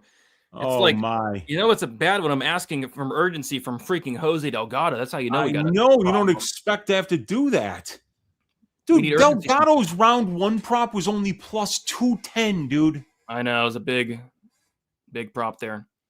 And Feely gets a couple of takedowns. Jeez. He's gonna end this round on top, and he's landing some ground and pound. He's landing some nice shots here. Yeah, he is. Feely might steal his round back. Let's see. Very close fight. Andre Feely by decision at plus 575 would have been a pretty good bet. You'd be pretty happy about holding that ticket right now. Yeah. You got a chance if you're holding that one. Damn it, Jose. Jose Delgado by decision was plus 450. Feely by decision plus 700. Wheezy best price plus 700. Yeah. What was that? I got it 29-28 Delgado, but it could go either way. It was a horrible performance. I'm telling you, Brady, I think what I'm doing from now on is I'm only betting contrarian overs. Anytime I see unders getting steamed, I'm just gonna bet the shit out of the fucking over. Yeah. And be like, Delgado, Feely, Tuivasa versus Teixeira, all these fights that you would never think would go to decision are going to decision. It's stupid. At least I got the Mesquita one right. At least I got that one right. Yeah, you did. And I was even looking at the contrarian over in that fight, and that wouldn't have been a good bet. She got her out of there right away.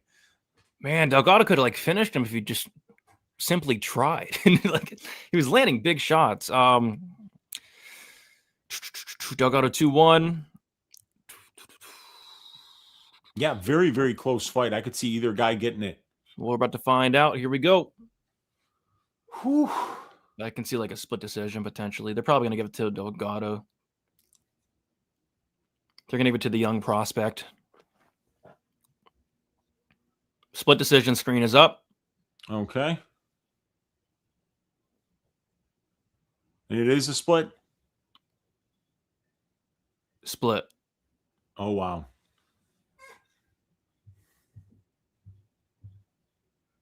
Camillo sees it for 29-28 for Jose Delgado. Yep. Okay. I agree with that. People who raid minus 400 just got bailed out. Yep. Jose Delgado got bailed out too. I mean, that was good for him. First decision ever for Jose Delgado. And that was part of the, let's see if I can bring it up. The FU Brady play of the week. The decision and Jose Delgado decision got half of it right. It was the FU half Brady. of it right, man. Yeah. Those go. Contrarian overs, man. Even the Charles Johnson, I like the under in that fight, that one went over. Yep. All right. 2 fights left. I gotta say a big thank you to Manuel Souza for saving my night. Yep, 2 fights left. This has been a really fun card, man. Not from my gambling losses, because that's 2.1 units, but still, man, these fights have been pretty phenomenal. Agreed. So I have 1 bet left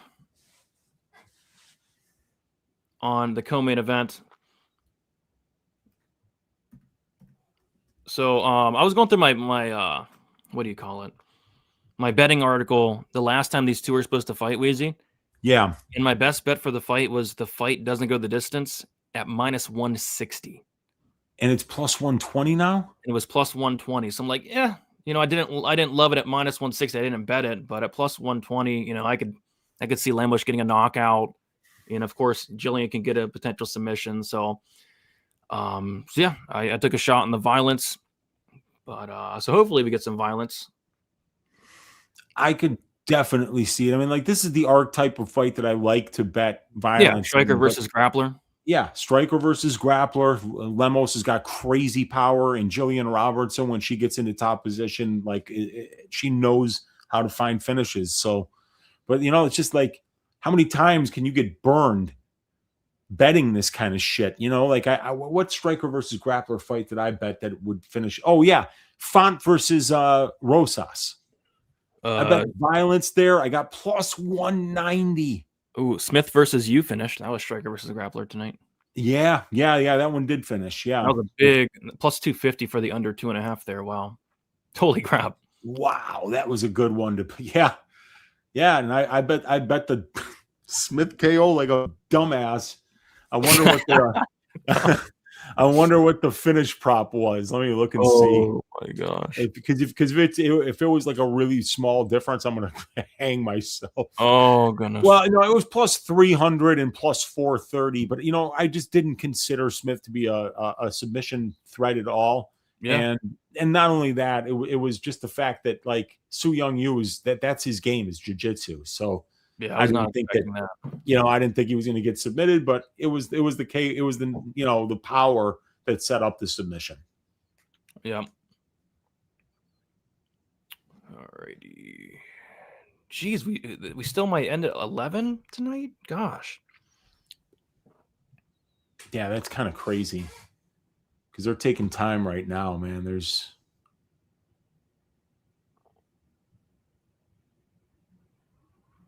Yeah, we got let's see if Evloev makes it to the cage for UFC London next week. I think he might. I mean, they were showing like highlights of him, so as if he's still on the card. Okay. But Gene Silva's like tweeting like, "Always stay ready." Yeah, and why not? If he wants that big fight, if he wants that main event fight, he can get it just by being ready. Because you know that Evloev's a pull-out king.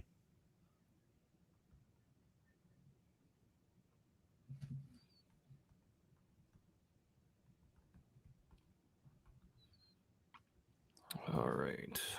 Yeah, apparently I just couldn't get to a bet here. Robertson was limping, huh? Yeah, she was limping at weigh-ins, but she had a tough weight cut. And the thing is, if you're limping, going to a weigh-in, like 80% chance that's a cramp. I mean, think about how dehydrated these people are. So like, of course, you're going to get cramps when you're dehydrating your body to the level that these athletes do. So it could have just been a cramp. Mm-hmm. So it's hard to know. And then, I think if there was some kind of an injury, you wouldn't see as much money coming in on Jillian at these prices too. I know. Making it wait to like minus 300. This big of an underdog is a little bit crazy, Yeah, Robertson got all the way to minus 300. She's back to like minus 230 though. Oh, okay. All right. So money did come back in on Amanda. All right. Yep. This is going to be a great fight. Striker versus grappler. Both ladies are going to have some success depending on where this fight goes to, but I just never see Lemos execute the game plan against superior grapplers of just stuffing takedowns, keeping it standing, and landing the bigger shots. Yeah.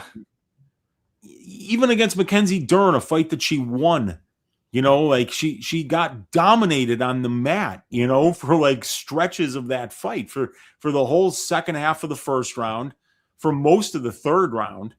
It was just that the second round she dropped Dern and almost finished her. So, it was a very close fight. But Mackenzie Dern is one of the worst wrestlers in the division. So of course, like Jillian probably gets more takedowns than Mackenzie did against her. And we've just never seen Lemos just keep fights standing for extended stretches. So I feel like you kind of have to back Jillian here, but with as hard as Amanda Lemos hits and is experienced and the strength of schedule advantage that she has, it's really hard to click Robertson here at minus 250, knowing that she's going to look plus 500 if she doesn't get takedowns. Yeah, I agree. So I stayed away. Is she like limping out to the cage? You see this? Is she like limping to the cage? What's wrong with her leg? I mean, I kind of saw that her gait didn't look. She was like hobbling to the cage.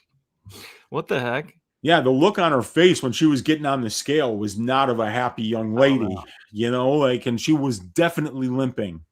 Forrest, yes, we got it. And Uncle Weezy did a insane story. So if you want to rewind it and check it out, I think it was after the Rahiki fight, right? Right after the Rahiki fight, Uncle Weezy put on a fire story for you guys. So check it out. Lemos is very handsome. Handsome versus Yeah, everybody's saying she's limping, dude. Like what? Oh my gosh. Yeah, little dude, I see it. Like her right leg, it looks like it's the right leg that she's kind of taking bad steps on. And now she's rubbing herself against the cage and hitting herself. And what are you doing, Jillian? Well, she's a savage, Brady. That's why. She's just getting fired up like a Viking. And there's Amanda Lemos, handsome as ever. Yeah. Yeah, she looks confident. A haircut you can set your watch to. You got that right. Somebody said Lemos live pumping. What does that mean? She's going to pump Jillian? Live is pumping. She's not limping. She's pimping. Okay. Okay. Respect. Playing possum? I don't know, dude. She should have come out with a jeweled cane if she's walking like that, The Forrest Gump walk. I don't know, but she did have something weird going on with that walk. But we'll see. I still like Jillian here. And by the way, Omar C ruins my perfect night for predictions. Thank you, Omar C. I could have went 14-0 tonight. Dude, Harry Hardwick was going to ruin your plans if he didn't get his jaw broken, dude. If he didn't get the jaw, he was lucky. If it weren't for the broken jaw, Brady. I know. I know. Oh, man. Omar C. God damn, going into that third round, I was like, dude, I've got a chance here. I was really, and then I was like, what? The fight's over. What's going on, man? Someone's like, the fight stopped. What do you mean the fight stopped? Why? Oh, man. Crazy. Luckily, I never bet C to begin with for obvious reasons, but I did pick him to win, which sucks. But C will not be back into the UFC, at least, ever. If I bet on C, I probably wouldn't be here right now talking to you guys. If I'd have bet on Andre C and then he went out there and got guillotined, insta-tapped by freaking Iwan Kudalaba, I wouldn't be here talking to you guys right now. Yeah. Yeah, that would have been I would have had to talk you down.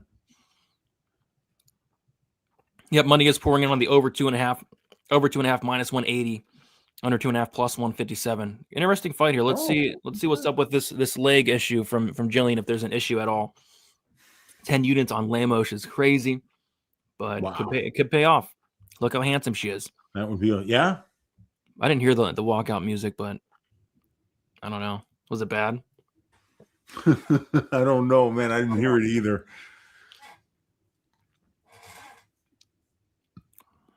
Yeah, I mean, I scored at 30-27 for Bruno Silva. Maybe 29-28. That was crazy. The judges had to get involved for me to get a Charles Johnson prediction right, Brady. Yeah.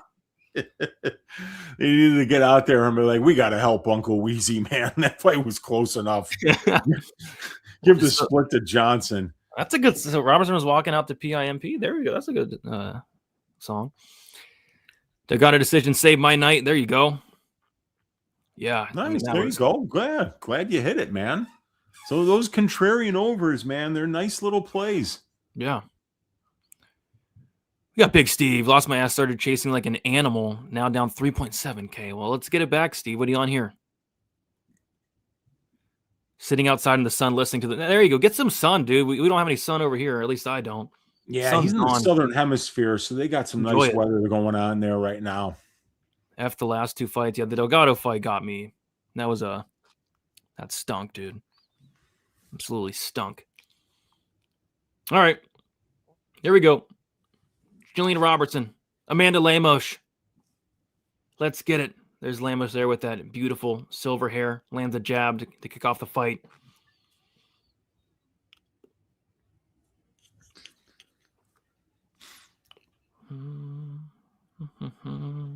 Nice left hand from Amanda Lemos.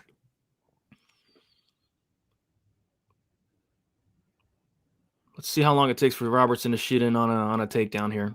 Yeah, just some steady pressure from her, but you could tell she doesn't want to just wade into the pocket against Amanda Lemos. Yep, good kick to the body from Jillian, though, but a nice kick, nasty kick to the body from Lemos. Really dug her toes right in the stomach there. Lemos just throwing hard here. Another nasty kick for Lemos. They are now clinched up here. Oh, Robertson looking to... No, nothing's there. I was going to say she was looking to maybe set something up, but she's doing the good job getting her head up. But she's on this neck here. You going to jump a Gilly? You going to jump a Gilly here? No. No. Robertson has her clinched up here, eats a knee to the body.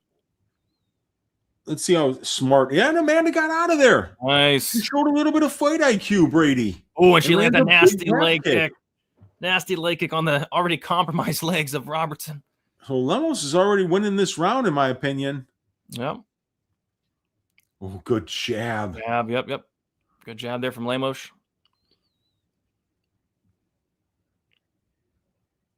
Another left hand for Lemos. Yes.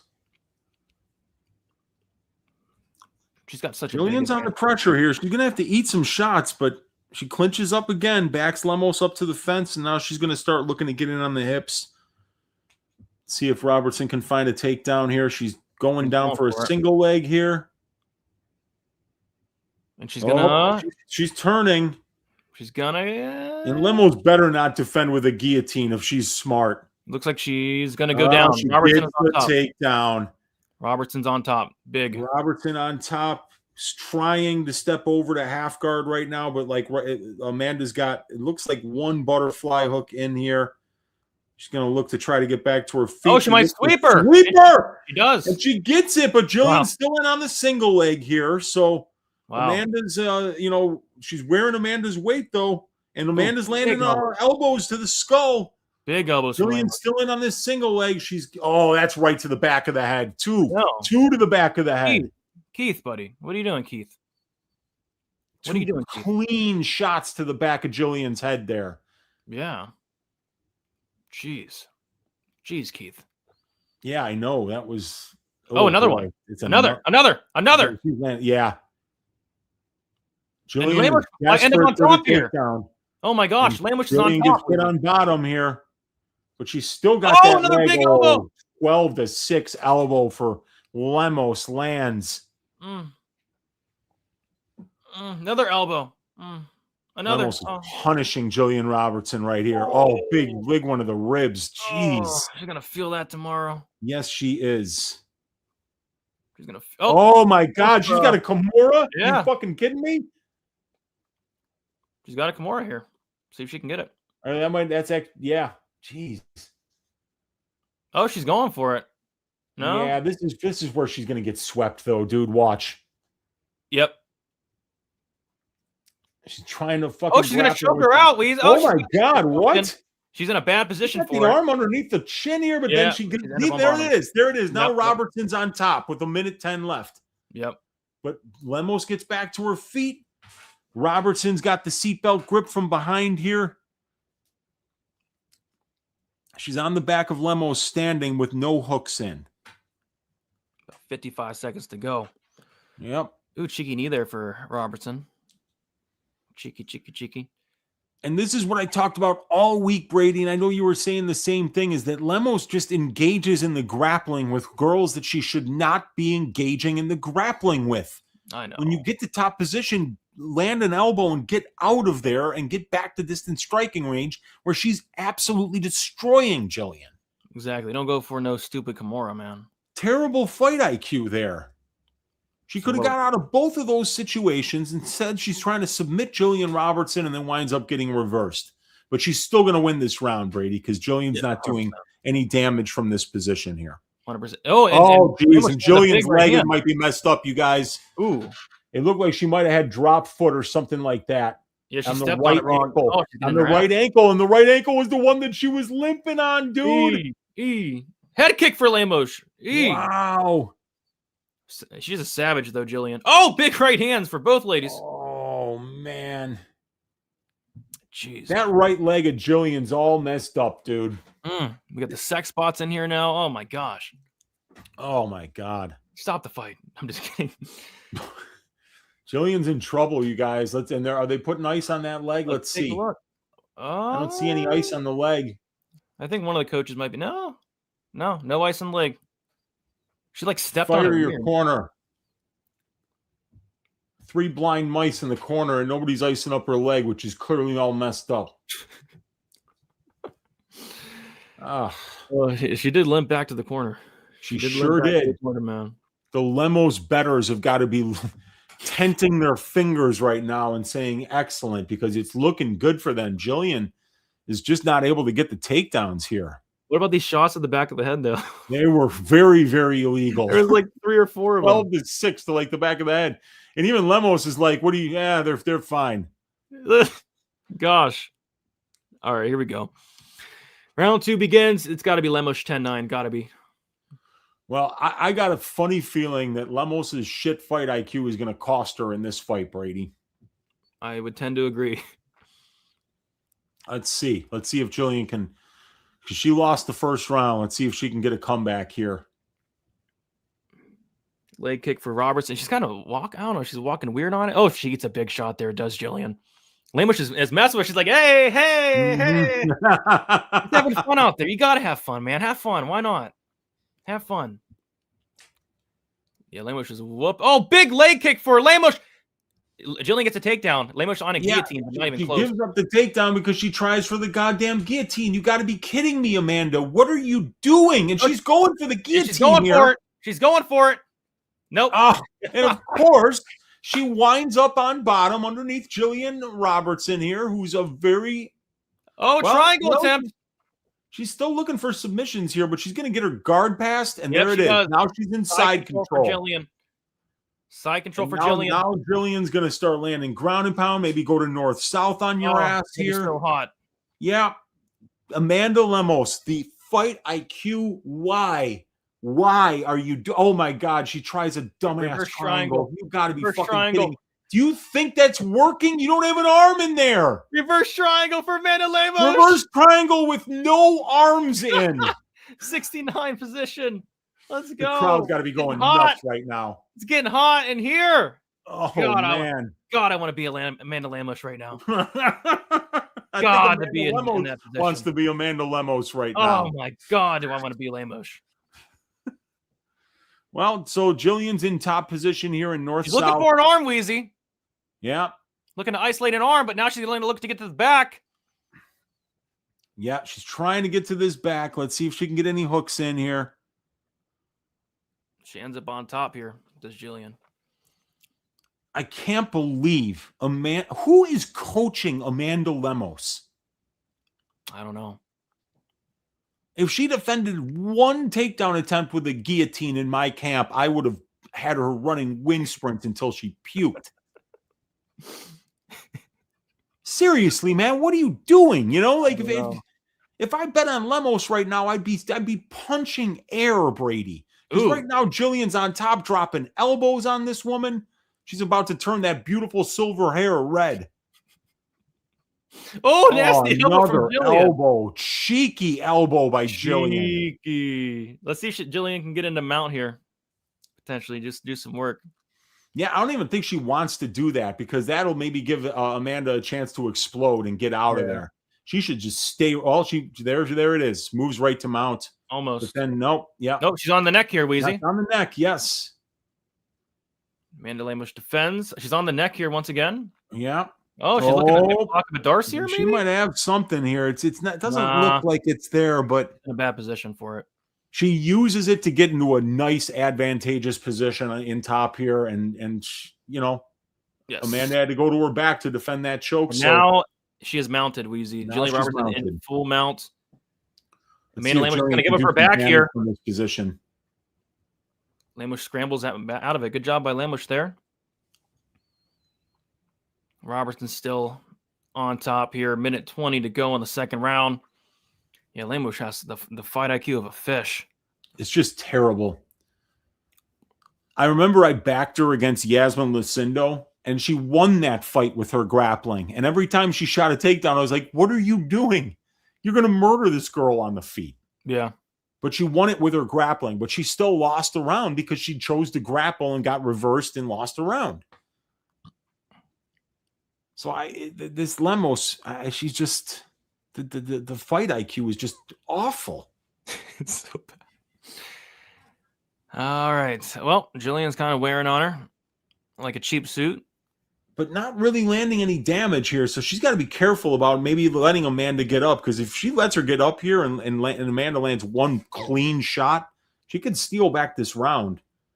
Oh, there's some nice. Yeah, that's a nice little elbow there. That was cheeky. More cheeky elbows here. Yep. Amanda's getting up and looking for a takedown of her own, Brady. Gets it. And gets it. Unbelievable. Watch her get swept immediately. Almost gets in the mount there if she wants it. Elbows from Lemos here on top. Oof. Big shots from Lemos on the feet. Lemos finishes the round very strong. Probably 1-1 going into 3. Yeah, I think it's definitely 1-1. Anyone's fight. It's going to come down to cardio, and it's going to come down to fight IQ, Brady. Who do you like to win this round 3, man? Ooh, gosh. Do you think there's any chance that Amanda Lemos decides to keep this fight standing, stuff takedowns, and take advantage of her striking? I think she's going to jump Gilly again. I think she is too, dude. She's the Cody Brundage of the women's strawweight division. Oh, come on. Let's not go that far. But it's just, you get like Dustin Poirier. Well, because Poirier had a great career, but he jumped guillotine way too much. I mean, it really never works at this level. It shouldn't work at this level, jumping guillotine. But unless you're Iwan Kudalaba. I'm not sure Iwan Kudalaba. Unless you're Iwan Kudalaba, then it'll work, and then you can insta-tap freaking Mercy. All right, round 3. Let's see which one of these bitches wants it more. Let's go. Great fight so far.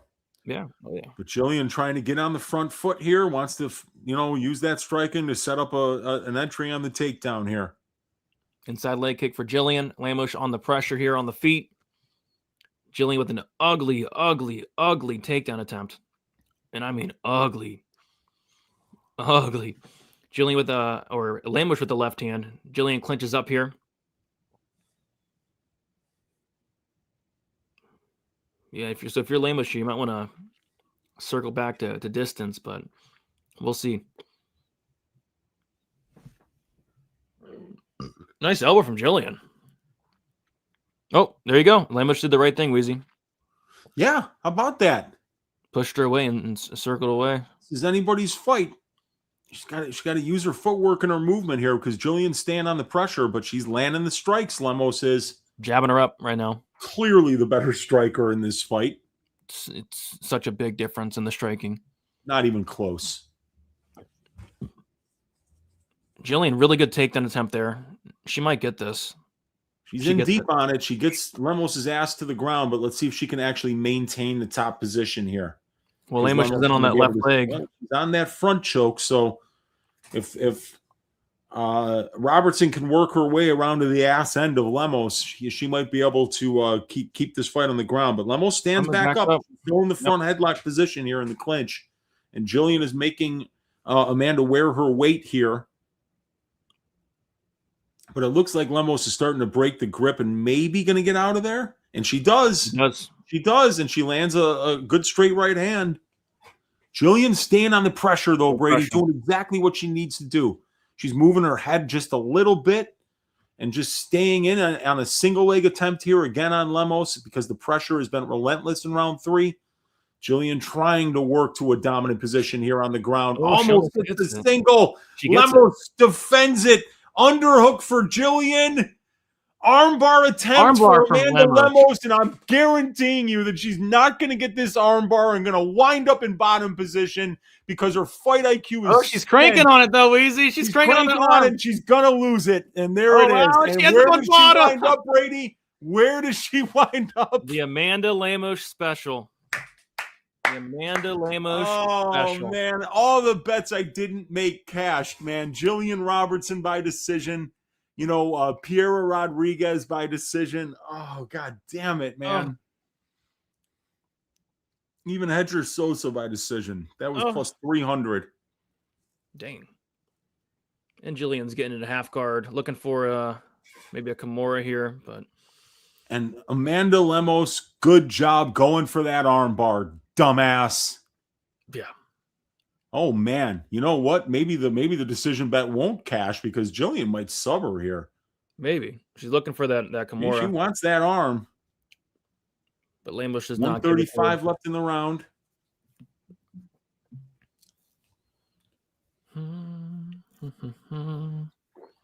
Oh my God, Amanda Lemos, your fight IQ is really absolutely god awful. It's really bad, dude.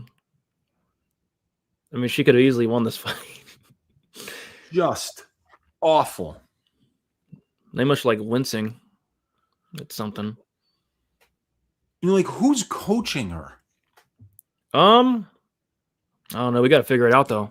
Dude, they've got to be the dumbest coaches on planet Earth. Like, why does she keep doing this? It's not like there weren't lessons to be learned from the Suarez fight, from the Jandiroba fight, from the Dern fight, from the Weili Zhang fight. All these fights where you're getting rinsed on the mat because you re-grapple girls that want to be there.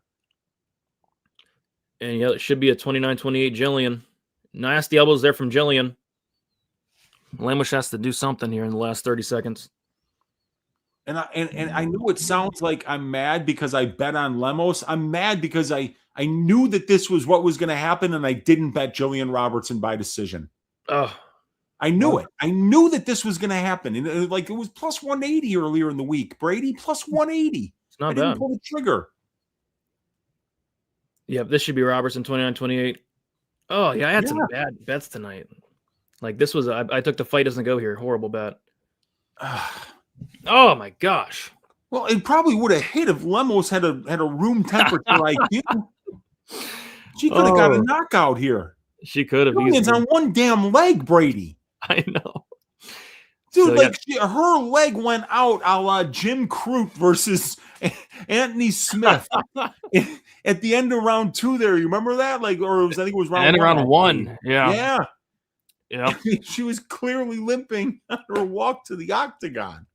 Terrible. Amanda had that, dude. I'm so glad I didn't bet her. Oh, gosh. Omar C., you're on my shit list, buddy. Would have been a perfect night of picks. If Omar C. won the fight. You'd be kidding me.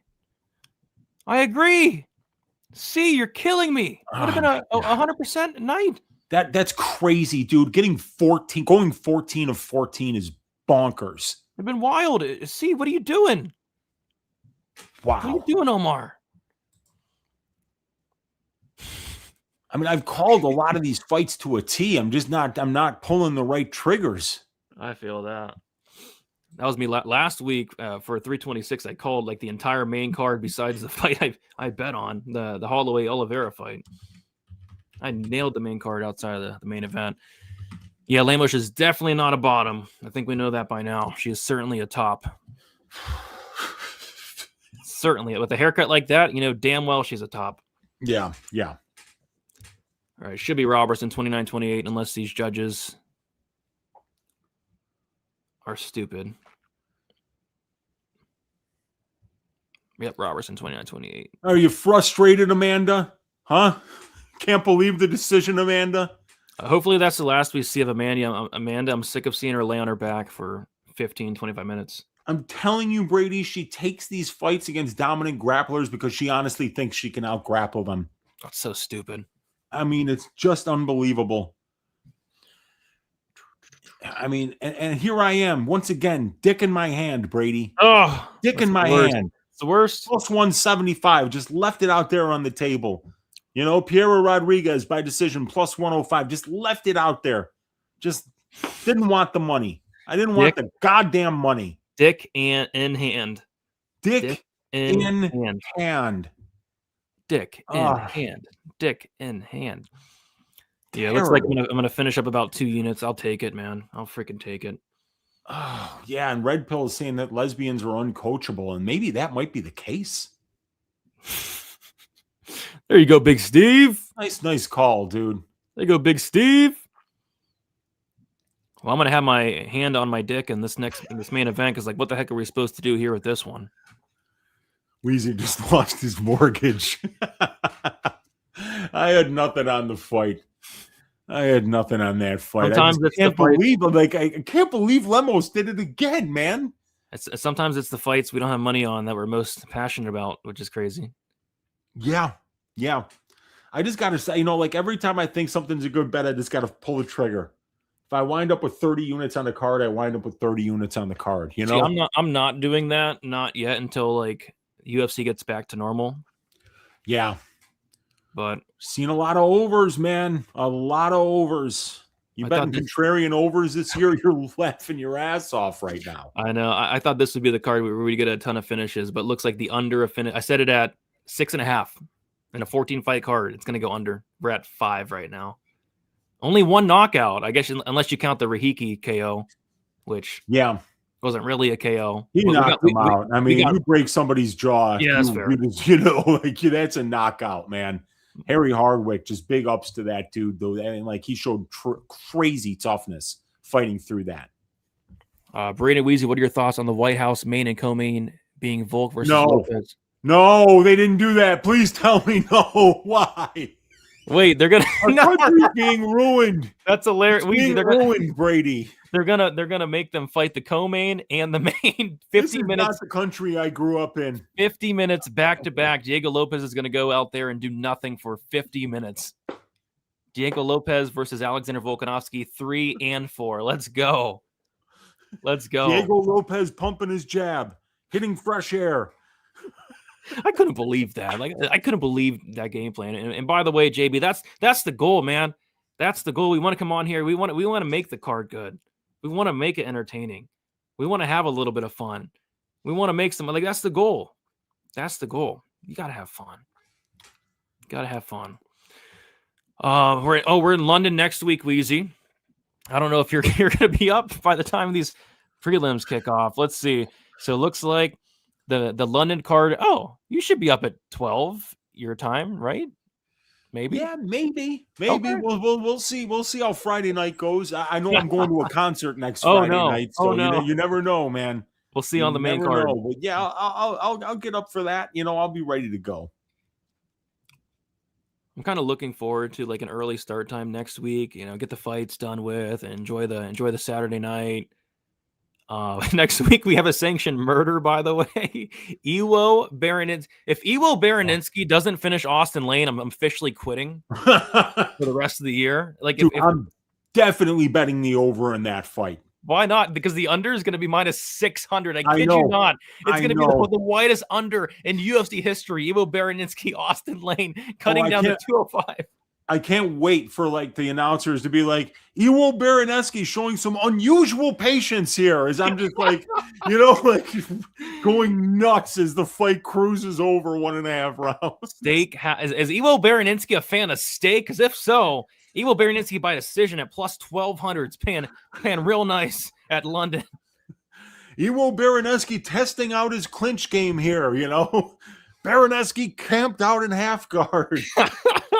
No, but in all seriousness, Baraninski is going to destroy. He's going to destroy Austin Lane. Or what would be even better? Austin Lane's chin is incredible, because Baraninski's just shooting him off, and then Lane just won't go away, and he's out there like Marlon Vera, just eating everything like flapjacks, dude. I'm telling you, man, goodness. I can't wait for that fight. Something shady as fuck is gonna happen. Wow. Wait, on Polymarket, the under 2 or under 1.5 is only minus 270 for the Baraninski Lane fight. So maybe you won't get a good price on the over. Yeah, minus 270. That's a big number for an under 1.5, man. And that's it. Frankly, it'll probably even get more expensive than that. Yeah, it definitely. It's just so hard to picture what that fight looks like with Baraninski Lane going over 7.5 minutes. That would be bizarre.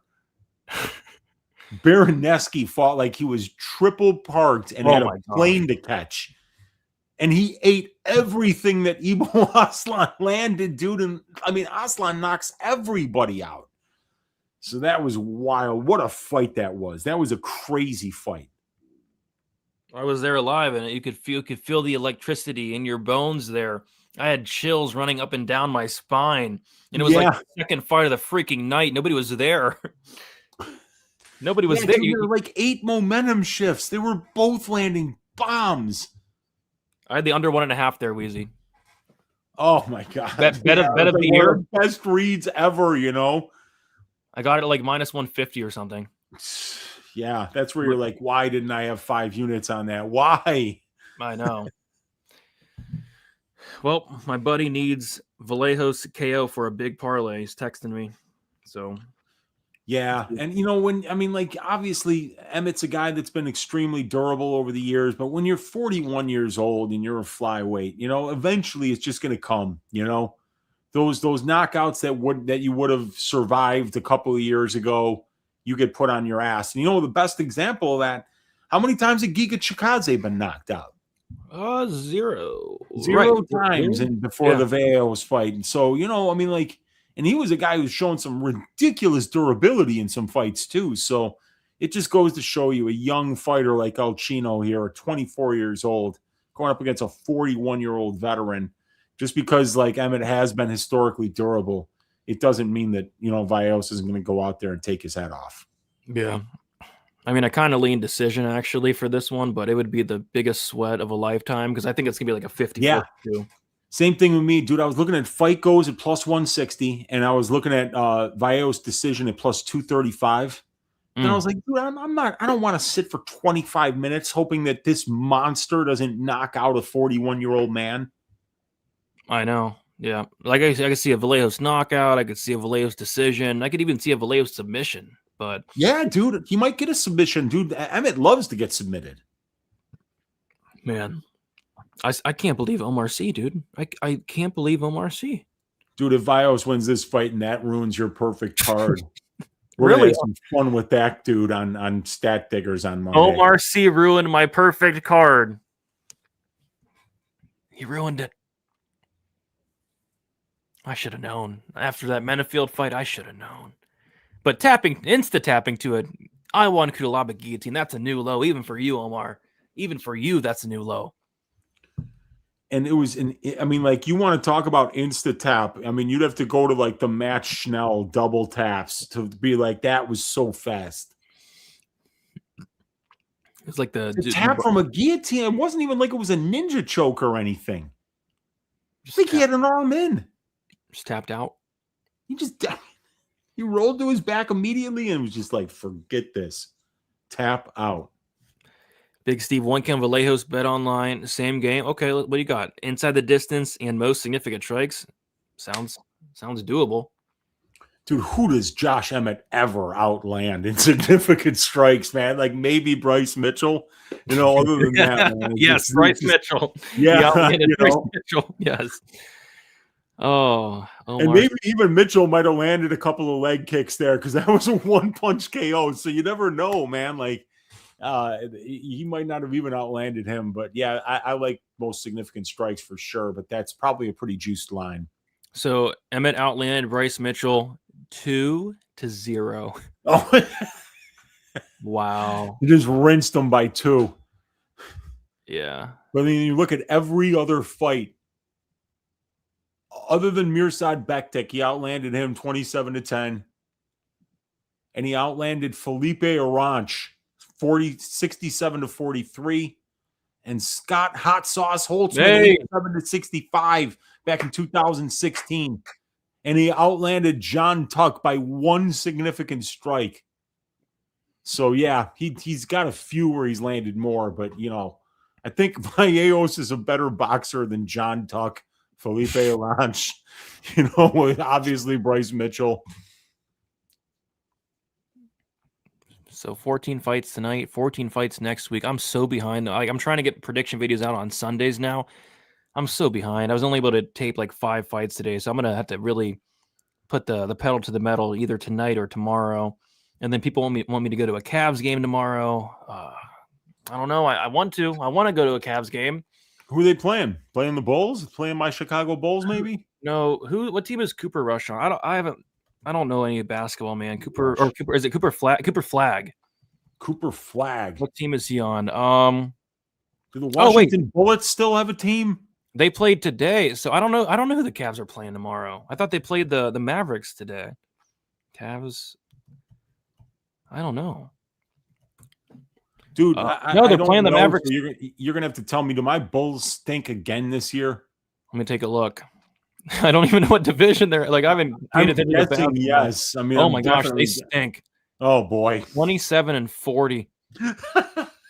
Oh my gosh. We've got one of the worst GMs to ever do it in Michael Paxson or John Paxson. You haven't watched a basketball game since like 2010. Wait, no, I did watch the Cavs go out there and come back 3-1 against the Warriors. So like 2017 is the last basketball game I watched. It's been that's like 9 years ago. Gosh. I only watch MMA nowadays and NFL. Although NFL pisses. If you think I get upset about MMA, I get upset about NFL. I get so upset. It's like, what are these guys do? What are you doing, Lamar Jackson? What are you doing? Yeah, I know. What are you doing, Lamar? God. Dude, I would yell at the TV. This year I had both Quentin Johnson and Ladd McConkey on my team as my number 3 receiver. And like every week I'd pick the wrong guy. Every week I'd throw McConkey in there. It was 2 catches for 15 yards and Jackson catches a 50-yard touchdown. There was one week I put in Jackson. He had 0 targets for 0 yards on a week when like Herbert threw for over 303 touchdowns. I remember that week. What the football is crazy like that, man. Yeah. Football was my first love though, but it's MMA skyrocketed past it. Me too, dude, for sure. Skyrocketed. Oh gosh. So I might stay up late tonight to tape some of these fights. I mean, next week's gonna be something. I'm gonna have all my fight write-ups done tonight, actually. Hey, there you go. Yeah, got Python writing them for me now, and I just add my analysis after each paragraph. So it's finally got the technology helping your Uncle Wheezy out a little bit here. You're taking a shot on the Roman Dolidze sub prop next week. Oh God. It's gonna be plus 2,000. You might as well in for a penny, in for a pound, Brady. Oh god, quarter unit of plus 1,600. If he gets a submission and I don't bet it, it's gonna be head in the oven.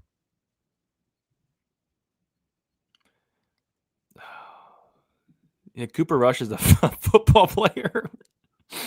Oh gosh, Cooper Flag, Cooper Rush, same thing. I'll be right back, man. All right. This fight's about to kick off. I'd be very surprised if Emmett won.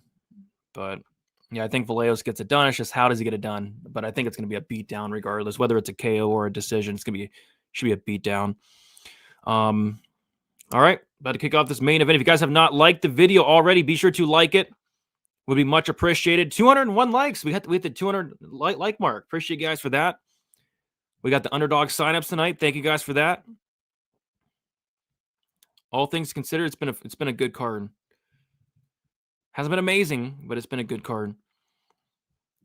Emmett about to walk forward all fight with his right arm over his head like a 98s boy. Let me at him. Yes. There he is, Kevin Vallejos. Vallejos likes to unload with wide shots. When his opponent is against the cage, could see Emmett killing him on the counter shot. Man. Emmett hits hard. But if Emmett would go out there and get a win at 41 years old, all power to him. That'd be at featherweight. You just don't see stuff like that. So we'll see. And if Vallejos wins and Omar C ruins my perfect night, Omar C is going to hear about it a little bit. Omar C is going to hear about it come Monday. Oh, Emmett's not winning this one, bro. Yeah, I don't think he's going to win, man. Prelims were fire. Agreed. Agreed. Speed difference. Agreed. Bryce Mitchell's body floated up into the atmosphere in that Josh Emmett fight. That was one of the most brutal knockouts I've ever seen in my entire life. I literally thought Bryce Mitchell died. I literally thought he died.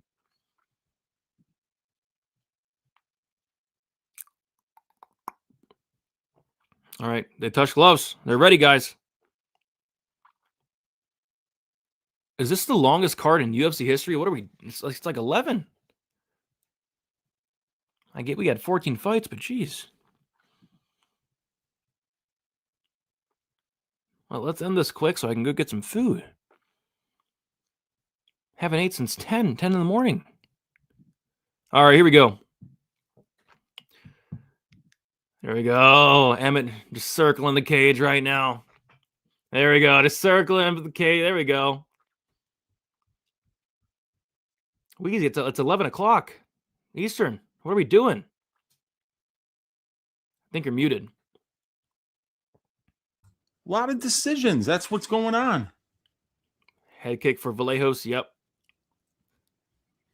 Let's see if Vallejos can end this fight early so I can get some freaking dinner. Nice combination from Vallejos. I need to eat too, dude. Let's see if Vallejos can make quick work of this cat. I know. Let's go. And I'm just going to shit all over Omar C on Monday. It's like, really, dude? Really, Omar? Yeah. Junior asking how likely this goes the distance. I actually think it could go the distance, but it's not something I'd bet because, I mean, Emmett's 41, you know? Oh, big left hand from Vallejos. Leg kick and a left for Vallejos. Dude, Vallejos, he counters everything, Brady. Nothing. You don't get anything off for free against this guy, and he's just walking you down the whole time. So you throw a jab to kind of get him off of you, and then he's just returning with 2-3 punch combinations. Yeah, he's good, man. And he's got to defend. Oh, he drops Emmett. Oh, just a big shot. Yep. Oh, and a big elbow for Vallejos. Oh, big elbow. Wow. But Emmett right back up. There's 3:10 left in round one. There's a big dent in the head of Josh Emmett, guys. Oh, big uppercut for Vallejos, man. Looks like my Vallejos by decision pick is going to miss by just a little bit, Brady. You never know, man. We've seen Jose Delgado win a decision tonight. You never know. I know. I don't know what a finish is anymore. It's true, dude. Ivo Baraninski by decision plus 1,500 next week. Book it. Ooh, Vallejos, good combination. Halfway through the first round, Vallejos clearly winning it. Is that blood on the back of Emmett's neck, or is that a tattoo? You see that? Is that blood? Yeah, like it looks like he's got some blood right between his eyes, and then there's some on his right trapezius muscle. Now, what's that? What's a trapeze? Oh, the trap? The trap, yeah. Yeah. It's weird, dude. It doesn't look like there's a... Oh! Big exchange in the pocket. He's on top! For the finish. He's elbowing him! He wants the finish here. He's on top of Emmett. Oh, big elbow! Shot. Oh, big elbow! Big shot! Up. Oh, no way! Get us to an early dinner, Vallejos. Oh, come my on, gosh. baby. Herb! Emmett's trying to stay in this fight. Herb! And Emmett swings and falls down in splitting air. He's and done. Just messing him up right now, Brady. He's done. My God, Herb, what are you waiting for? He's done. Knockouts, Kevin Vallejos. All right. Wow. What a stupid fight. He just made such fast work out of this dude. This kid is up and coming. Wow. Featherweight division, look out. Vallejos just absolutely ran through Josh Emmett. Knife through butter. Wow. What an ass shaving. That was a stupid fight. But hey, Vallejos gets a big name on his record. 41-year-old Josh Emmett. What are we doing, UFC? But there we go. Man, they just exchanged in the pocket there, and Vallejos landed that big right hand just before Emmett was about to land a big right hand of his own. Jeez. So it's official, Weezy. Omar C ruined my perfect card. Oh my God. I went 12-2. You went 13-1. That's crazy. Omar C.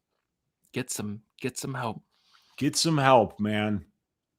Yeah, that my Vallejos by decision pick just missed. Yeah, it was close, man. Yeah, dude.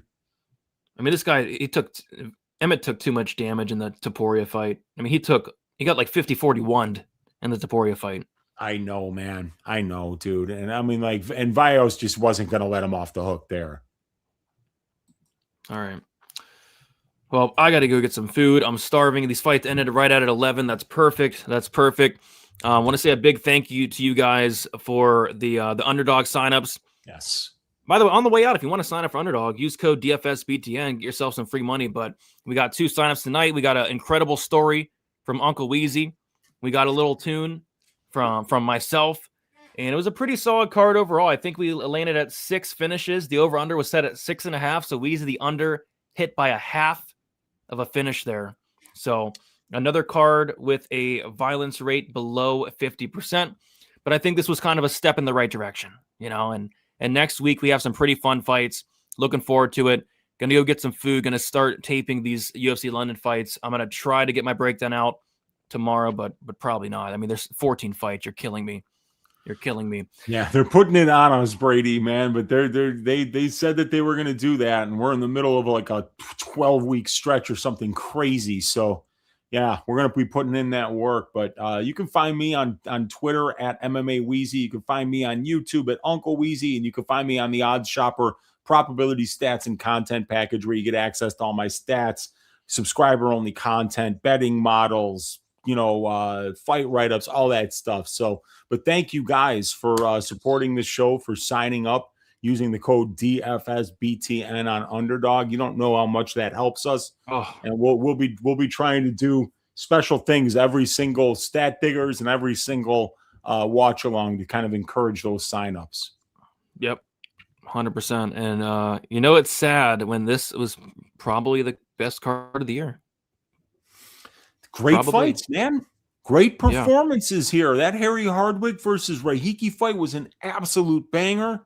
And, watching Amanda Lemos' bad fight IQ was hilarious. I thoroughly enjoyed that. An absolute masterclass by Vallejos. My God. The highlight of the night was Manuel Souza. That was crazy. After this, man. I'm going to go back and watch the reaction of that Manuel Souza fight. It had to have been incredible. That was awesome, man. And Kevin Vallejos is the real deal, Brady. Wow, the first main event finish. Really? That's crazy. Wow.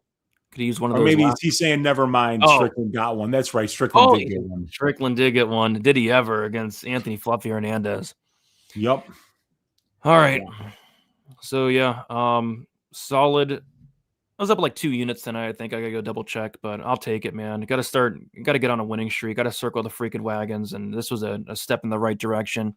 Not sure I have a ton of action next week for London, but we'll see if spots start sticking out.